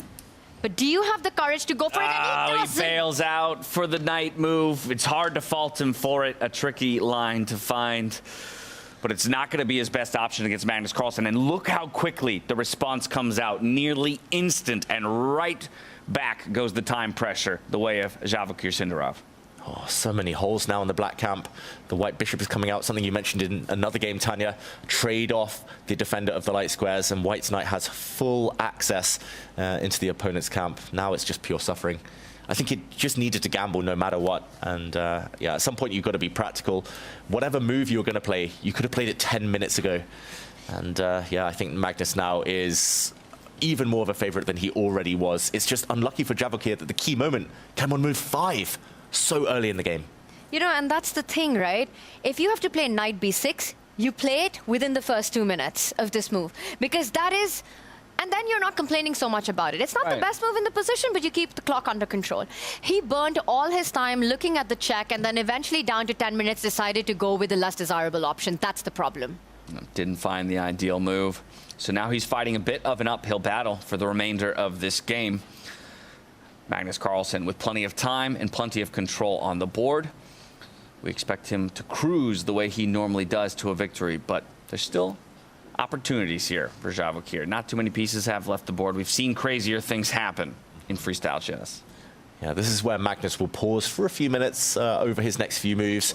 He'll just decide where to put his pieces. I'm looking especially at the minor pieces still on the back rank, the knight and the 2 bishops. Once Magnus finds good homes for those, we'll see him speed up and try to secure a long-term advantage with minimal risk. So with the expectation that Magnus slows things down on his side just a little bit, let's check in with our other semi-final bout, where we will see shoes on the other foot when it comes to the sides of the board. Vincent Keymer here, yeah, exclamation point for his most recent move. You can see the eval bar has slipped a little bit in the opposite direction, and the player with the black pieces has a small advantage. Someone dropped a bomb on this board. Something's happened.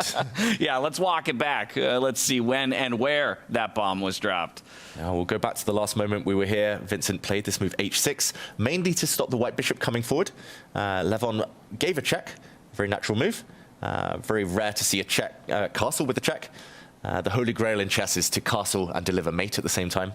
I've never managed to achieve that yet, but one day, knight f6 played to block. Play me enough times, you'll get it. The bishop drops back. Very interesting from Levon. He wants to kind of double down his attack on this knight, and this is where the big mistake, at least according to the computer, did arise. After the black bishop came forward, attacking white's pawn, Levon had the chance to just defend it. He could have brought his knight forward, for example, very healthy move, but he said, no, your king and its safety is more important than my central pawn.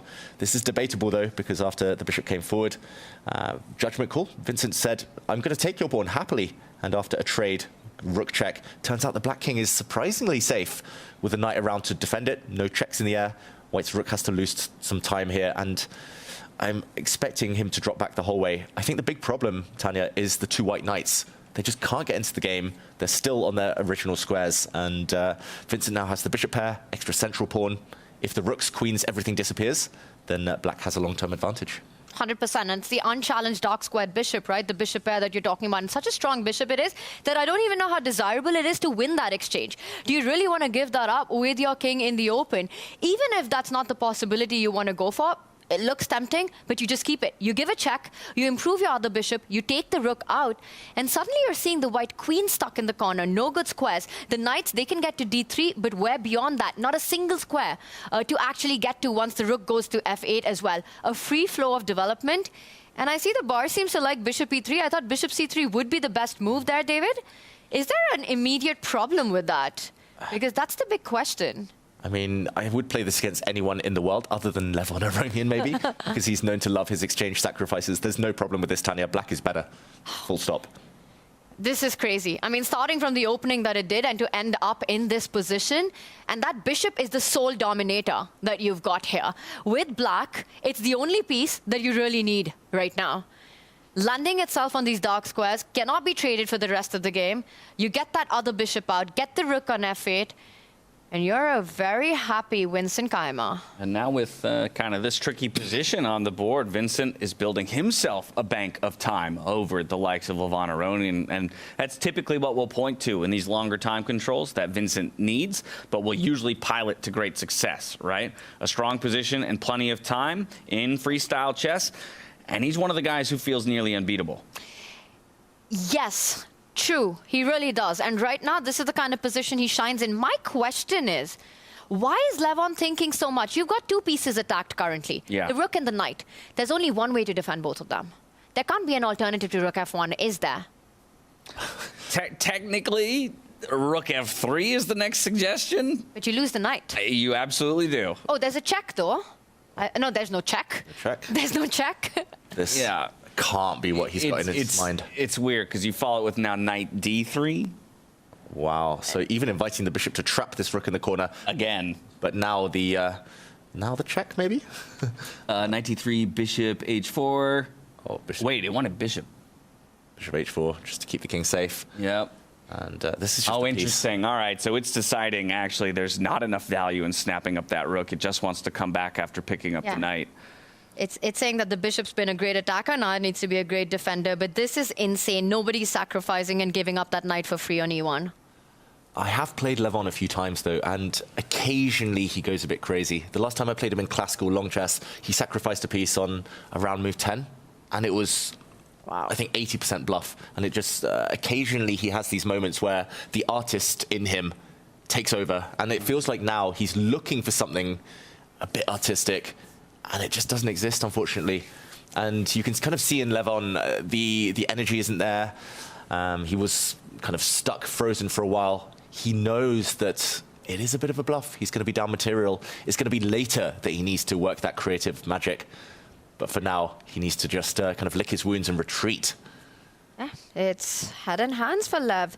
And this is a decisive match. You know, the score is level. Anyone wins, takes it through, is through to the finals.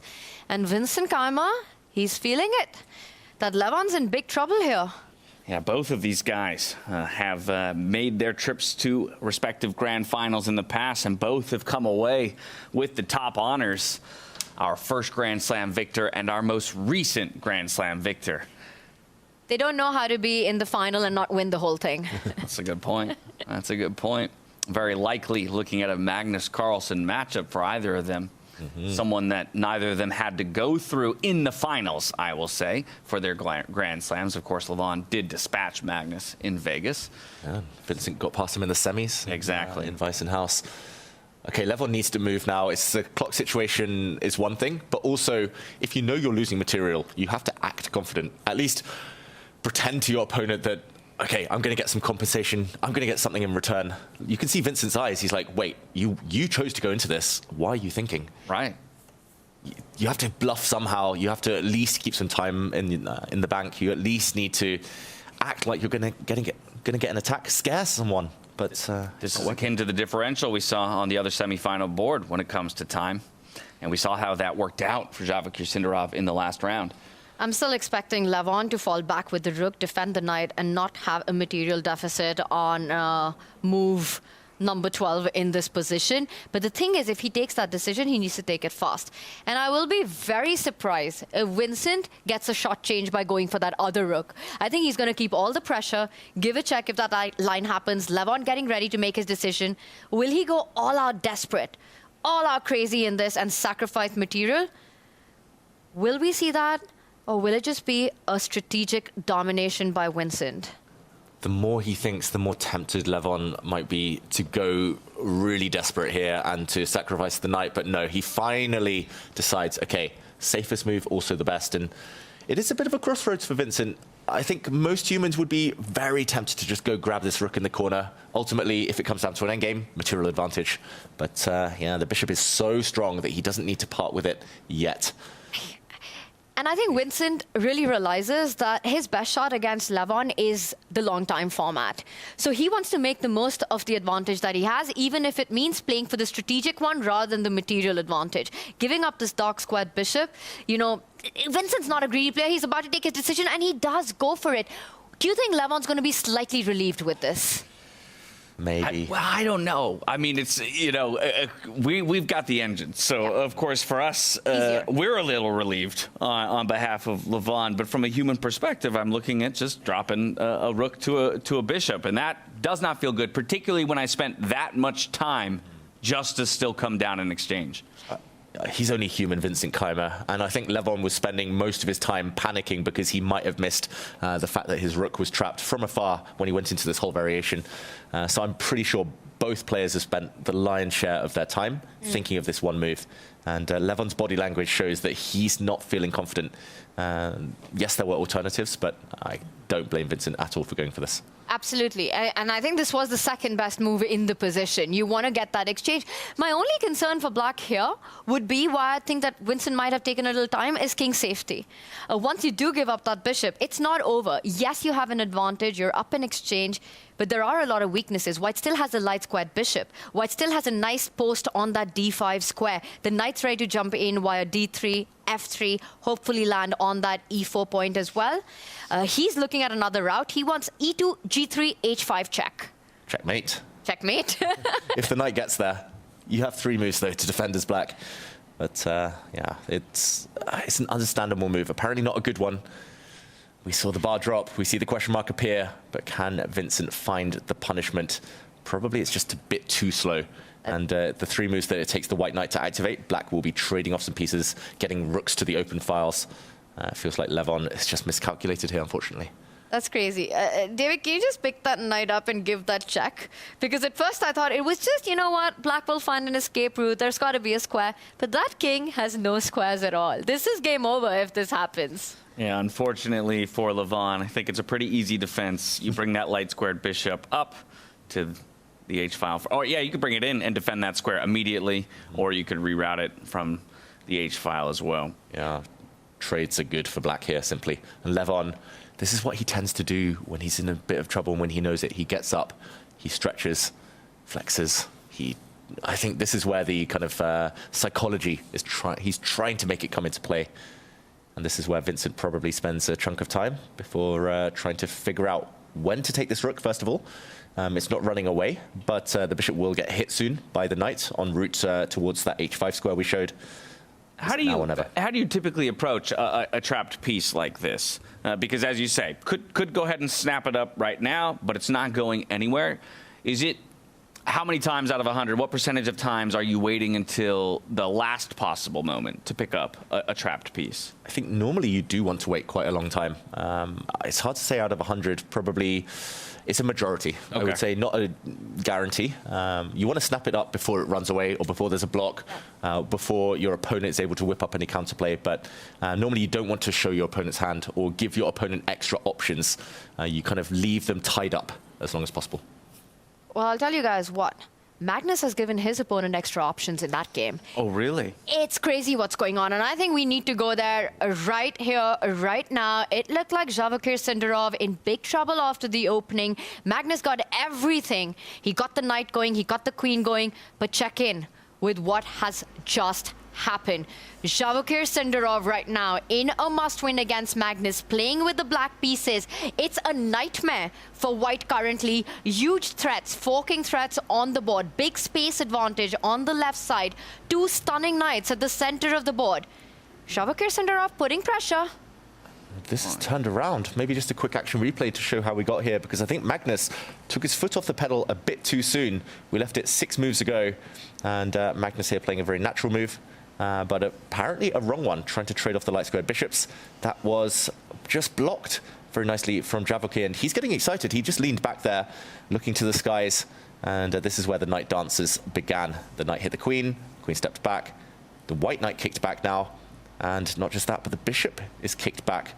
And yeah, this bishop, I think it just chose the wrong diagonal, chose the wrong avenue, and watch out, Magnus. He tried to do this to Javokhir earlier, so the shoe is on the other foot, the royal fork. It's quite interesting, a bit of symmetry to their first game, where on move 9, it was a small inaccuracy from Javokhir Sindarov that gave the opening to Magnus Carlsen. That queen move that we just saw get the question mark, move number 9. Ooh. Whoa. So let's see, though, because we've said it in the past, Magnus Carlsen, he'll never give you more than 1 shot in a game. So let's consider that your shot. Javokhir, so far, you found the exclam. Can you keep pressing forward? Again, the midfielders, right? You've got 2 knights there. You're pointing out 1 threat on the board with knight d2 check. There's another one with the other knight. That a pawn doesn't need to stop there. a3 is coming in, attacking the base of that pawn chain that Magnus has. Once that gets destroyed, destroyed. Look at that C pawn. That's going to fall. Then the D pawn comes under pressure. This is looking incredibly tricky. For example, David, if you make a move like queen, stepping back to protect, to defend yourself from the forking idea that you mentioned, just push that pawn, blow open. Check this out. The queen is actually almost trapped in this scenario. Maybe she is just trapped, just dropping off the board, because you can't come back. There's this fork. If you go all the way up to the edge, then the bishop catches you, and the queen is destined to be lost. Oof. So, Tanya, you're right. It's maybe this one was the one Magnus wanted to guard against, but the other one is the bigger issue long term. We still do have to defend, though, against that knight fork. There's 3 ways to do it. Our rook can defend that square, our king can step out of the way, or the queen can drop back. Actually, 4 ways. The bishop can also slide up. And that's not obvious. It's rare to kind of move the bishop around like that so much, offer the bishop up for a knight trade. I think the move he wanted to play as well, the issue is that, as Tanya said, a3 lands. The knights are going to come forward, hit that rook in the process. Yes. That's the move he wants to play, but probably just doesn't appeal to him anymore. I think that's the most natural move in this position, and it's one of the bad ones. Just like that queen fall back, getting the rook to the center of the game with that other knight jumping into play. Javokhir is sensing his chances right now. Look at Magnus, his eyes widening. He knows it. I think he's panicking suddenly. Oh, yeah. Look at the head. He's like, how did I get myself into this? Wearing his emotions on his face in this one. You Can't believe see it. a bit of that nervous energy coursing through Javokhir's body as he senses, perhaps I have a way back into this. And he's only looking at his own first few rows, Magnus. He's like, wait, that's a weakness that I just can't cover. What have I done? He's mad at himself right now. And the thing is, 4 moves into this game, Magnus Carlsen in driver's seat. He was the one who was pushing. Queens out, knights out, threatening a miniature. And it all comes... 12-plus minute time advantage as well, as Sindarov had completely tanked. And now it's down within 4 minutes. I mean, this is, quite the recovery You from say Javokhir. 4 minutes? I think it's going to vanish pretty much out of thin air right now, all the way down. Magnus Carlsen in big trouble. Sindarov, it feels like it's mission impossible when you're playing Magnus in such a match situation. But anyone who's watched those films, Mission Impossible, knows the mission is always accomplished come the end. He moves his king out of the way of the danger there of the fork, the check. So the knight move would just be replied to with a queen retreat. But how can Javokhir continue here? He's got the pressure. He's got the beautiful midfielders, the knights controlling the middle of the board. But what next? It's also a good move because now a3 kind of falls a little short. You can simply kick out the knight on c4 with b3, and knight takes pawn doesn't come with a threat on either of the 2 pieces. So not choosing the queen, not choosing the rook to defend that d2 square, king g1, that's a good resource. Yeah. I think it was that one or the bishop move that Magnus needed to play just to at least deter black from any immediate action and delay any immediate losses. Javokhir, what next? If the pawn push doesn't work, then it's probably just about improving some pieces. Pieces that could be improved are maybe this bishop, get out the way for the black king to castle. Maybe the other bishop could consider trading off for its counterpart. Maybe the most natural move is to bring this bishop out. Firstly, to try and trap the white queen, but also to castle. Magnus has many superhuman skills when it comes to chess, and one of them is just how quickly he resets and how quickly he adapts. You saw him on camera.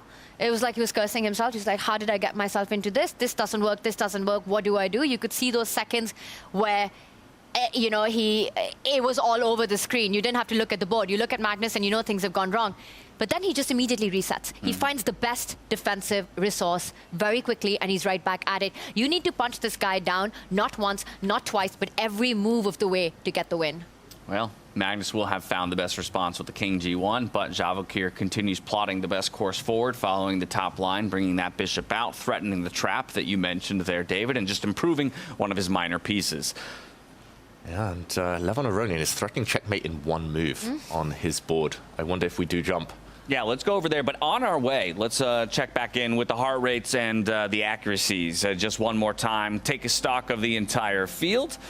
as it flies up. Here comes the heart rates. Taking a look at that, maybe Javokhir Sindarov highest heart rate alongside Levon Aronian because they feel like perhaps they have ways to get this done here and now against their respective opponents rather. But how about the accuracies? How's everyone doing when it comes not as clean as the first round? You can see there Keymer and Levon definitely locked in a bit of a messier battle. Makes me glad that's the game we're going to in just a moment's time to take a look at how that one's playing out. Yeah, Keymer lower than Levon Aronian now because he has just made a big mistake, and it feels like they're both trying to pull each other down into the mud. Levon's trying to create that deep dark forest that Tanya referenced earlier, and Keymer slipping into it, losing his way a bit. Very quick action replay, just the last two moves. We left it with Levon pushing the pawn. Turns out taking the rook in the corner here and now was the first way to start, because delaying it by one move has allowed Levon to gain a bit of time. This is a big mistake. He now hits the black bishop, which is forced to capture the rook in the corner, and not a retake of that bishop now, not taking it back immediately, but the threat of the mate. If Levon is allowed to deliver, this would be the end of the road for the king. Beautiful kind of cut off. The king has no access to any safe square. This is incredible.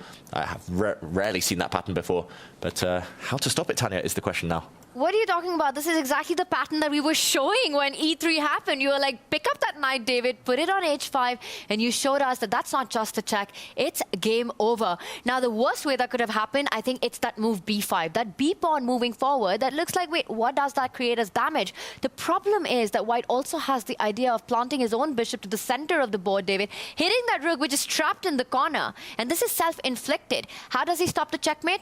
Well, you said it, right? Bishop F7, a defensive resource we've been talking about for a while in this game. But I wonder if the problem is not just the king's safety, but also the rook at the other flank. Well, but considering the threat that you just mentioned about that rook maybe getting tracked, I like bringing my queen over. E8, defending that same square, but also giving my rook a way out, maybe? Yeah. Makes a lot of sense. That is very clever. I think that's the move he might end up playing Vincent Keymer. And Levon at the right moment will take back this bishop in the corner and say, yes, I'm down the exchange. I'm down a rook for knight, but the rest of my pieces still on the board have great attacking potential, and the black king now very open. Suddenly it's a Levon Aronian type of position. Yeah. King safety.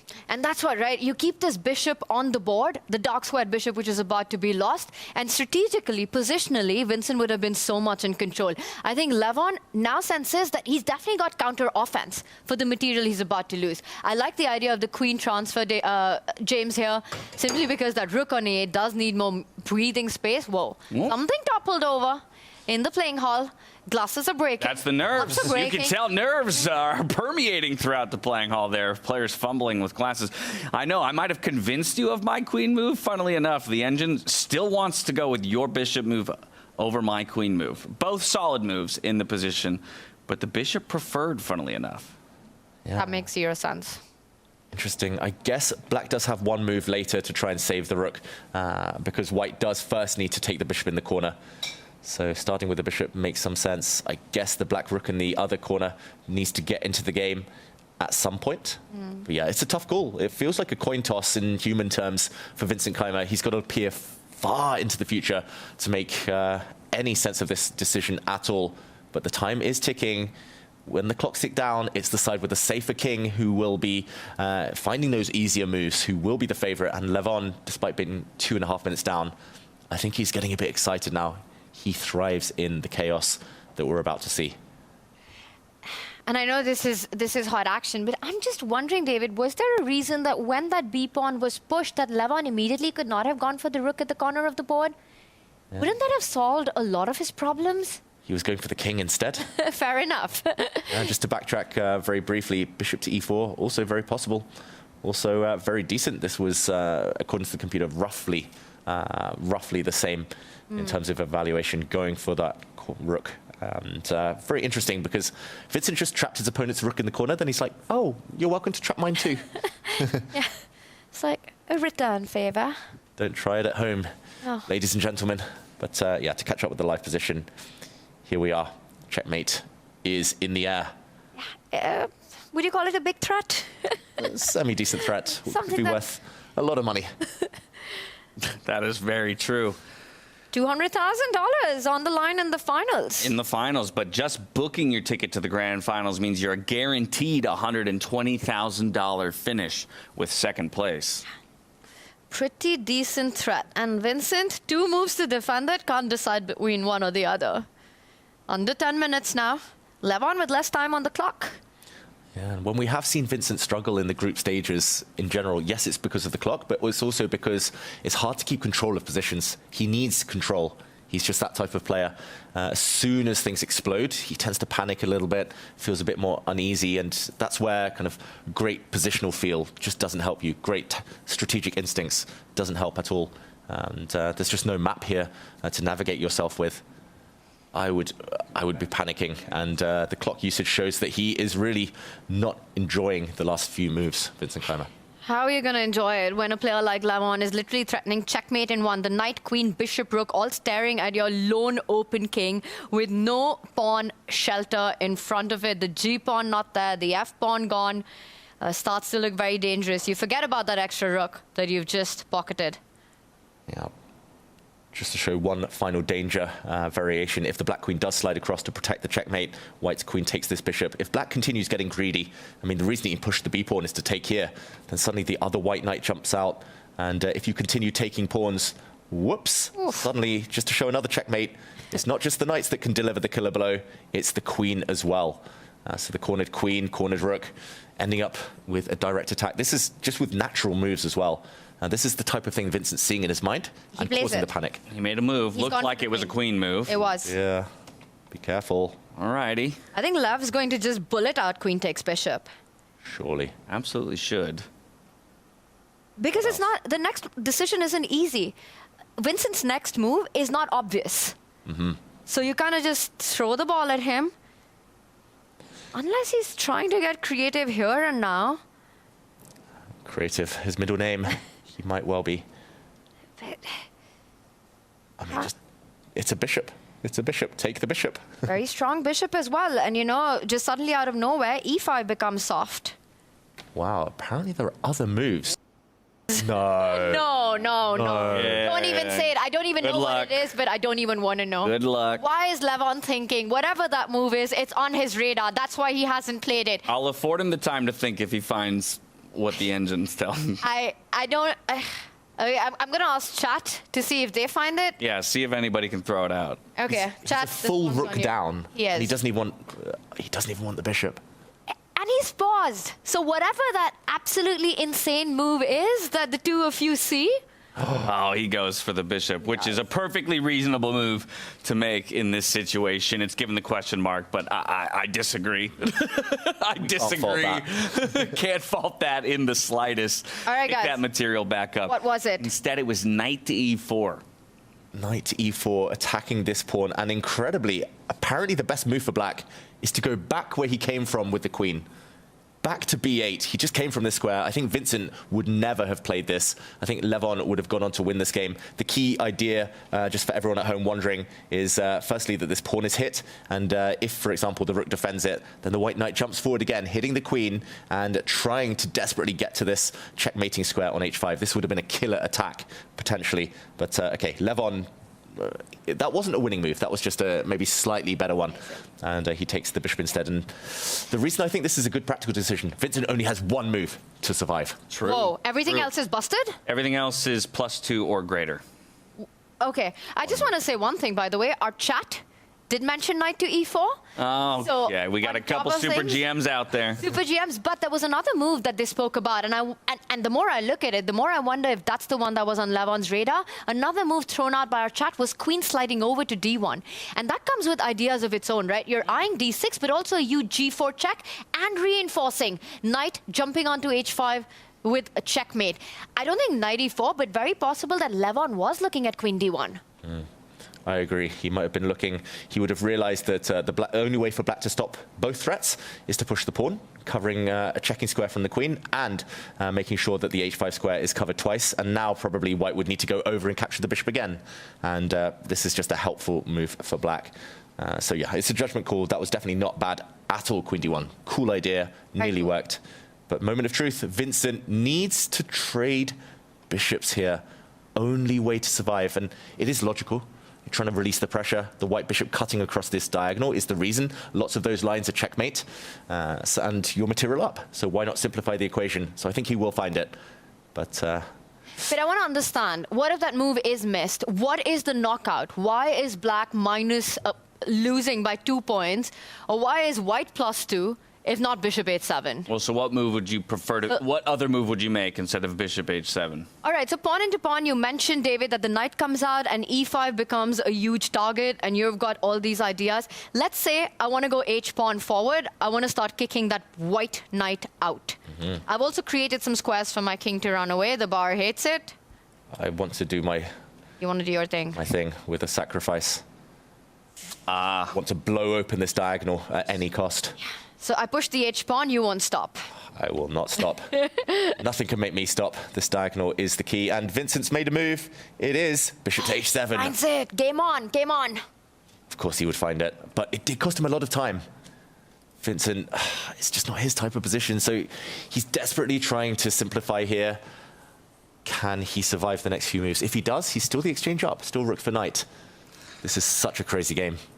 An absolutely wild game, but we have another crazy game going on between Magnus Carlsen and Javokhir Sindarov, and you want to talk about time being an enemy. Right now, it's an enemy of Javokhir. Only 4 minutes to his name, still almost 10 minutes in Magnus Carlsen's camp. Yes, a slight advantage here by Sindarov, but has Magnus kind of wrestled his way back to some level of equivalence?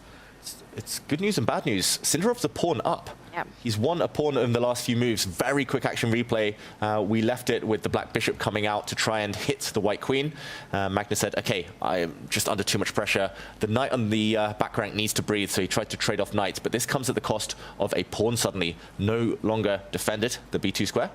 Javokhir does a bit of a smash and grab. He takes it, and after the white knight steps forward, he hits the white queen. He now trades off the knights, and very important now that he stops the white pawns from stepping forward and kicking his bishop away. He would lose some serious ground here, so he cements this bishop. Peter Lecker would be proud there. That bishop cannot be kicked. Magnus, in return, does have some active pieces, and yeah, he wants to slide this rook across, put more pressure on this right flank. But any endgame's now winning for Sindarov. So Magnus needs to somehow attack, and big questions over survival here for Sindarov's king, who does castle into the firing line. Very brave, but probably a good decision. All right, but another quick response out of Magnus, right? He's going to but it gets a double question mark in this moment. A blunder on the board here from Magnus Carlsen. A rarity that you have 2 chances, but now you have to pounce. What? He's just trapped his own rook, Magnus. Is this a willing decision? I mean, Sindarov has to push the pawn. There's too much pressure. White is threatening all sorts along the g-file, but f5 traps the black rook. That is elementary stuff. I think this is a willing sacrifice from Magnus. And Magnus goes wide-eyed. He can't believe he's done it himself. And that's it. That rook's about to drop off the board. Bishop takes rook. You don't even need to rush with that decision. Sindarov does it. You know, all he needs to do now is keep control over his nerves. Do not let that get better of him. This is wild. 3 minutes on the clock, but with a totally winning position. Totally winning. As long as he doesn't get checkmated, as long as he doesn't allow any infiltration on the dart squares. Magnus has dart square control as compensation. But yeah, Javokhir should be winning this. He also has pawn breaks. He can break out on the other side a bit later. That's when the rooks come into play. He first puts pressure on that pawn, h5 right now. If Magnus was to push it, the black queen will step over to g6, take control of the g line. So Magnus keeping things under lock and key as much as possible, falls back with the bishop, completely winning position for Sindarov. What were the chances that we gave him for his comeback in this? Low. Yeah, low. Almost, yeah, non-existent, if you will. But now it's just about consolidating his position, right? With this advantage, so maybe getting that rook over there on the A file more involved into the game, and he's going to look to do just that. Slides it up onto the or the 7th rank rather, and now can move all the way over to the right-hand side. Laterally defend that G7 pawn as well. Magnus is going to play on Sindarov's clock. That is his best hope right now. Control of the dark squares, just play on that. And the fact that Sindarov is under 3 minutes, Sindarov has to find a way to break open the position, right? Your rooks are only as good as the open files. He's 3 points up in material. He's got the extra rook for bishop and he has an extra pawn. Normally, if you sacrifice the exchange and give up a rook for a minor piece, you need a pawn yourself in return, minimum as compensation. So Magnus, he's far, far away from holding this. That being said, he does control the dark squares for now. Sindarov just repositioning his rook there. And Magnus makes these huge comebacks and huge turnarounds from worse positions. We've seen that happen so many times. And Sindarov's aware of it. He looks up. He knows that this is his best shot. It's just been gifted by Magnus. That last move, getting that rook to that square, losing the piece. Sindarov can't blow this chance. I think the clock, though, I don't know if it's easy to play perfectly from here to the end of the game without allowing Magnus back in.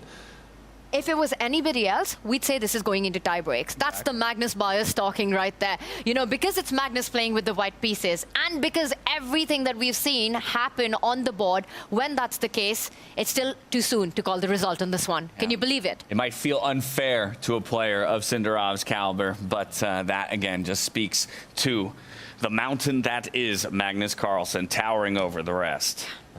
It's funny because this pawn structure, this exact material balance, kind of give or take a pawn. Normally Magnus would have an extra pawn on the queen side, but this arises from a well-known opening in traditional chess, a branch of the Queen's Gambit. And I think Magnus is kind of using pattern recognition to go into something he knows, because he's like, that has a good reputation. Yes, I'm a pawn down compared to that, but long term, I have the dark squares.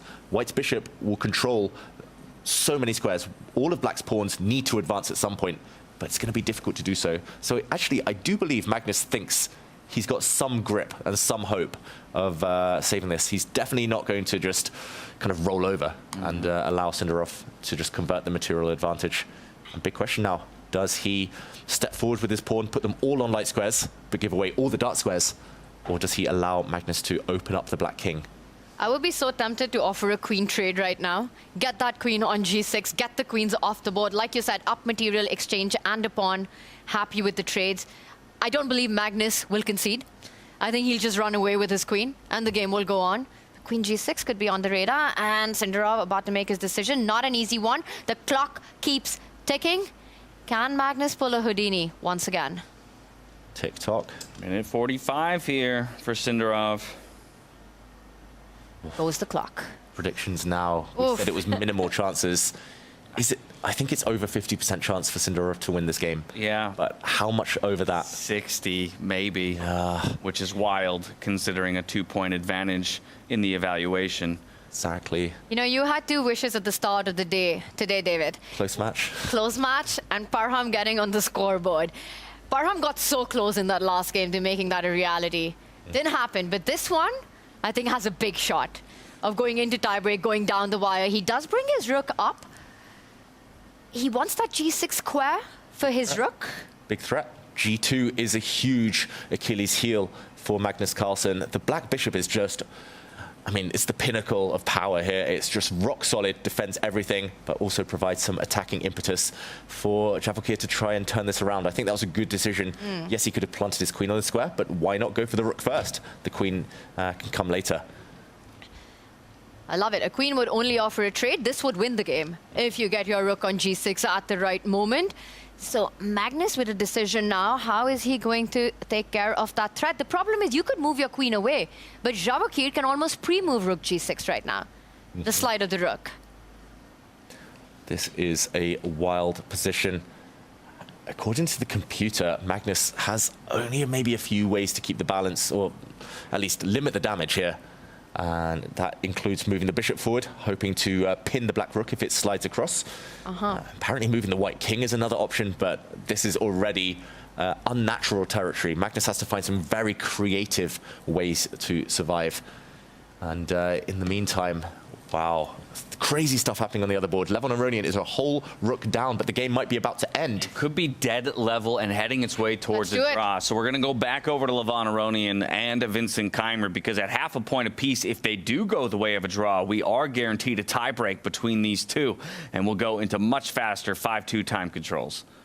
Wow, this is a wild position. Rook down. That black rook in the corner is the ace up his sleeve. If Vincent can survive the onslaught right now, yes, the bishop could be captured as well. Maybe Levon, if he wants to play for a win, would take that back. He has 2 pawns, and a knight for the rook. He does take it. He could have given some nasty checks and maybe repeated the position. That is Levon Aronian playing for a win. That means he doesn't just want a draw. And now Vincent needs to calculate a way to survival. The Black King's still very open here. That check on the last move would have forced a draw. That would be the end of the game, and you take it to tiebreakers, where anyway it feels like you're a favorite. But Levon, he's ambitious about his chances. The king, are you brave enough to step forward? If you do that, you might end in checkmate.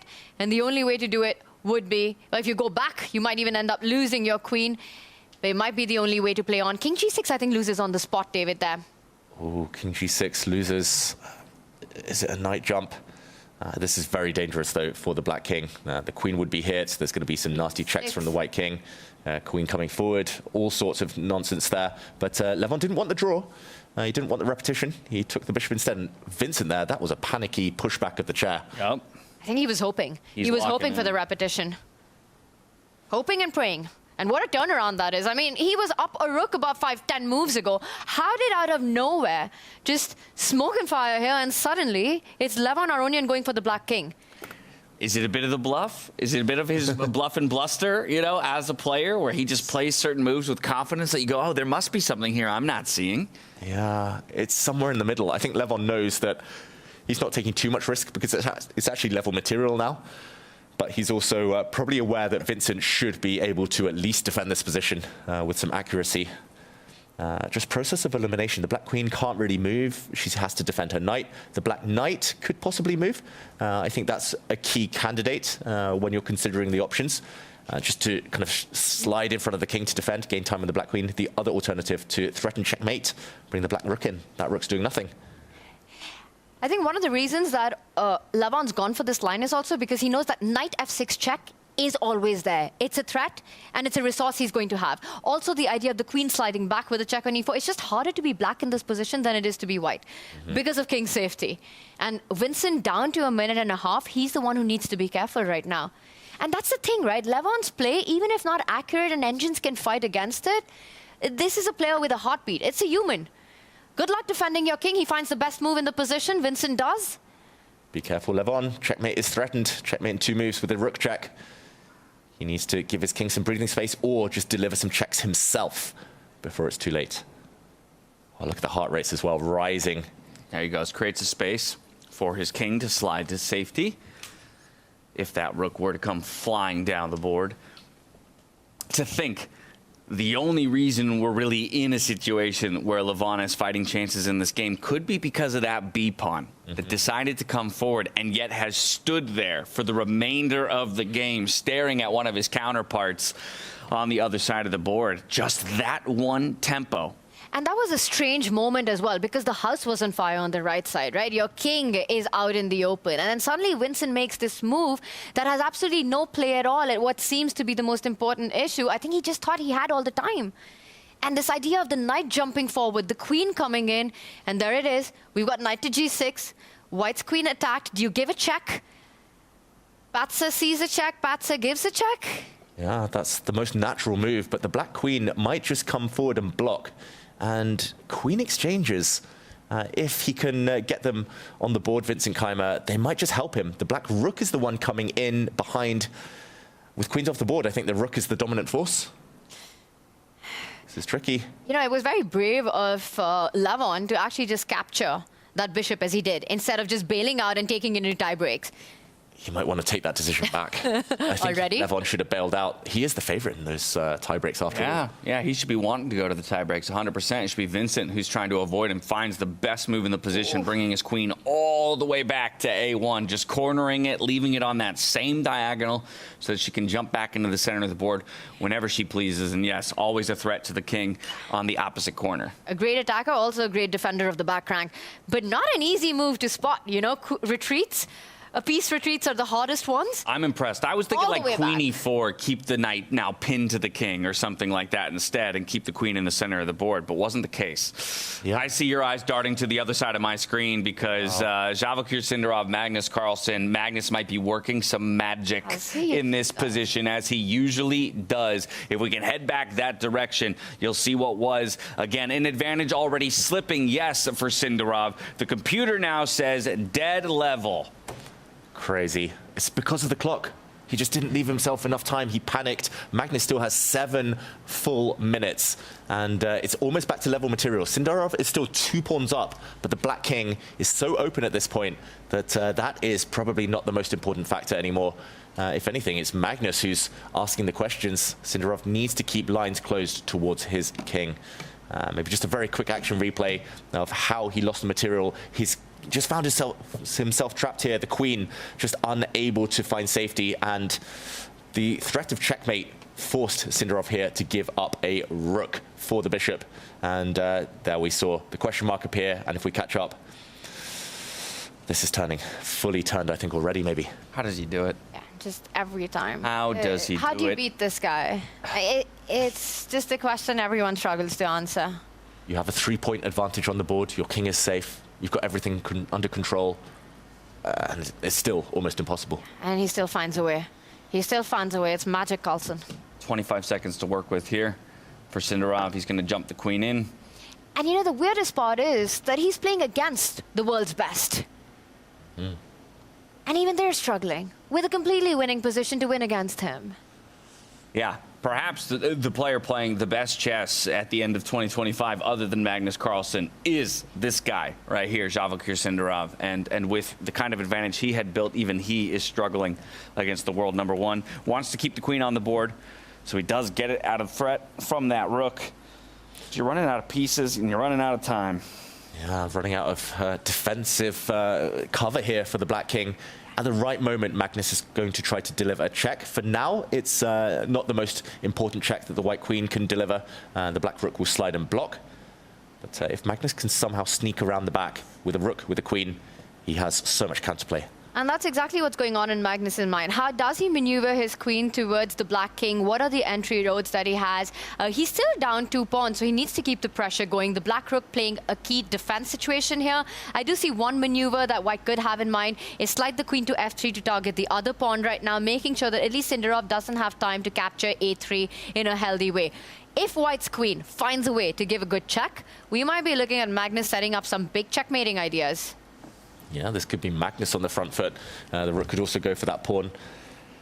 Big moment. Sindarov, he knows he needs the queens off. Black is 2 pawns up. Queen's off, his king is safe. But just no way to do that.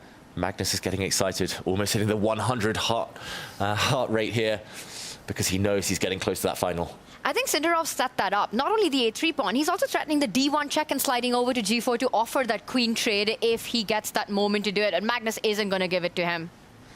Okay, sip of the water, last-minute calculations. Sindarov, he's well known to be a table shaker, chair shaker. He's got the nerves, the energy coursing through him right now. But can he find the energy to win this position? It's looking like the best chances have passed.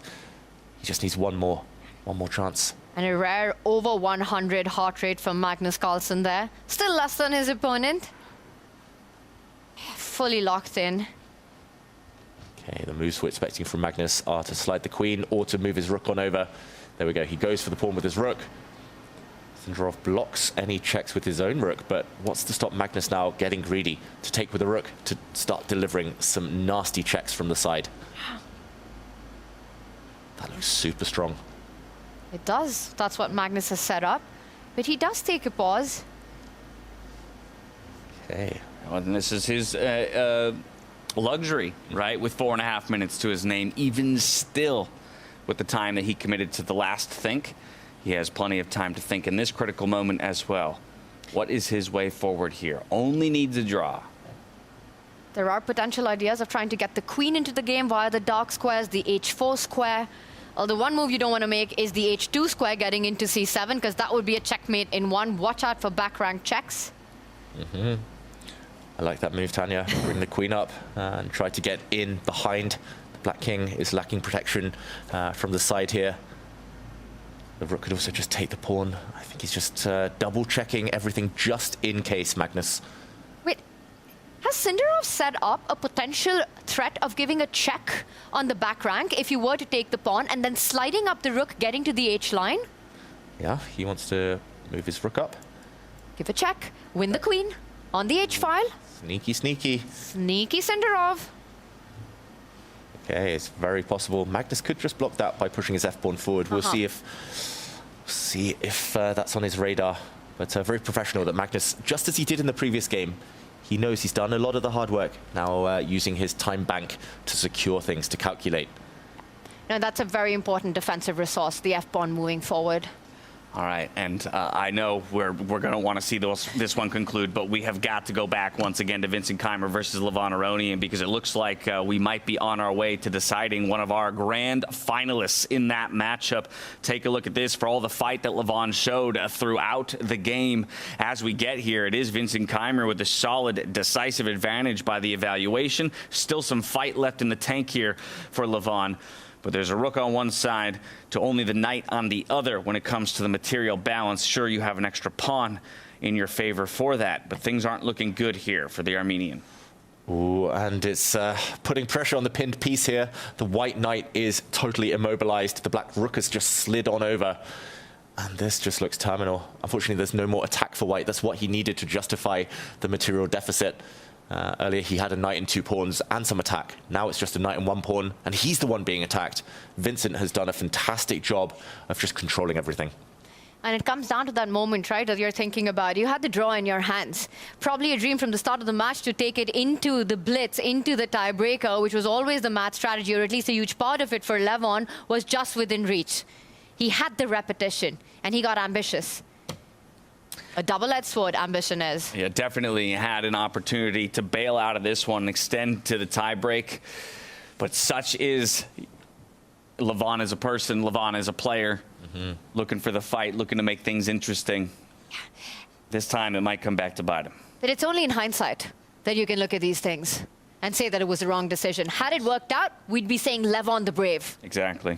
And it's our privileged position, you know, from behind the desk to be able to sit here and say all of this while they're the ones toiling away under the spotlight. Exactly, and his call that he made not to repeat the position, maybe 60% of the time it would work out. He would draw or win that. Maybe this is just one of the exceptions where Vincent's just defended so well, so calmly. Not his usual type of position, where it's very, very tactical. But he's found a path, and now moving the knight out the way looks to be the #1 priority. You can choose a bunch of different squares. He moves his king out of the way first, but it's coming. The black knight is going to retreat, and he's going to amplify the pressure on the pinned white knight. That is not running away. White might be forced to trade off queens at some point. Then the rook can maraud around the board. Yeah. Very low time for both players, though. Sorry, Tanya. I think that's been the biggest story, right? Has been the clock. Once the queens are off the board, you're only delaying the inevitable. You're only extending your suffering. That's as good as a handshake, as good as resign. If you are forced to play that move of putting the queen back, blocking the diagonal of the pin, he does give a check, which can be blocked. Offer the queen trade yourself. You could fall back with your queen. You could even step up with your king. I like that, keeping pressure on that knight.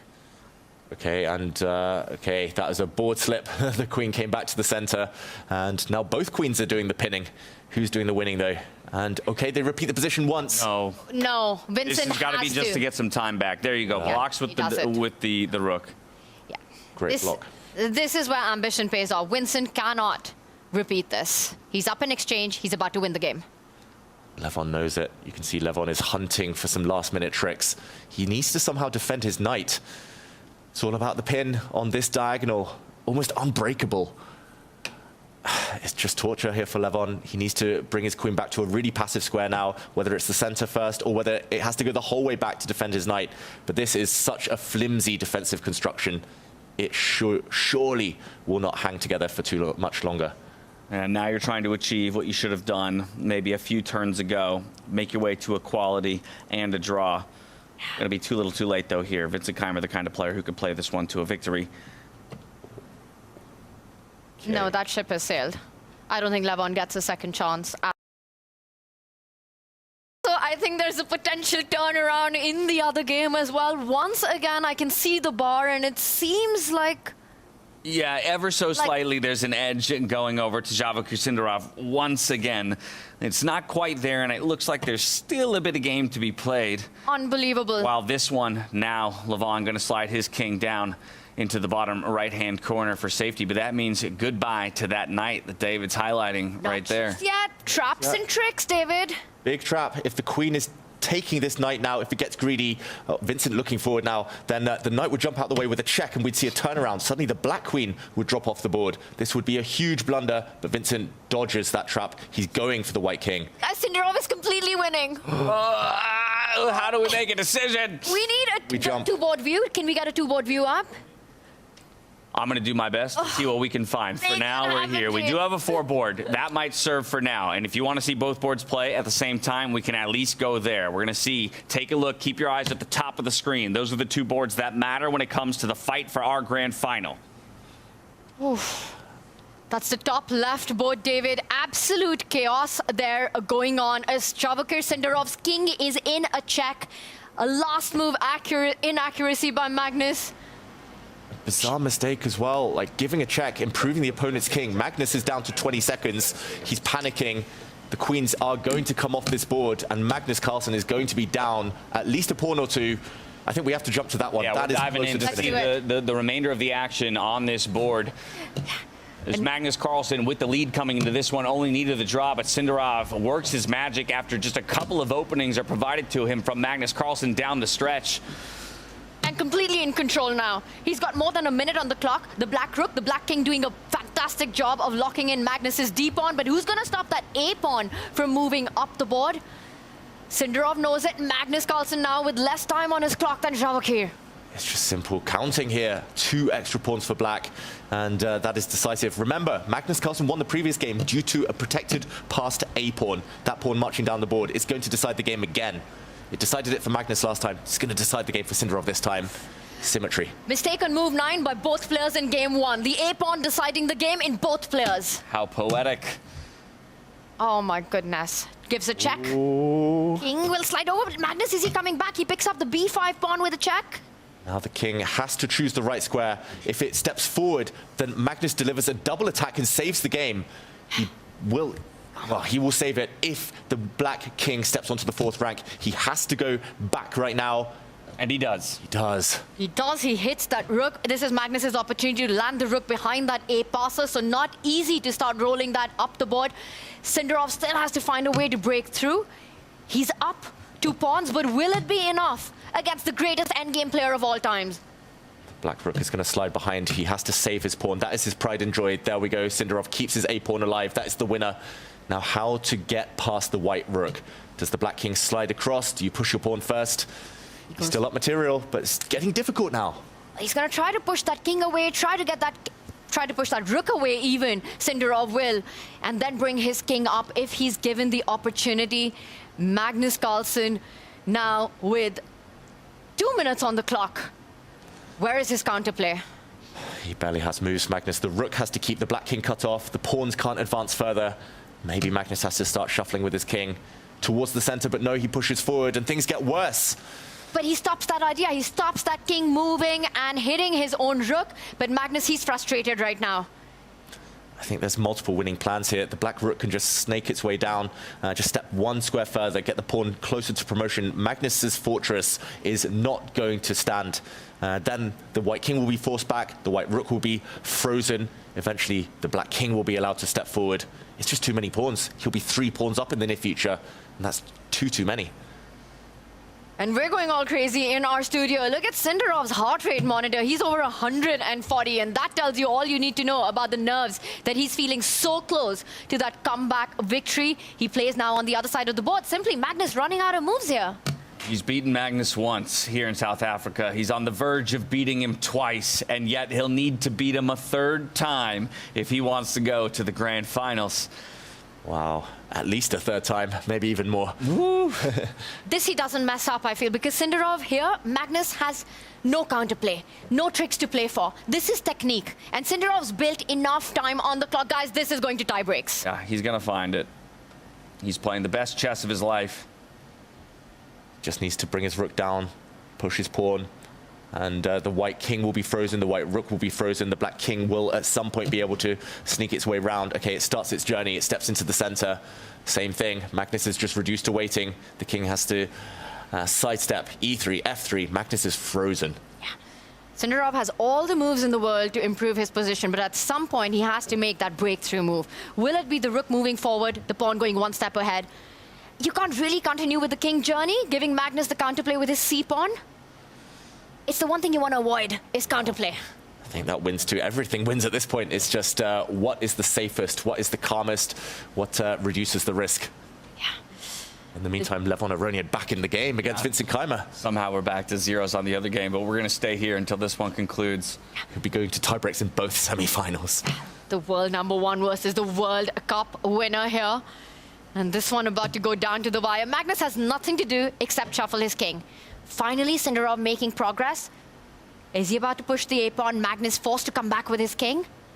Magnus has to go now towards this safe square where there will be no checks from behind. Once the black pawn lands on the second rank, you cannot allow a check by the black rook. That is why the white king should be running away now, should be retreating. He's got seconds. Oh, he's still got a couple of minutes, Magnus. He's gained some time. But he's so stuck.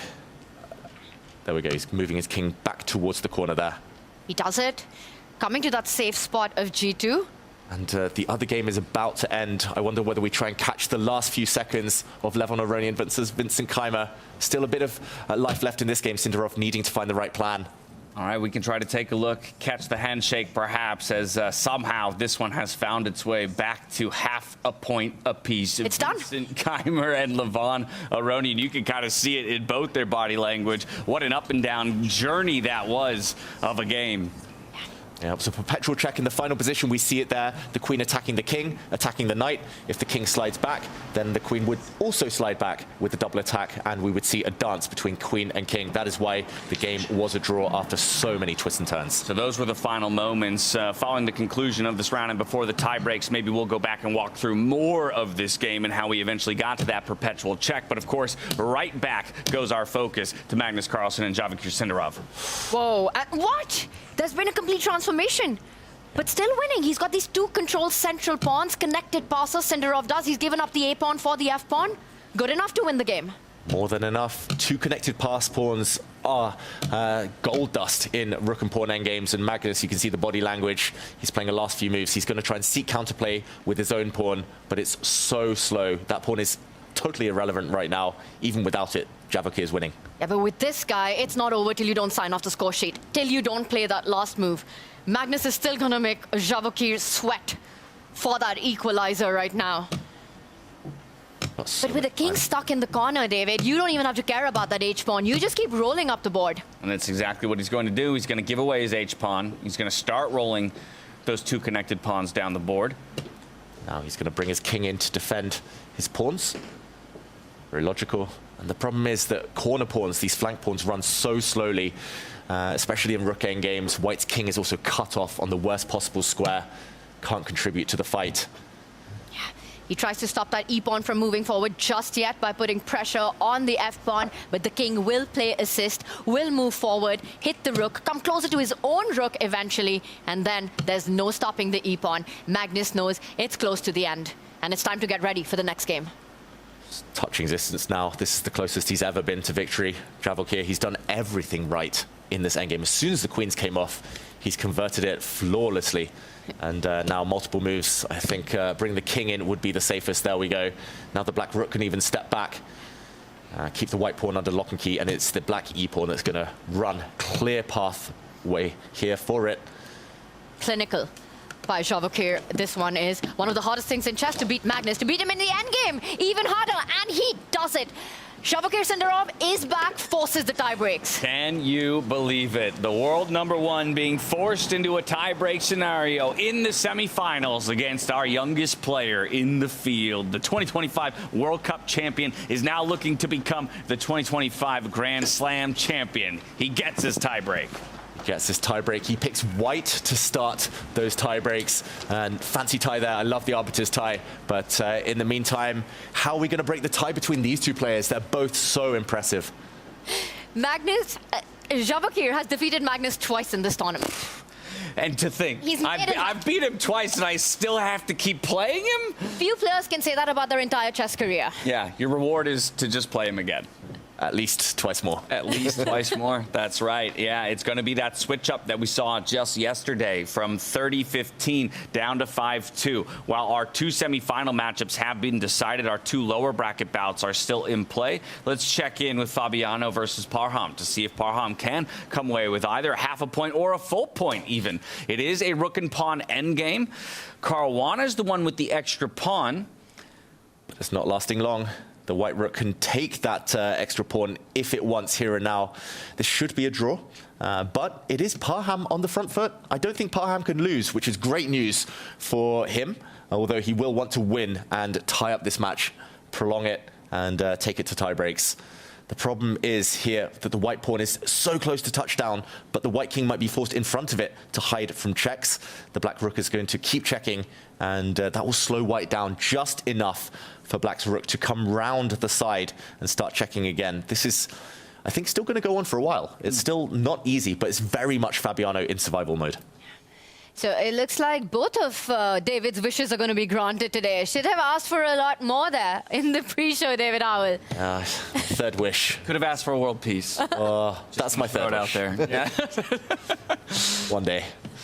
In the meantime, the checks. We don't need to go there, but just to keep people apprised of what's happening on the other board. It's a near identical scenario where it's a rook apiece and only the player with the white pieces has that extra pawn. That would be Arjun Erigaisi, so he's the only one playing for a victory, if at all, but very likely going to a draw there. And that would be a tiebreak because they were tied coming into the games. It would only be this one where a draw says Fabiano has an early day and he's playing for 5th place tomorrow.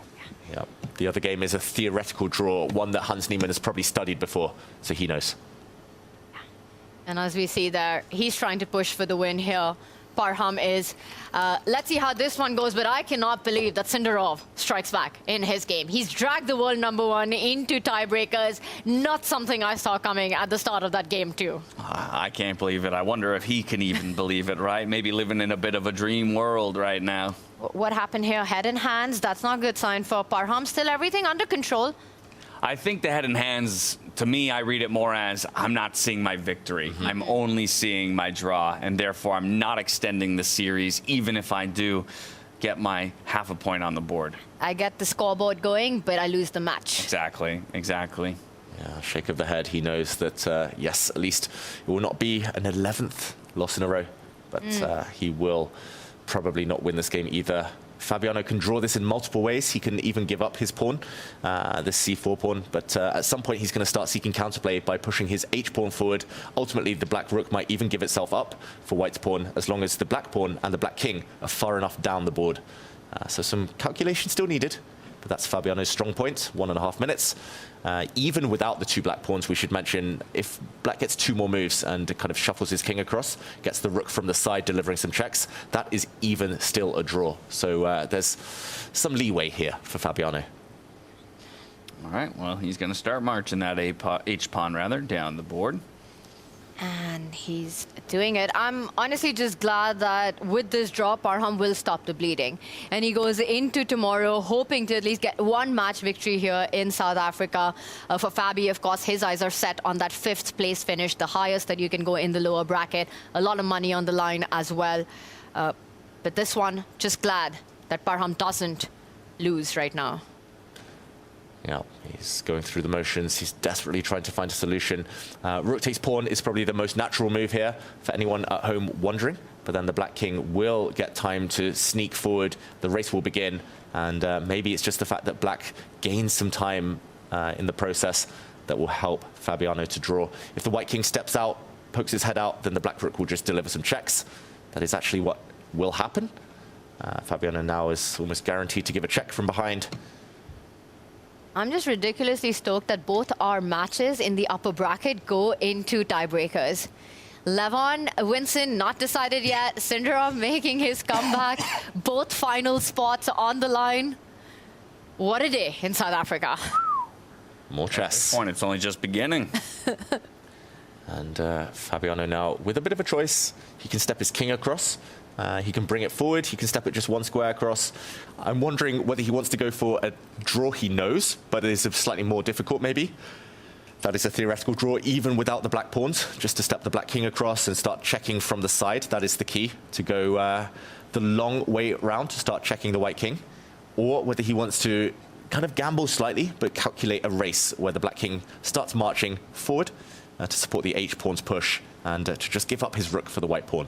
Is there a right and wrong? Is there only one path to draw here? Everything draws, apparently. But you don't know that when you're playing on the board. Exactly. You feel you need to be precise. He knows it's a draw, Fabiano. He just wants to find the most secure way, the least risky. Parham going through the motions, the pain on his face, the determination. Still impressive to see how much he cares. So many winning positions just slipping out of his hand in those last final few moments throughout the last 3 days that we've seen here. Going for the pawn push. You said it, David. During the group stage, he had 3 winning positions. Imagine those turn into 3 wins, and he's one of the challengers alongside Fabiano. That's the same scoreline Fabiano put up in the group stage. Yesterday, first game, Sindarov winning position again. Wow, imagine that. Yeah, imagine. It could have been a Maghsoodloo fighting Magnus for a spot in the final. Oof. Yeah, it was the story of the first round in round robin, right, against Fabiano. Just winning position lost. It's the same thing that happened to Vidit against Magnus back in Paris. That pretty much determined and decided the disastrous tournament that he ended up having eventually. And sometimes one of those initial games, right, it can color the rest of your tournament. Yeah. I just want to mention a cool, curious point that all of the matches we see today, they also mirror the first round of the group stage that we had a couple of days ago. All 4 of them? All 4 of them. My goodness. Figuring that out in this moment, today. yeah. Yeah, Magnus played Sindarov to start off their time in South Africa. It was also Fabi. Parham Fabi. It was Levon against other Grand Slam winner Vincent Keymer and the 2003 kids. So some nice symmetry here. Yeah. Written in the stars. Exactly. Being the most dramatic day of chess, the round robin, and here we are in the semifinals as well. There's been a lot of poetry out there on the stage here in South Africa. And now the problem for Parham, rook takes pawn, the black king can join the party, and white is just 1 move too slow. We'll see. And, yeah, everyone's watching over. A raise of the eyebrows there from Magnus. The thing is, they're all waiting for their tiebreakers, right? They know that this one ends, that's when their game starts. Exactly.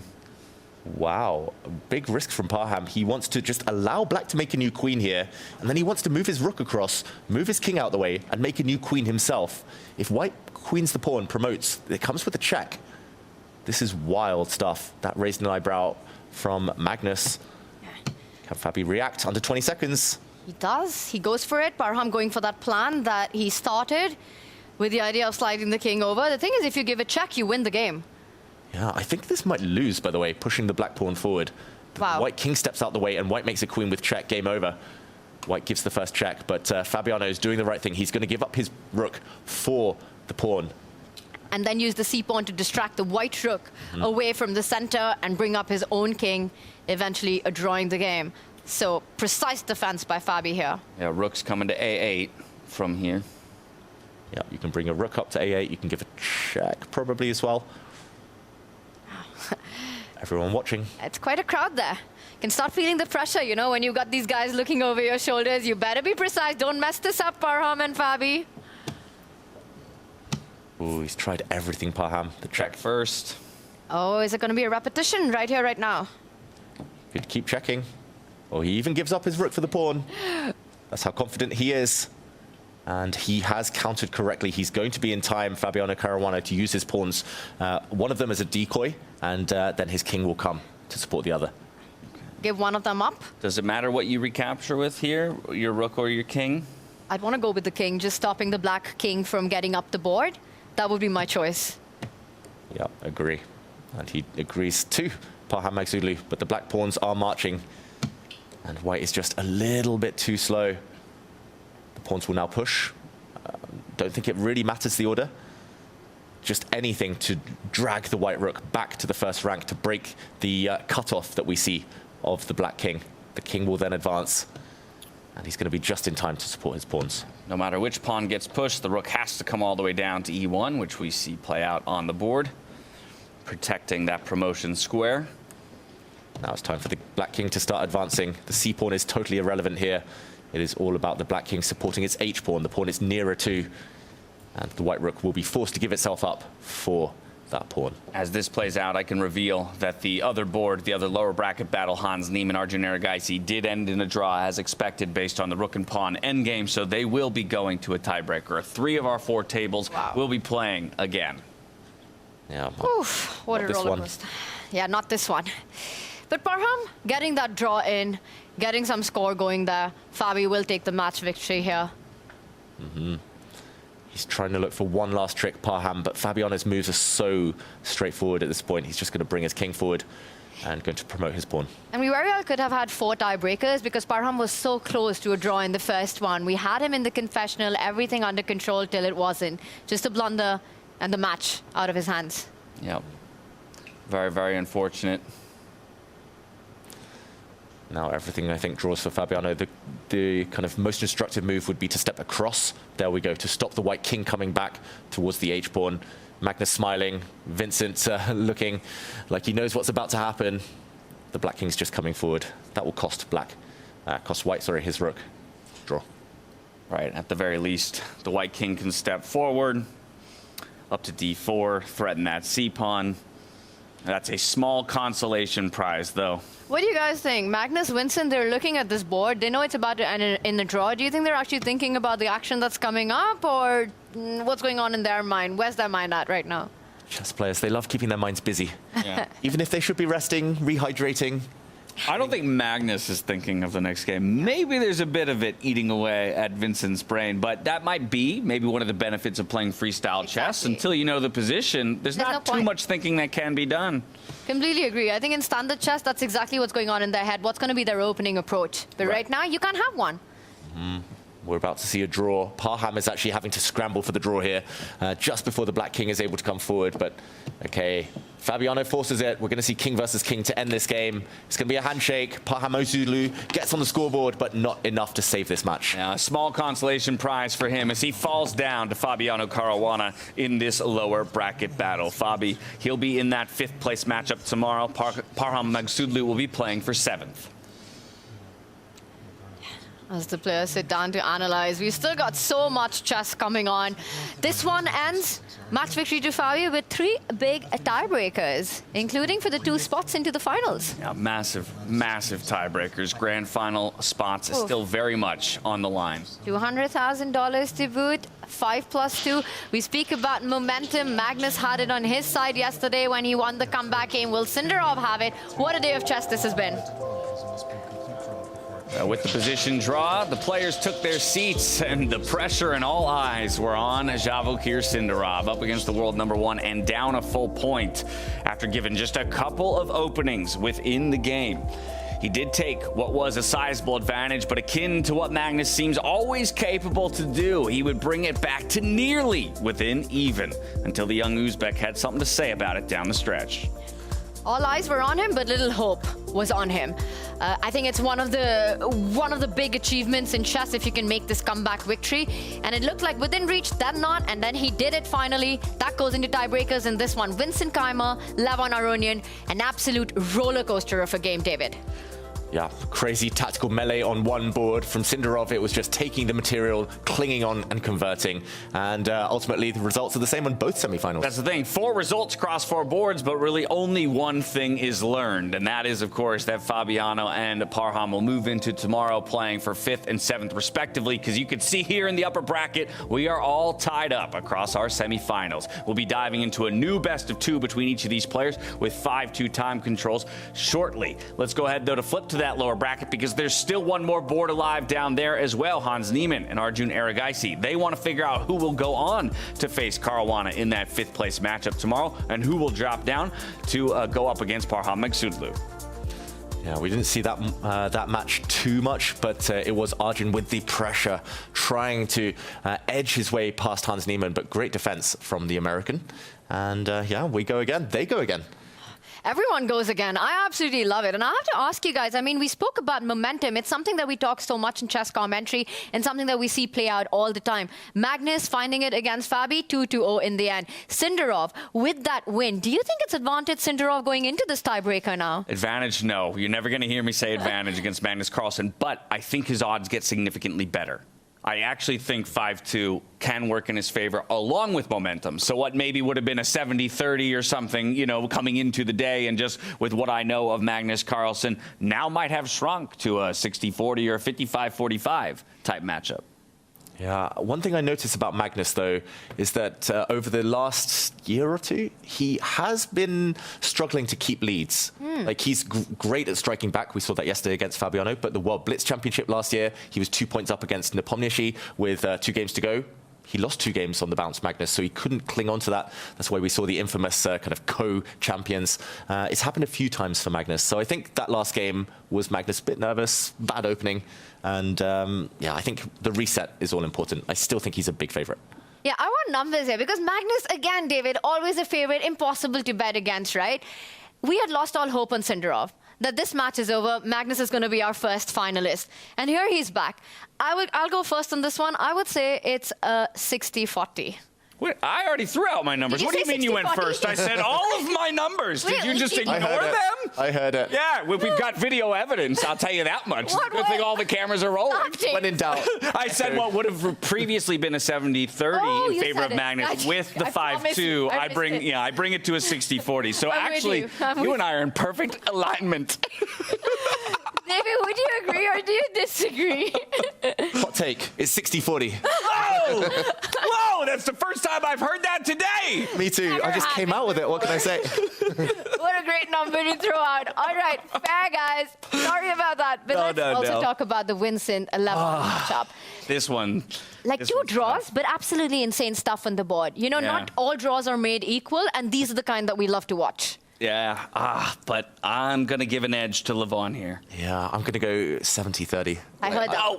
Whoa! I think that was Vincent's big chance. Like, he had a winning position, and it was so winning at some point that I think he's going to be kicking himself for not converting. And also, we've seen his struggles in the lower time formats.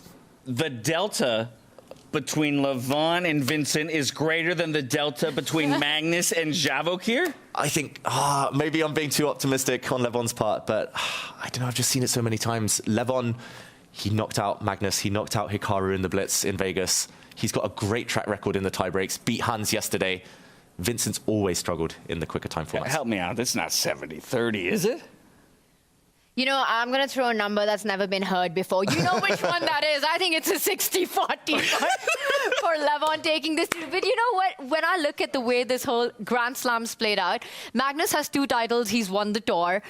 Vincent Keymer, Weissenhaus champion. Levon Aronian, Vegas champion. There's one guy in the mix who hasn't won anything but has been so impressive. So I'd love to see Sindarov have that deep run and go all the way. Yeah, I honestly was only going to give it a 55-45 in favor of Levon. Again, you know, that's it's still a solid vote of confidence, but I wasn't going as far as 70-30. All this stats talk, guys, is hurting my brain. My goodness. Well, as you can see, we're very much enjoying our time here in South Africa and watching these players duke it out over the board, but we're not the only one. We have a public viewing party taking place back in Cape Town, and so we've got a little bit of a highlight of what it's been like to be watching the games underneath the glorious sun here in South Africa. Take a look. Away! Welcome to the V&A Waterfront, where myself, Katua, Adrian, and V Dates are hosting some of the action.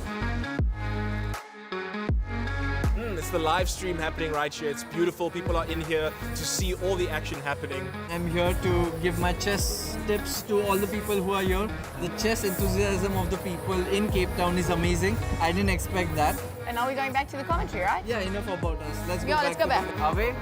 Away. Away. Away.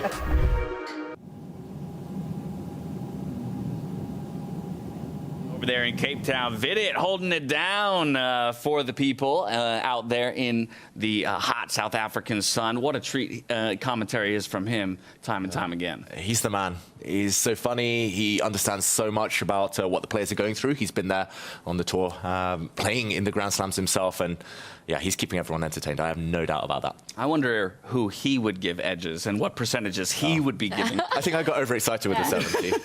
I retract. 60-40. Stick to your guns, man. Don't let us bully you into submission. Yeah, but that is a hot take. I mean, Vincent versus Levon, 70-30, very interesting stuff. But who knows, you know? We'll find out. But I completely agree with Vidit. Chess fever is on in South Africa across. I mean, here as well, it's been just so amazing to watch the players, how inspired they've been, the inspired action they've been bringing on. Yeah, and honestly, I love the call out to the time that we spent in South Africa, because it began before we arrived here at Grootbos, right? We had a number of opportunities for our top players to go meet with some of the young prospects here in South Africa. Multiple simul games being played between a number of our top GMs at both universities and with local schools. Love to see the younger generations inspired to someday meet the greatness or match the greatness of these very players that you see on your screens. Now, we've talked about perhaps the higher stakes matchups at the top of the table, but of course we still have Arjun Erigaisi and Hans Niemann about to go at it as well in their tiebreak. So what do you feel there? Because this is where I would say perhaps these guys are more evenly matched in a faster time control than we've been giving credit to the other two matchups. No, that's absolutely a street fight between these two players. I mean, both Arjun and Hans, extremely strong, extremely quick when they've got a little time to start with. Very good blitz players as well. Slightly biased towards Arjun, you can't blame me for that. But I will say Hans in this match so far hasn't really given him any big opportunities. So it's anyone's match, that one is. Yeah, that one's not a 70-30. That's the only thing I can say. It's an 80-20. It's a 90-10. I just don't know whose favour. No, I think that is literally 50-50 at this point. I agree. It's just so hard to separate them. And I think it might just be decided on the time scrambles in one of the two blitz games. Yeah, either way, the gloves have got to come off at this point, I think, for all of our players. And this is all still pending what the position draw will be and what the evaluations of those positions will be by the players. Because as we know, freestyle chess does not mean that you get to start on an equal playing field per se. That's true. And we saw it yesterday. The tie breaks, they were just so close. I mean, especially Levon against Hans, it just felt so random. Like, yes, the starting positions had a bit to say about it, but ultimately it's the nerves now and the fact that there is a lot on the line and you have to keep your head. Yeah. No, absolutely. I just want to add, you know, Javokhir with the short time format was an absolute beast. When we had 10+5 in the round robin, he was undefeated. He finished the round robin with 5.5 out of 7. So that makes me think, going into the 5+2, the odds have to shake up in his favor. In his favor part is, I think, the tricky. Again, I think by far and away he's got better chances now than he did coming into the day, given the switch up in time control. And actually, yeah, sure, if we take with what he's proven by getting one back against Magnus Carlsen in that game that was just played, I would imagine he should feel confident going into this next one. And we're only missing Magnus from the players still remaining who will be in action in a few minutes' time. We saw Fabiano there, kind of just relieved, I think. They doesn't have to play more chess today, but the rest are getting ready, getting back into the zone. Oof. Sindarov already with his leg shake there, something that we get used to seeing when he's playing chess. Wonder if he's feeling the nerves. The thing is that when you lose the first game, you have a feeling that that's it, you know, I'm going to fight in the lower bracket. And here he's been given a second life. He knows he's done something that's almost near impossible. He's made that comeback, and it's a reset. Yeah, he's made that comeback, and now maybe Magnus a bit upset at himself for giving that opportunity to the young man in Javokhir Sindarov, forcing himself to have to play yet another matchup. He's made his way back into the playing hall. A number of our players have all found their seats, and they eagerly await what will be the battlefield for their next game, the first of our two tie-break scenarios. Once again, we go back to Fiona Stahl-Anthony on the stage for the draw.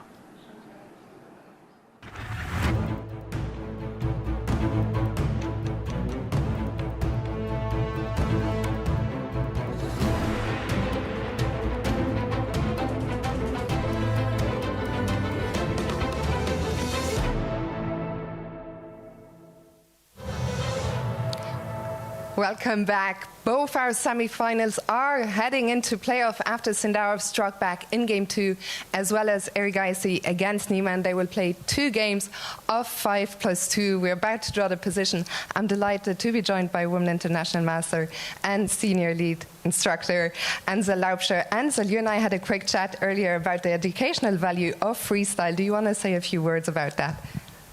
Oh, thanks, Fiona. Yeah, well, from my side, I'm still trying to learn normal chess, so freestyle is a whole different variation for me. But I do think that there's definitely a place for freestyle in educational chess because it makes the players understand the value of the pieces and to find that happy place for every piece, you know, where they can function optimally. And it's a joy watching our players do that here. Let's find out now which position they will play next.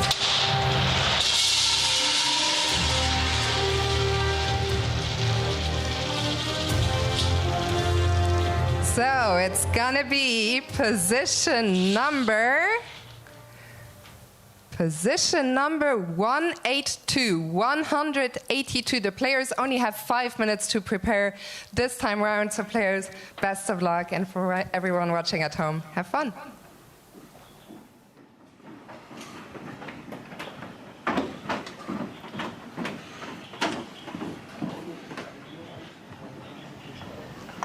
Wir kommen nicht raus, ich glaube, wenn das so warm.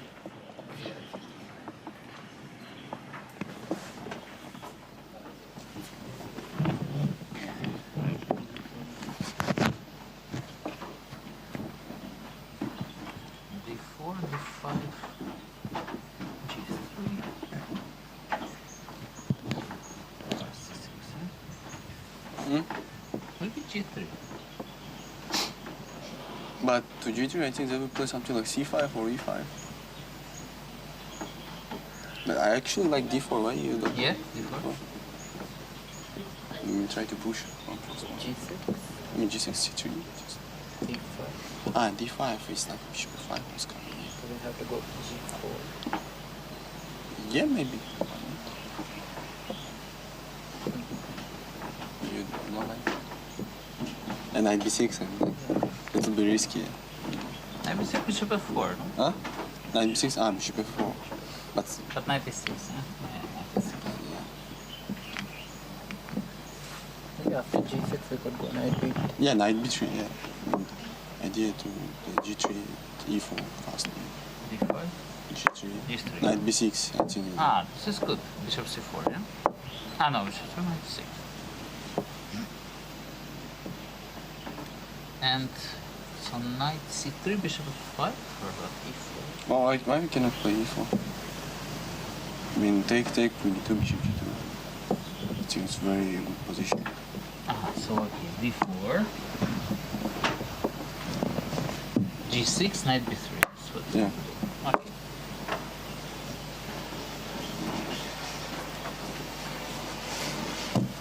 A5? A5? Wow.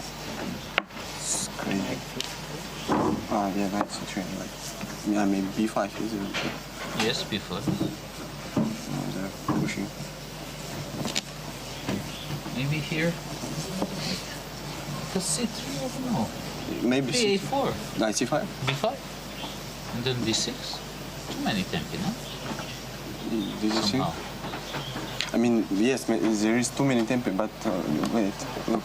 I mean, too many tempi, but actually knight was on D3, I think it's very good. Bishop 7. Yeah, in G3, D6, and knight D3.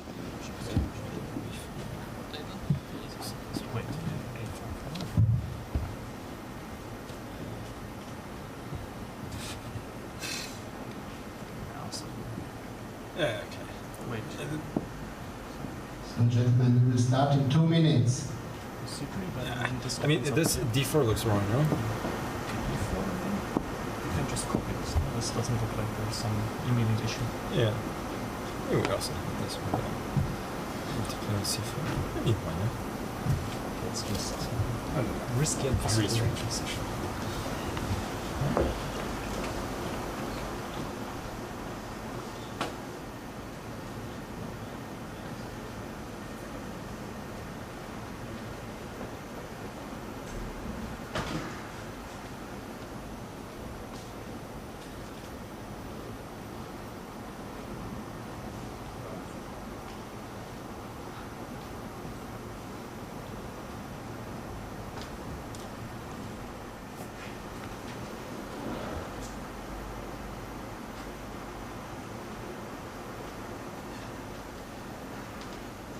So it's 1 minute to the start of the game.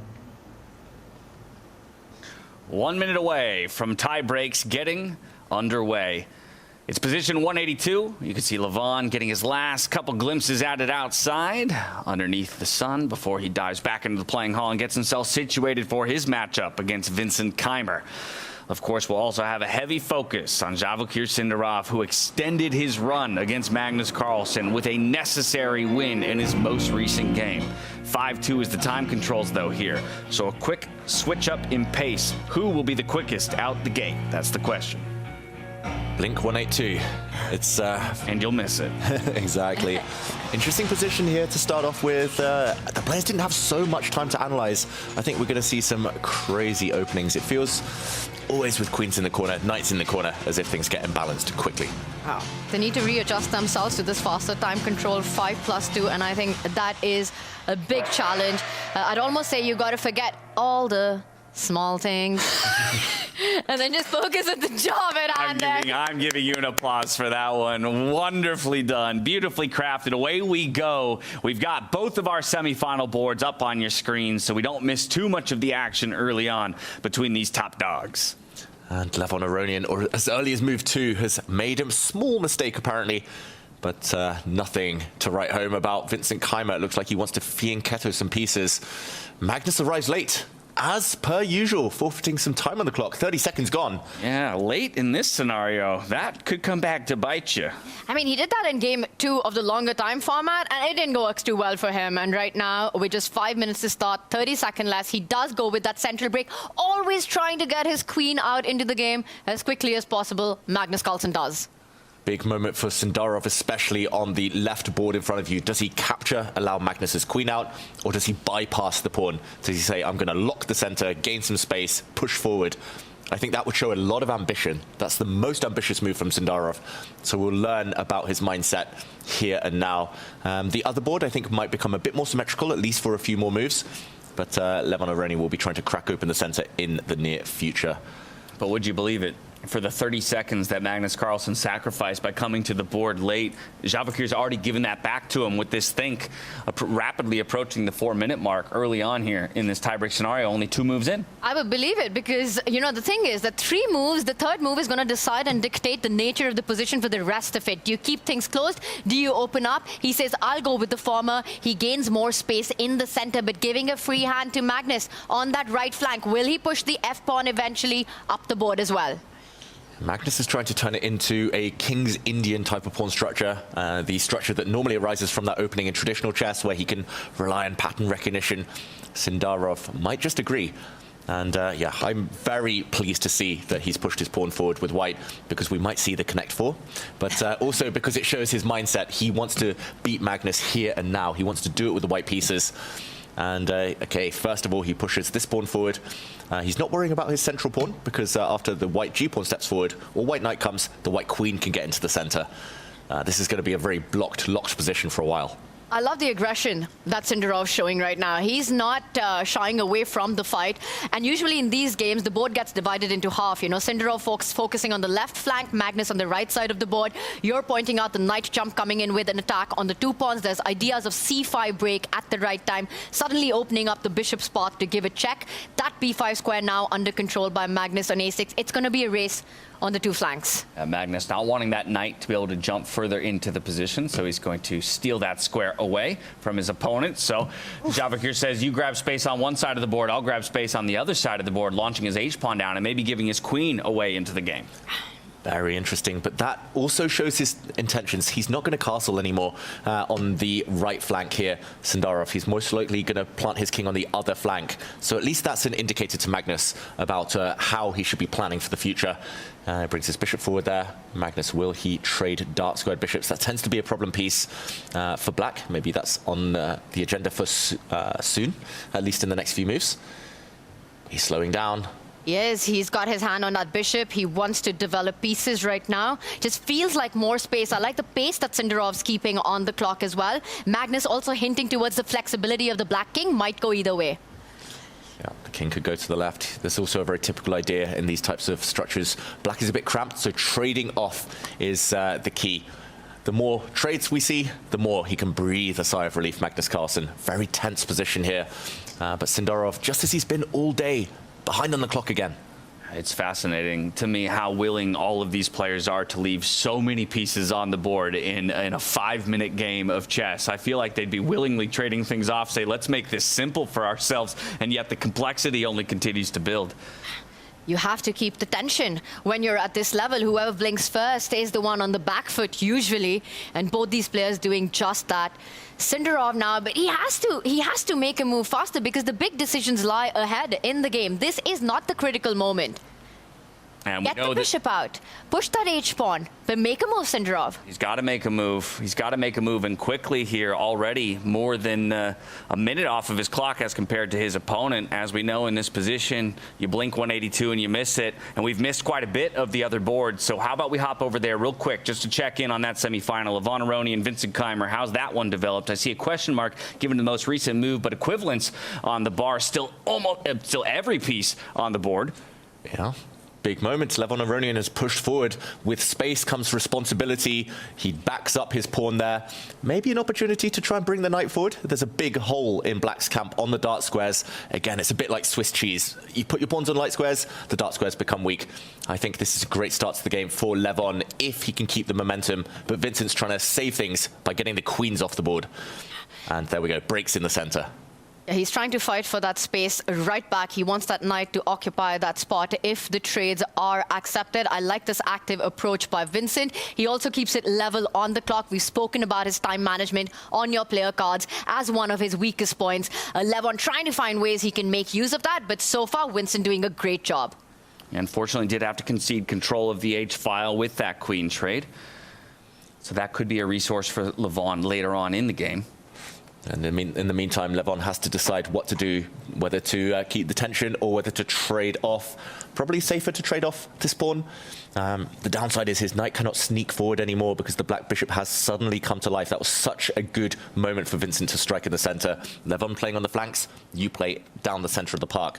So this game looking much more stable and more balanced than the other board, at least for now. All right, with stability here, back we go over to Magnus Carlsen. Javokhir will likely follow this one to its conclusion as it is such a marquee matchup. Javokhir looking to do the unthinkable over Magnus Carlsen and get a win here in game one of the tiebreak and set himself up for success. He jumps in with his knight, looking for the trade. The clock. 1 minute versus 3. This is brinksmanship at its best. And Magnus has traded off pieces. Magnus is about to get the dart square bishops off the board as well. First, you've got to stop the white queen from swooping in on the diagonal. You've got to block that line, probably with a pawn. But Magnus has got a fantastic position now suddenly. I love that last move by Sindarov, hinting at that queen a7 jump, hitting the black rook at the other flank right now. Magnus needs to take a pause, play that pawn move if he finds it. He doesn't. He does go immediately for the bishop trade on the other side, giving White the opportunity to come flying away with that queen. Will he do it? He falls back with the knight first. Magnus would have castled his king to protect his rooks, connect his rooks, if the white queen had jumped in. So not yet, but now Magnus has a very good bishop against a very bad bishop. No space issues, and he is the one who holds the key to the center. He can break or close it, depending on what he wants. Magnus is in charge.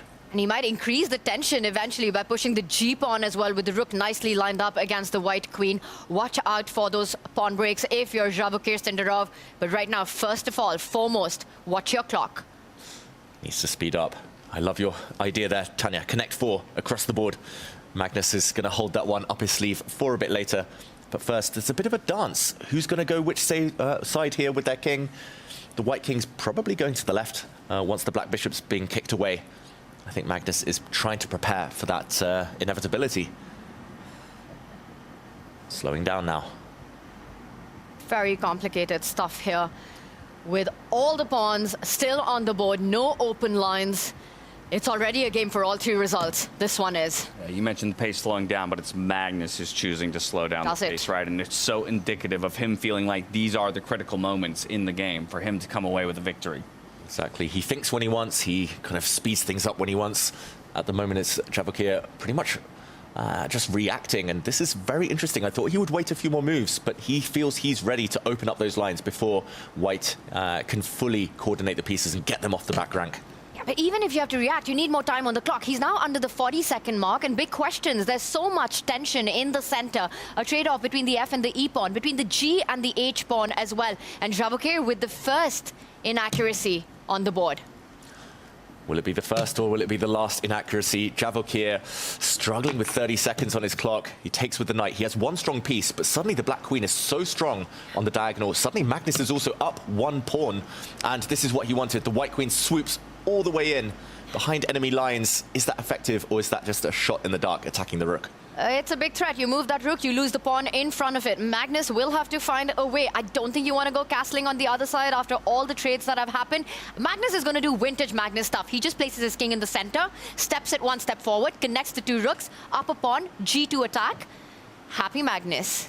Very happy Magnus. He kind of, there's some things he enjoys. He enjoys walking into discovered checks. He enjoys queen sacrifices, all the counterintuitive things in chess. And one of those is not castling your king. So Magnus, without a doubt, is going to play this move, surely. But now both players under that 1 minute mark, and that's when mistakes start happening. It's never the first. It's always the one who makes that last mistake that counts. I'm expecting a lot of bar swings in this one. Guaranteed to see some mistakes. Nobody can play perfect under these time controls and these conditions and in the format of freestyle chess, but that's what makes it exciting. Magnus Carlsen evaluating the position, spending a fair amount of his bank, reminding everybody at home you only get 2 seconds per move, and now he's the one in a deficit to Sindarov. Wow, he moved his rook across, and the white queen actually swoops back. He would have done this either way. He would have done it if the black king had moved as well. Magnus just wanted to curl up into a ball. He's done the hard work. Queen takes pawn now, will be met by the black rook jumping down and grabbing a very important white pawn. That is unthinkable. You cannot allow that, Javokhir. Or can you? Just did it! Oh, he's allowing a check as well. This is so scary for the white king. Brave and gutsy, and this is forcing the bishop to retreat. That's the only move. Did he miss this check coming in? He reacted on the camera, Javokhir. You saw him wince. He was grimacing there. He now knows that rook takes pawn, threatens checkmate. Oof. Queen takes bishop is the threat. This is over in one move. Javokhir just simply missed Magnus's queen coming in with the power play against the white king. And there's no counterplay. The white knight could have given a check. The black king would have just moved. And here we go. He blocks instead. Magnus is a pawn up, though, and with an attack. He can force a draw if he wants. 3 seconds, though. Well, he's played that move with 2 seconds, with 1 second on the clock even. Okay, queen's off the board. Oh, it's an endgame, though. Magnus is up a pawn. He's a huge favorite now. Yeah, with seconds on the clock, anything can happen. This is still not over. Javokhir on the defense. That knight on e4, centrally blocking everything, keeping things under check so far. Trade denied. Yeah, the knight is more important than the bishop here, so the knight has to keep itself on the board. Javokhir blocks black's extra pawn. The king is coming, though. Magnus is so good at using kings actively. He breaks the blockade. The white rook has to run away. And now the pawn advances. The fortress cracks here. Javokhir looking for play on the other side. He's not going to find it. Magnus even sacrificing a pawn. Can you accept it? You can't. That would open up the line. Now blocked. This is dominance, though. White's bishop is so bad. All of its own pawns are on light squares. Therefore, the white bishop is just a terrible piece. And Magnus is jumping in. He's winning another pawn. He's coming in with all his pieces. Look at the speed with which the two are playing. Oh, so speedy, but unfortunately for Sindarov, it's just not going to be enough. The black pawn is too strong on the edge of the board. It's going to paralyze his whole army. Basically playing on increment, on the bonus time of 2 seconds, these two players are. Magnus moves his bishop in, the knight goes back. Oh, Sindarov just runs out of time, though.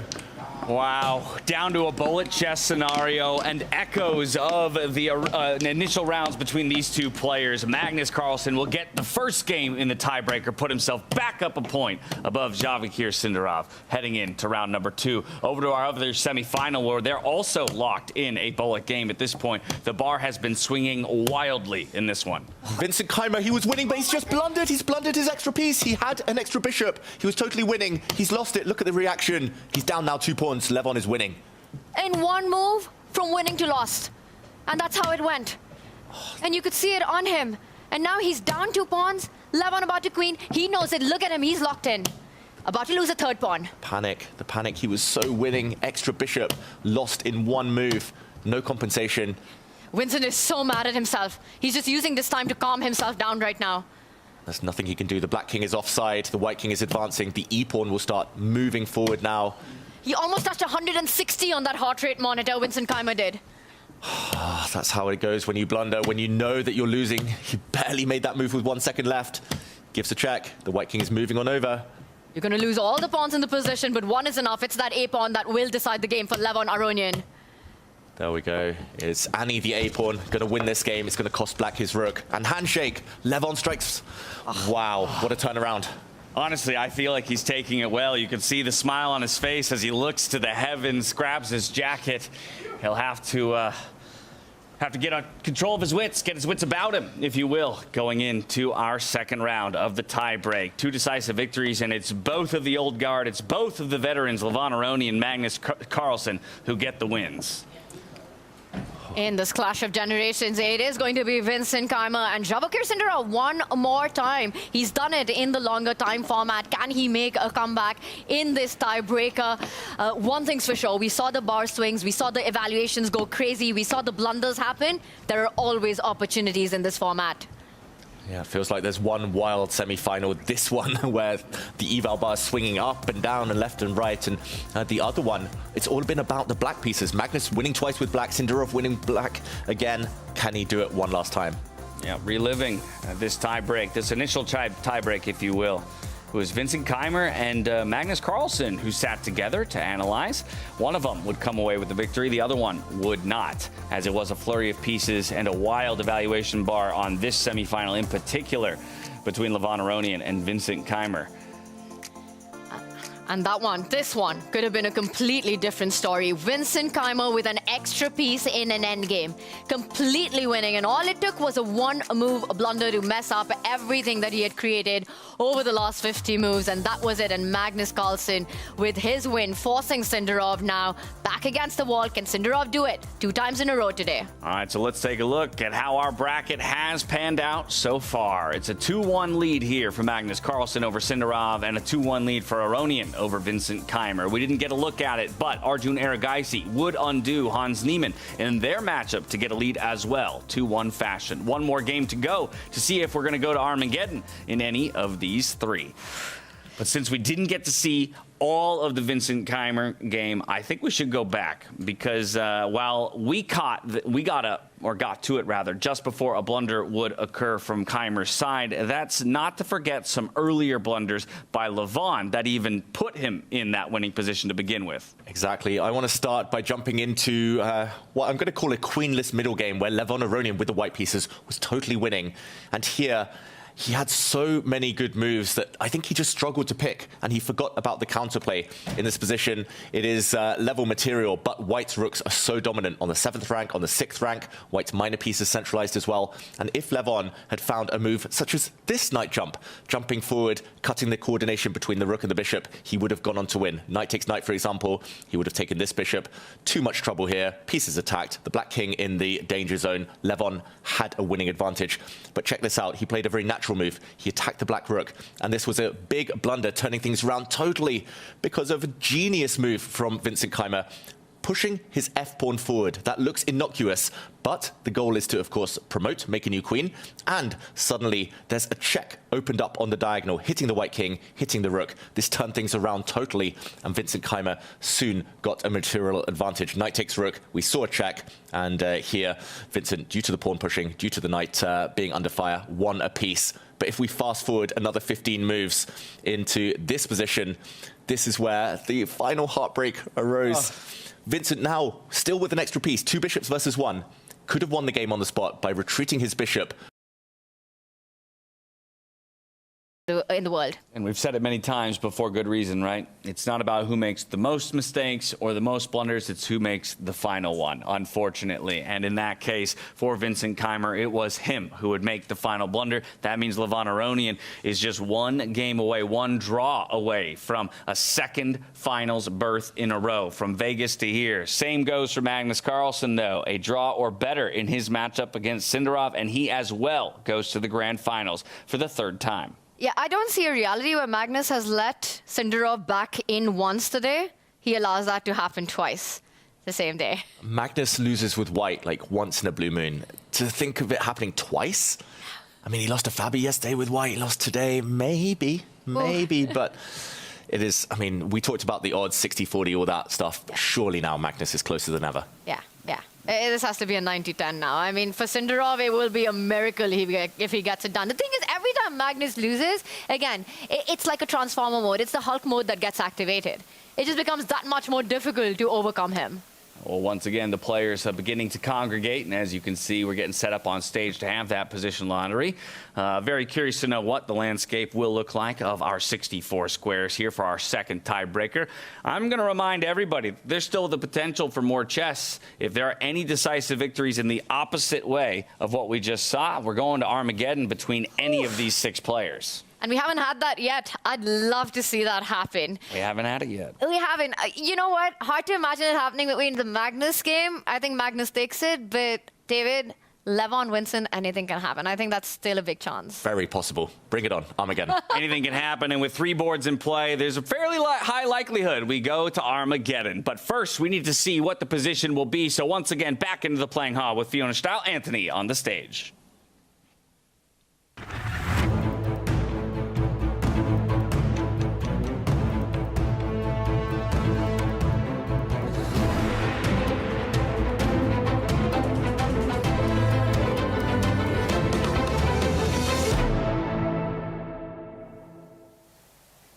Well, what a round that was. 3 decisive games, wins for Carlsen, Aronian and Erigaisi. Their opponents are now in a must-win situation to potentially take it to Armageddon. It would be our first. But first, we're going to find out the next position. I'm delighted to be joined by Ruben Salimou, the president of Western Cape Chess.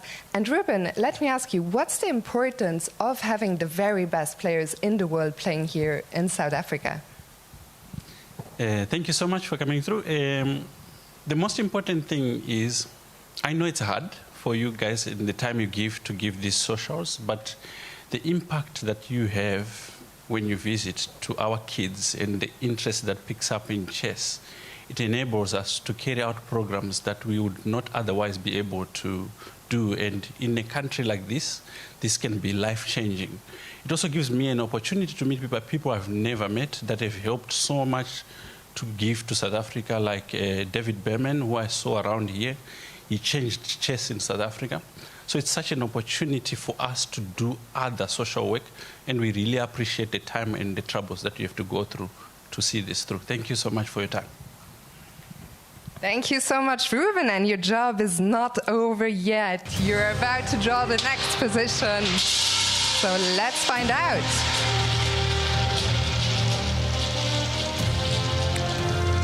So the next position, whenever you're ready, Ruben, it's gonna be number 036, position 36. Once again, the players have 5 minutes.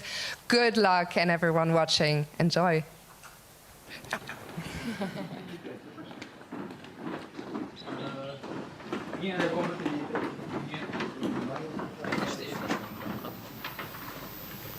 It's nice, the bishops.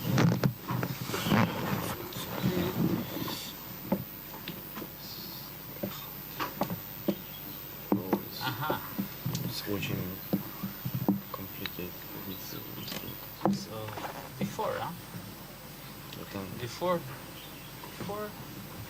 e5, d5. Yeah. Before e5, d5? This guy is done. Yes. But I don't have any.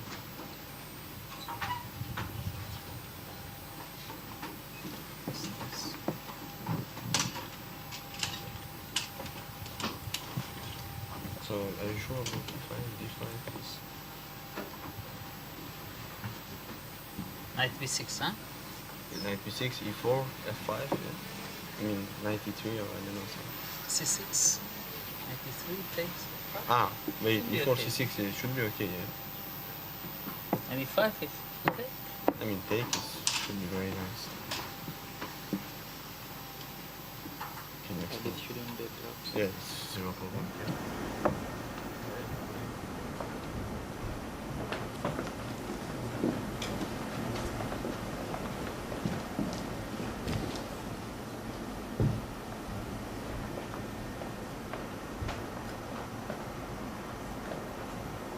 Can't see not that many options for black. No. Okay, so this. Yeah, before.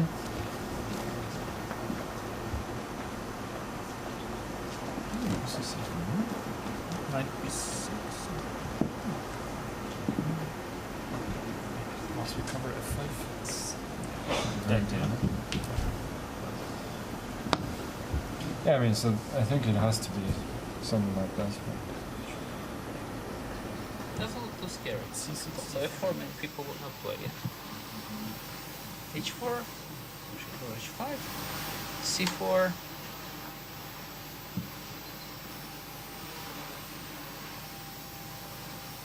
c4, e5? No, c4, e5 is fine. This should be okay. Yeah, it should Knight be is okay. coming Knight to is e6. yeah. Bishop move. I don't know. I think So, knight is so what is the most dangerous? I d4? think, yeah, 4 is most dangerous now, like to play to d5 before, yeah. d5, f5 you want to play, or No, what? e4 I want. Ah. So f5 is maybe interesting. Yeah, 5 is like most logical. Then c6, f6, knight f7, like this. Gentlemen, we will start in 2 minutes. f6, c6. Hmm? Yeah, this, yeah, takes.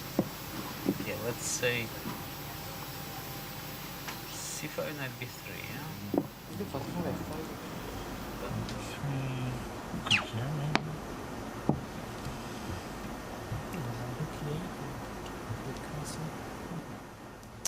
Heading into our second tie break of the semi-final round here, Vincent Keymer, Magnus Carlsen sitting down to analyze together. For Magnus Carlsen, he's the one who has the advantage in his matchup. Vincent Keymer looking to equalize against Levon Aronian. We also got a picture of Javokhir, Arjun, Erigaisi, and Levon all talking together. Obviously, Javokhir finds himself in a different situation than the other two, being disadvantaged in his matchup. Yeah, completely different, because for Levon and Arjun, they won their first game. They need only a draw to wrap up the match. Javokhir needs to do the absolute opposite of that. And interestingly, they came to the conclusion that for white, f4 would be the very scary option in this position. Magnus, meanwhile, and Vincent, who are playing with the white pieces, are not checking that move out yet. They're not looking at the option that the other guys are scared about. Interesting. So the last 5 minutes might have been useless for the players with black. Maybe apart from Arjun Erigaisi, who will be facing Hans Niemann. Where is Hans? That is the big question. That is a big question. Han Solo. Likely, yeah, playing Han Solo over at his board and awaiting his opponent. I would have good news for Magnus Carlsen and Vincent Keymer with the white pieces, that if they weren't looking at f4, it's not a move the engine wants them to look at. So at least they seem to be a bit more on the right track with their looks at, let's say, d4, e4, more traditional opening moves on the chessboard. 10 seconds away from the beginning of our second tiebreak round, though. Can Javokhir Sindarov do it yet again against the world number one? That's the question at the top of everyone's mind. We hear the gong, we see the handshake, and we are off. Magnus will open with the d-pawn. That is the one that he and Vincent were discussing the most. And a pause. And notice how there's not an immediate reaction, because it wasn't the move that was being expected by Levon and Sindarov. They were looking at f-pawn moving forward. They strike in the center, while Sindarov does already, as Levon takes a bit more of a longer think. e5, pulling a Magnus on Magnus, trying to get the queens out as early as possible. Yeah, and this is something that Magnus was looking at. We saw on his board with Vincent, the queen was coming out very early with black. Interesting that Levon played the same move. Vincent immediately blocked it up. He said, nope, your queen is not coming out. I'm not going to take your pawn. Magnus spending 30 seconds on this move and counting. And that right side of our screen, right? Usually when you have this kind of a pawn formation with white on d5, black with that e5, pawn play gets decided and divided into the two halves. For Levon, he will look at a flank side attack on that right side of the board. For Vincent, he will try to do a pawn storm on the other end, pushing his C, B, and A at the right moment. Interesting that Vincent pauses, now occupies the center. Some question mark moves on the other board, but it's going to be almost a mirror image of their game with colors reversed, where Sindarov is saying, come at me, push pawns forward. Magnus is taking space. We saw what happened in the last game, though. When Sindarov took space, it backfired. Very interesting. I think good news for Sindarov that all the pieces are on the board. Probably the same for Vincent as well, but he needs to move Needs to hurry up. Yeah, that's the one big takeaway from the first game, right? Sindarov has to use the clock as a weapon. He can't fall back on time the way he did. Keep the pieces on the board, keep the tension as long as possible. When there's a proper time scramble, when you get into that hyperbullet territory, mistakes will happen. You will get your opportunities. He slowed down again, Sindarov. That's not a good sign, David. He's about level on the clock right now. But he needs to just apply that pressure, scare Magnus somehow. I think he's got a great opening. But any more than that, we see a pawn sacrifice from Vincent Keymer in the meantime. It's the same pawn sacrifice that Hans Niemann made against Arjun Erigaisi, but that has allowed White to step forward, gain some space. So Levon Aronian's a pawn up, but a bit cramped. Once again, things get locked up in the center of the board here, though, for Magnus Carlsen Sindarov. As I say that, Magnus is going to threaten trading off some pawns here by launching the pawn in front of his king forward. Computer didn't like it. And Sindarov says, sure, I'll take it. Magnus is playing for a draw as if he needs a win. He's given up pawns, opened up his own king, taken massive risks, massive committal decisions. I think he's learnt from past mistakes where he did play a bit passive against Sindarov and was punished quite quickly in a previous game, but now bringing out his queen as he loves to do. He is attacking that pawn in front of it. Sindarov can defend it. You know, it's the G pawn, you get the H pawn up the board, an idea that we've seen happen so many times in freestyle chess. But whatever Sindarov decides, he needs to make that decision quickly. H5 is what I'm expecting, but every time he goes into this pause, that's a moment of concern.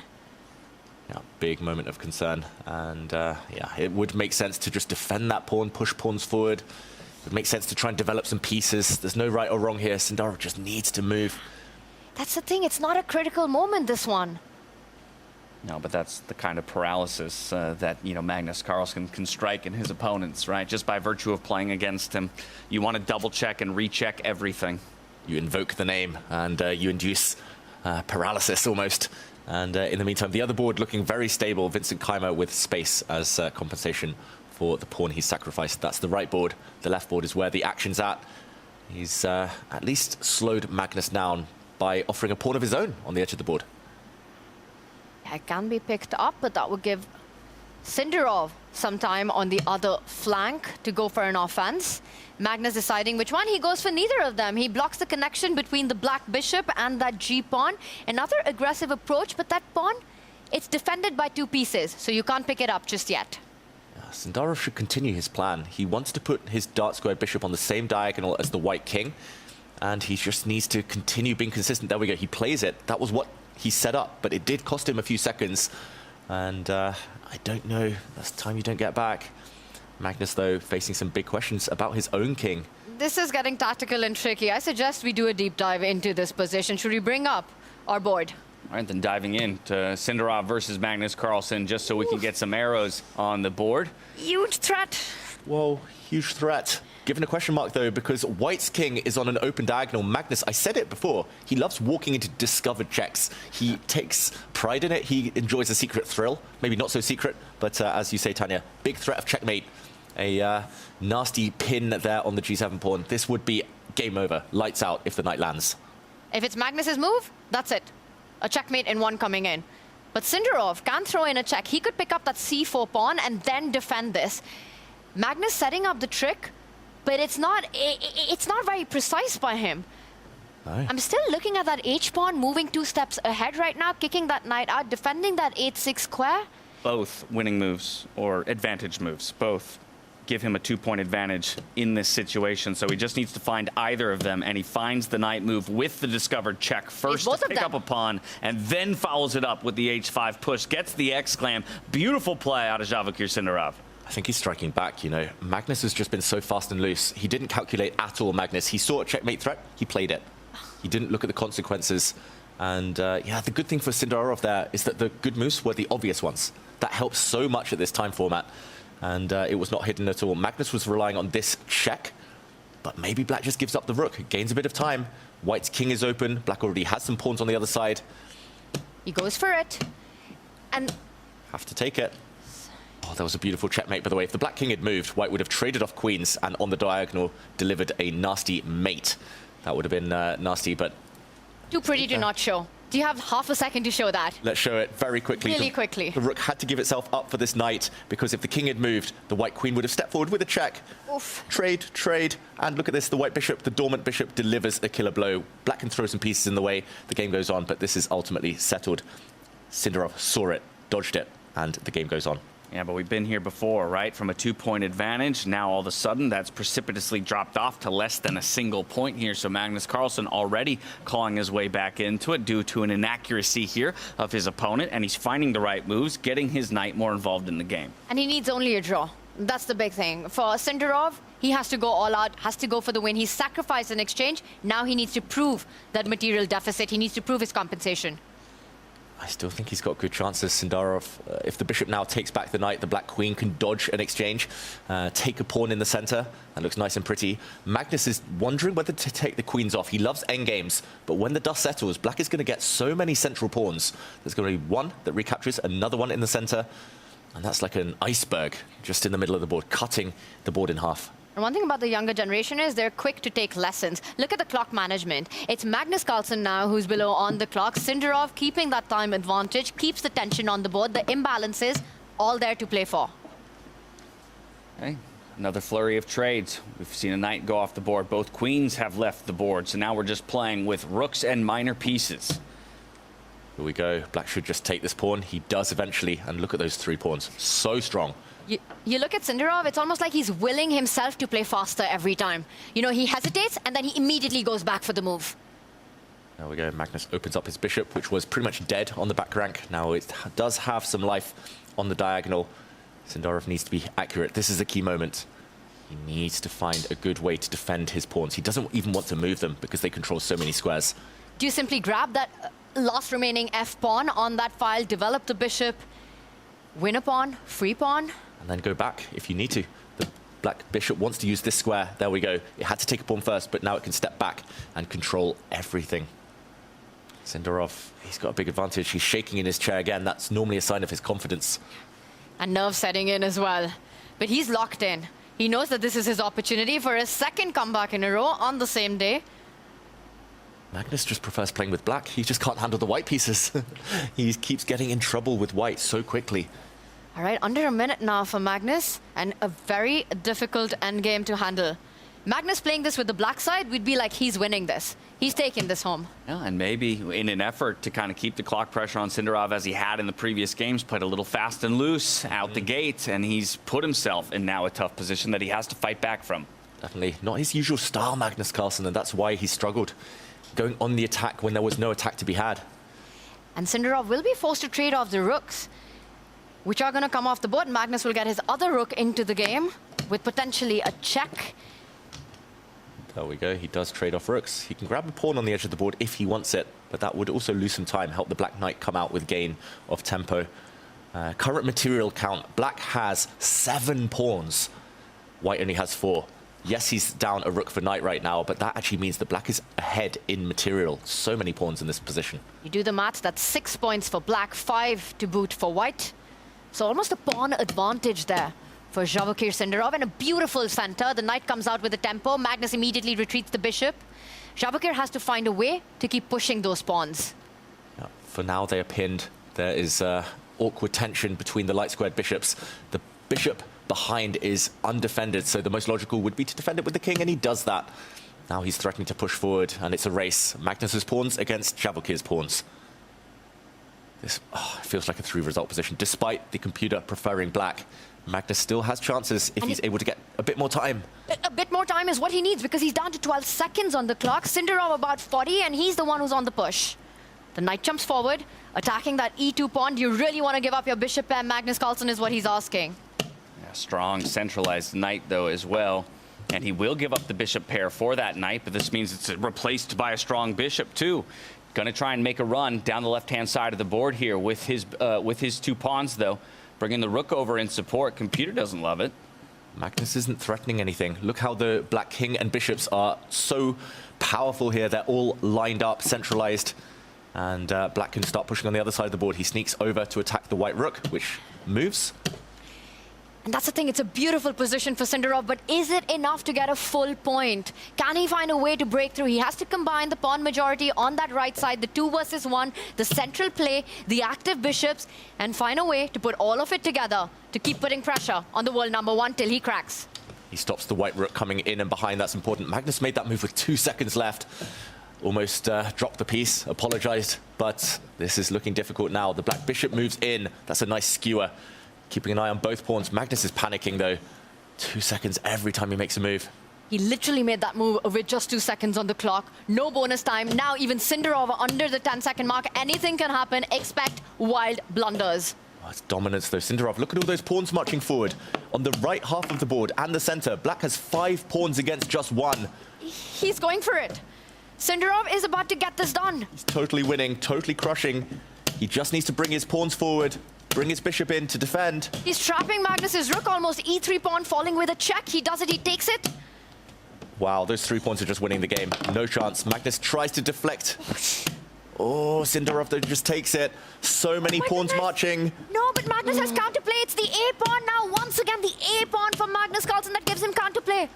It's a race, but it's not enough. Look at this, the bishop's moving in. The rook trying to hold the tide, but the rook is trapped. The rook has nowhere to go. If the rook moves, black delivers a killer check. On the diagonal, it's game over. Oh my gosh, and then the d-pawn will move forward. Magnus Carlsen trying to look for a move. He can't find it. Can't find it. He allows his rook to fall. He pushes his pawn. He's about to make a new queen, but Javokhir is going to make a queen as well. Stunning with a check. and precise. Not only a check, it will be a checkmate by Javokhir Sindarov. Oh, wow. Can he find some checks now, Magnus Carlsen? New queens on the board. They've been reborn. He gives 1 check, but I don't think he's going to have too many, David. The king marching up. Oof. Oh, let's go with the king. Anything can happen. There's just seconds on the clock. Javokhir made that move with just 1 second. It's going to be decided by the clock. He's going to keep checking here. The white queen's going behind. Javokhir struggling to get his king out.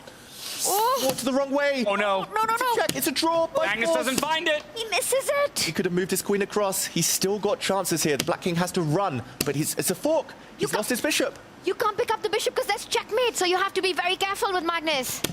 Okay, where's the king going, though? He's walking a tightrope. Will it fall off? No. You can't repeat. He has to now lose the bishop with a check. Magnus Carlsen is back. He's lost the bishop with that check. Now the other bishop is falling as well. Magnus has saved it. Miracles do exist. He's run out of material here. Javokhir's only got 3 pawns left. The bishop's going to hold the gate. The black king cannot enter. The door is shut. Javokhir knows it as he slows down for the first time, completely winning, and then... Oh, and would you believe it? He could do it once, he could do it twice, but he couldn't do it a 3rd time against the GOAT of chess. Magnus Carlsen holds off Sindarov and books his ticket to the grand final.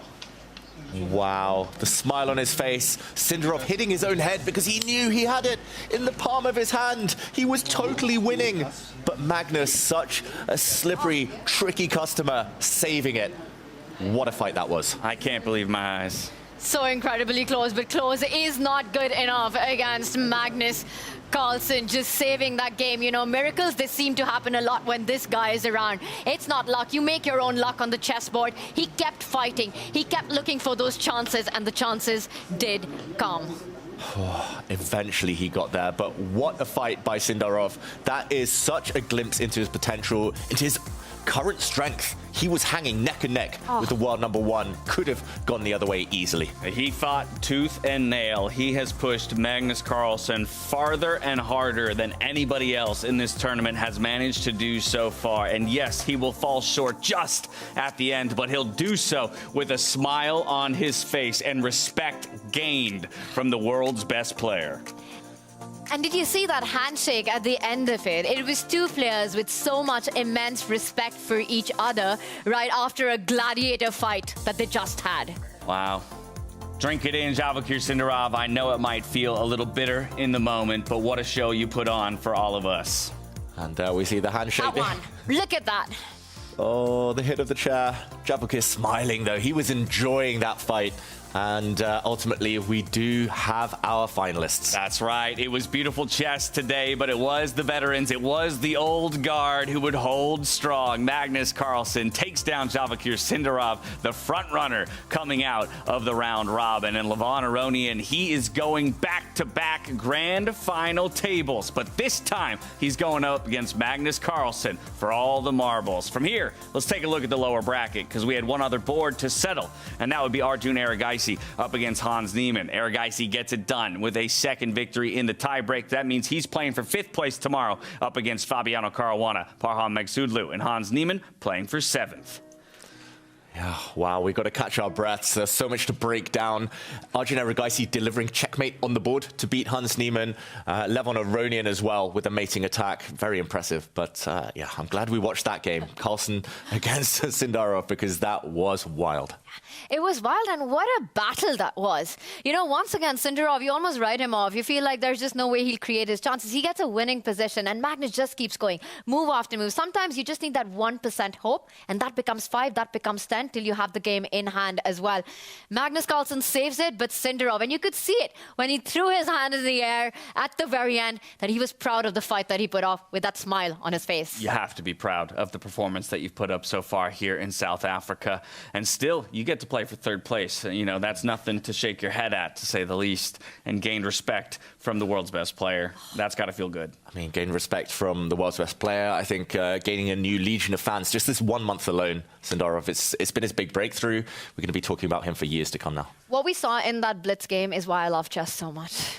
The turnarounds. It was intense. You know, it was a fight. You could see 2 humans playing superhuman chess there. Things happening, which they do. You know, you switch off the engine. Who cares about what the computer says? This is sports. Absolutely. There was so much drama, so many highs and lows, and you see it bear out on the players' faces. Again, not just that matchup, of course, it will be our focus, but across all of the boards there. Levon, what a fight out of him here against Vincent Keymer today, again, to get a 2nd grand final berth. Exactly. Levon, very impressive, especially that second Blitz game, the second tiebreak game, never in doubt, always under control, and we see the celebrations, how much it means to him. The oldest player in the field, he's been at the top of world chess now for 25 years, and he's still up there. Still wants it. Oh, my goodness. Whew. All right, can we all collectively take a breath? Needed that. What a day, and there's still one more day to come.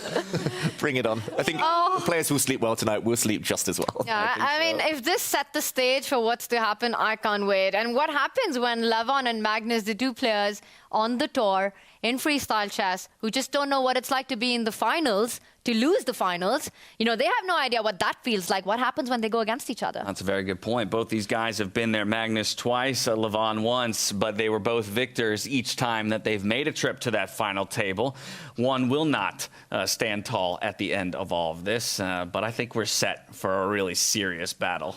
We are. Magnus, he said it a few years ago, Levon Aronian is the one player who's capable of outplaying him totally. And he's done it multiple times throughout their careers, some ding-dong battles between them. So nice to see them meet tomorrow. Did it in Vegas, right? Exactly. I think that'll be the big thing is, you know, how much can Levon kind of pull from his Vegas form, from the momentum and, you know, the heightened reality of that moment and go into it confident against Magnus tomorrow. And he's got everything to add to that confidence, right? Undefeated in the round robin here, 5 out of 7, a fantastic score. Takes down Hans Niemann in the quarterfinals, then goes on today to win against Vincent Keymer, the Weissenhaus champion.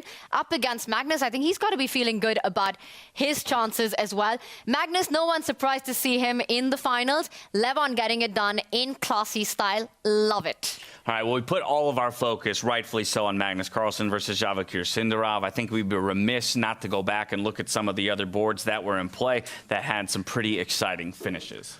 Yeah, I want to spotlight Levon Aronian. We've been talking about him and just his really smooth finish to the semi-final against Vincent Keymer. The way he did it, never really in doubt. He did it with the black pieces as well. It was a great opening for him. He won a pawn, but the closing stages were very impressive.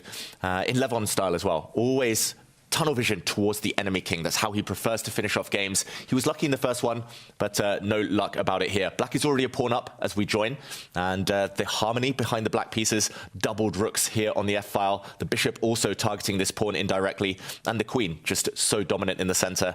He decided, okay, what do I need to add to tip white over the edge? Another piece into the attack. He lifted up his rook, which soon slid over. White is almost immobilized here. The king slid. The rook also stared at it. And when the white rook moved across, this was the beginning of the end. First, a defender is eliminated. The white pawn has to recapture, so the white queen can defend this square. Now the rook adds pressure. A triple attack now against this pawn. White gave a check. Levon moved. And here we see just total catastrophe for white. He's even offering an endgame where he'll be 2 pawns to the good, but Vincent said no. And Levon said, okay, if you're not going to do that, then I'm just going to checkmate you. Vincent blundering at the end, but already in a hopeless position. Rook takes pawn, and we would have seen the kiss of death to end this game. Levon ending in style. Yep. Would have been pretty to see it actually play out on the board. I think the concession was made just before that in the face of the realization of a checkmate. But you also mentioned that the other board as well found a checkmate. Arjun Erigaisi against Hans Niemann in 5-2 time controls. I'm impressed with how many of our boards would find their way to a thrilling conclusion such as that. Perhaps we can relive some of those moments aboard we didn't spend too much time on. Yeah, just the last 3-4 moves here of the game. It was already a very good position for black. We see the eval bar here, and it's all about the king safety. White's king not looking so safe. Also, the piece configuration clumsy for Hans Niemann. There is a pin, and we know what to do with pins. We've learned that from Tanya. Knight takes pawn here, and not necessarily putting pressure on the pinned pawn, but taking advantage of the fact that the queen is lined up with the rook. This is a double attack. The white queen stepped out the way. We saw the black knight capture. And nice to see a castles as late as move 29. Here, Arjun Erigaisi trying to beat the record. Castles his king, gets his rook over, and adds pressure on the f-file. This knight is actually a key defender. Can't really move anywhere. The only way to prolong the game would be to jump back. Fianchetto the knight, that's a sad move. He leapt forward, but this was the checkmate. A bishop check, and here Hans Niemann resigned, realizing that rook takes bishop would have seen the queen swoop in. Game over. This is such a classical vintage Arjun win, you know, complete chaos from the start with the black pieces, you deliver checkmate. I've seen him do this so many times, which means that he'll be fighting for 5th place alongside Fabiano Caruana. Yeah. Fabi and Arjun fighting for 5th. It's Parham and Hans duking it out for 7th. Of course, Vincent and Javokhir, they'll be fighting for 3rd. But our 2 top dogs, Levon Aronian, Magnus, Carlsen, they will be at the final table fighting for the final Grand Slam championship here in South Africa. And guess what? We can't go anywhere without hearing from the 2 guys who just qualified to that final table. Take a look, Magnus Carlsen and Levon Aronian after their wins. I've never seen you with 145 pulse measurement before. How did that endgame actually feel? Yeah, I don't know.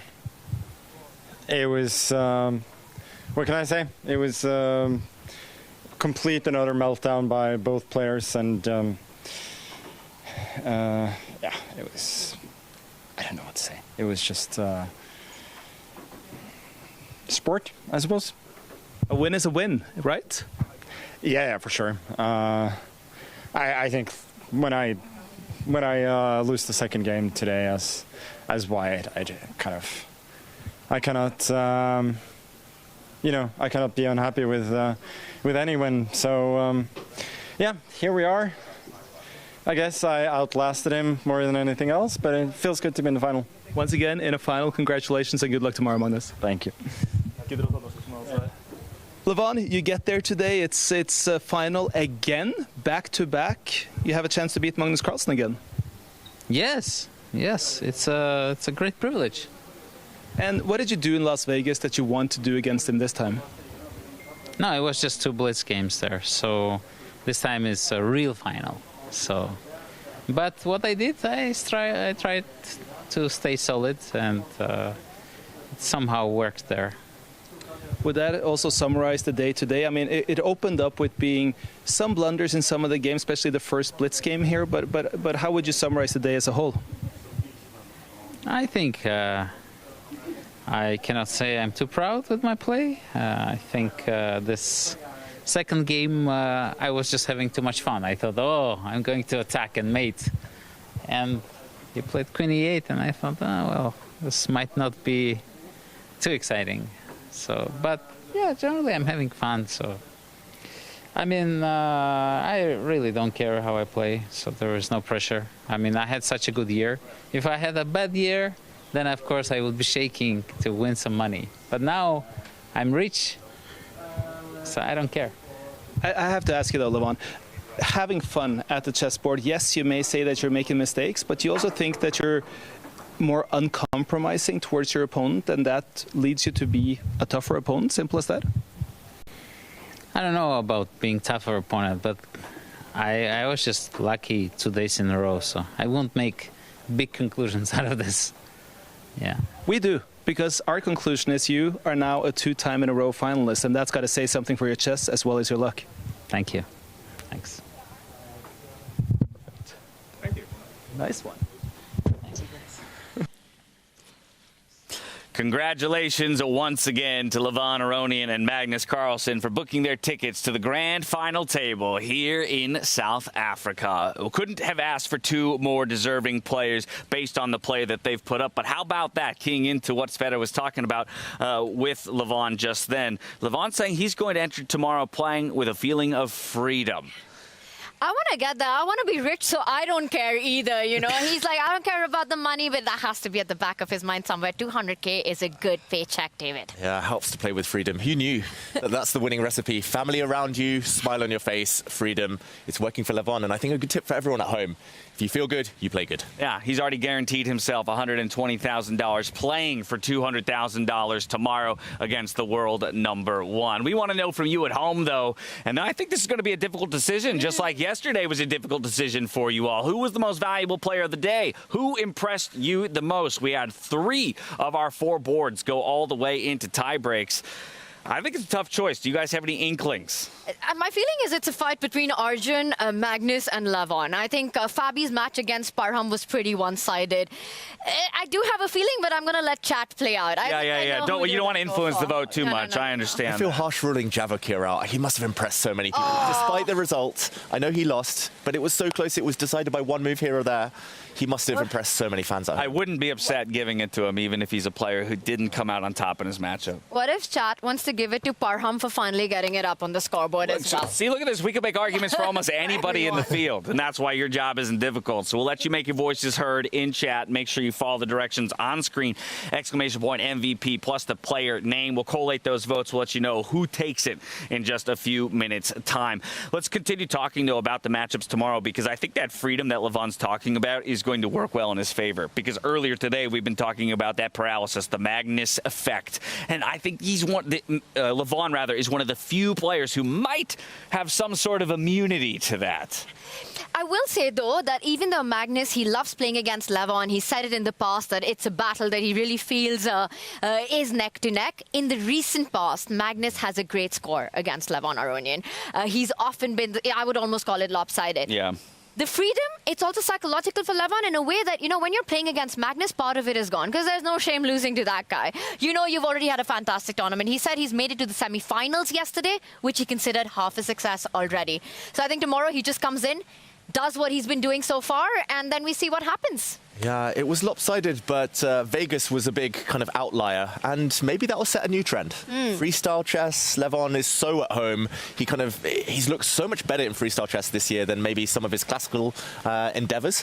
So, I don't know, I think, of course, Magnus' favorite. Of course. I think it's possible. I think the magic is in the air for Levon right now. I like to believe in what Levon is capable in freestyle chess, though even he was careful to say, don't read into our matchup in Vegas too much. Those were blitz games. He wanted to clarify. Those were blitz games. Tomorrow, it's a little bit of a different story. So already starting to couch maybe some of the expectation for his performance. Levon lost a single game here. I'm trying to think round robin, 5 out of 7. He went on to beat Hans in the tiebreakers. He hasn't lost a game. He hasn't lost a game. So he's still the only undefeated player in the tournament. Would you look at that, Tanya? All right, I like where your head's at. But we do have the results from the MVP, and it will be the people's champion, the people's hero, Javokhir Sindarov gets MVP for the day. I would say so well deserved. If anything, for the show and the fight that he put on display today. This young man on your screens, we can change that 19 to 18, his birthday just a couple days ago, and what a birthday week week it has been for him. Undefeated through that group stage, top spot, and then dispatches his opponent Parham to get that matchup against Magnus Carlsen, pushes Magnus to the absolute limit. But hey, you've already beaten Magnus twice in the tournament. It's hard to ask for a third victory on top of all of that. For me, the most impressive part of all of it was the longer time format comeback from Sindarov and then almost doing it for the second time today. In that blitz game, how he created his chances, the final time scramble, how quickly the two were playing it out. And at the end, pure respect, the battle, the enjoyment, the thrill of playing such a semi-final. Magnus loves it. Sindarov loved it. Sindarov impressed us today. Now it's time for David Howell to impress us with his selection of move of the day. I know it's going to be brilliant. What do you have for us? Well, I've come up with a bit of a curveball here, a bit from the left wing. It's a brilliant move. I think it's more from the practical side, though, because it was a losing position for Magnus Carlsen here with the white pieces. He looked like he was about to resign. We watched this match. This was the final game of the day. Magnus just needed a draw to win the match, clinch a spot in the final, and here it was hopeless. It had gone wrong. Black's bishops are attacking this rook, which is trapped pretty much on the edge of the board. The only safe square would be to retreat. This would have been terminal, since a bishop check here would have allowed now Black to deliver another check and to promote, make a new queen, and win this game. We would have seen Black with an extra bishop. Game over. So move of the day, I'm giving to Magnus's bluff, his gamble, which paid off. He gave up the rook, he pushed his pawn forward, pawn to a6, and although he ended up a piece down in the ensuing endgame, he did manage to make a new queen, and as we saw, he was able to deliver a bunch of checks, starting with this one that confused Sindarov and clinched him the match. It was a gamble, it paid off, and that's what we need. Sometimes that's better than the most objective moves. I can't believe it. What a sequence of plays there. And again, recognizing that his only option there was a bad option, but still his only option. He goes for it. Unfortunately for Sindarov, he wouldn't find a way to put the clamp down, and so Magnus Carlsen heads to the grand final. So I want to get final thoughts from the two of you. We've talked a bit about the grand final. Any final thoughts there? Or on our third place matchup, Vincent, Keymer, Javokhir, Sindarov. That's also a very fun one, to say the least, for a podium finish. Yeah, absolutely. I mean, it's hard to call that the appetizer and not the main course as well. I think two very exciting setups right there. Vincent, Weissenhaus champion, Sindarov perhaps looking for that strong finish on the third. It's already been a massively successful tournament, a massively successful year for the Uzbeki youngster, part of that golden generation from Uzbekistan, World Cup winner. And I think that one, again, a huge toss-up, a clash of styles. It's going to be fireworks on the board. Final thoughts here, David. Yeah, the third place playoff, two of the best players of 2025 full stop across all time formats, classical, freestyle. Vincent Keymer, world number 4, gained so many points. Sindarov, World Cup winner. I think Sindarov may be a small favourite, just judging on today. The final, I think it's 60-40. All right, 60-40, our favorite numbers here on Freestyle Chess. There were no bad pairings when it came to what might be tomorrow's matchups. But, of course, they have been decided. It's Magnus Carlsen, Levon Aronian fighting it out for first place. It's Vincent Keymer and Javokhir Sindarov fighting for third. We're going to shut things down here in South Africa and prepare for what promises to be a very exciting conclusion to our 2025 Freestyle Chess Grand Slam action. So you better mark your calendars. You better be here right on time so you don't miss any of it. And we hope to see you there. Until then, stay healthy, stay safe, and be good to each other. Good night.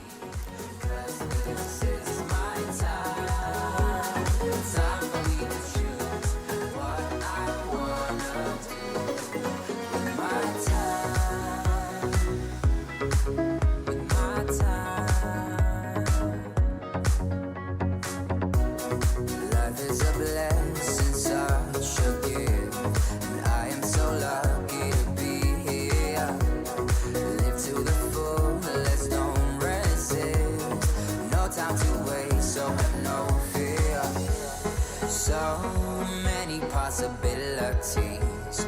No drink can be too big, 'cause this is the start of something new. 'Cause now I know this is my time. Time to just be me. Time to roll my key. 'Cause this is my time. Time for me to choose what I wanna do. My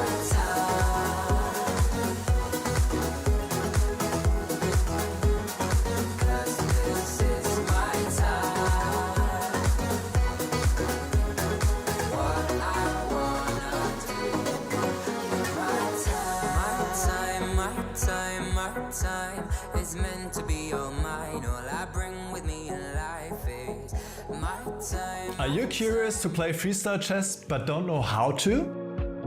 No opening theory, no memorized moves, just pure strategic creativity. But how do you navigate 960 possible starting positions with confidence? That's exactly what I'll teach you in my Freestyle Chess Masterclass. You'll learn how to develop your pieces effectively, recognize key positional patterns, and avoid early disasters. I'll break down some of the best freestyle chess games ever played, featuring Magnus, Carlsen, Alireza Firouzja and Fabiano Caruana. Freestyle chess is still in its early days. This is your chance to get ahead of the competition. Sign up now and let's take your freestyle game to the next level. Join my Freestyle Chess Masterclass today and save 20% only during the Grand Slam.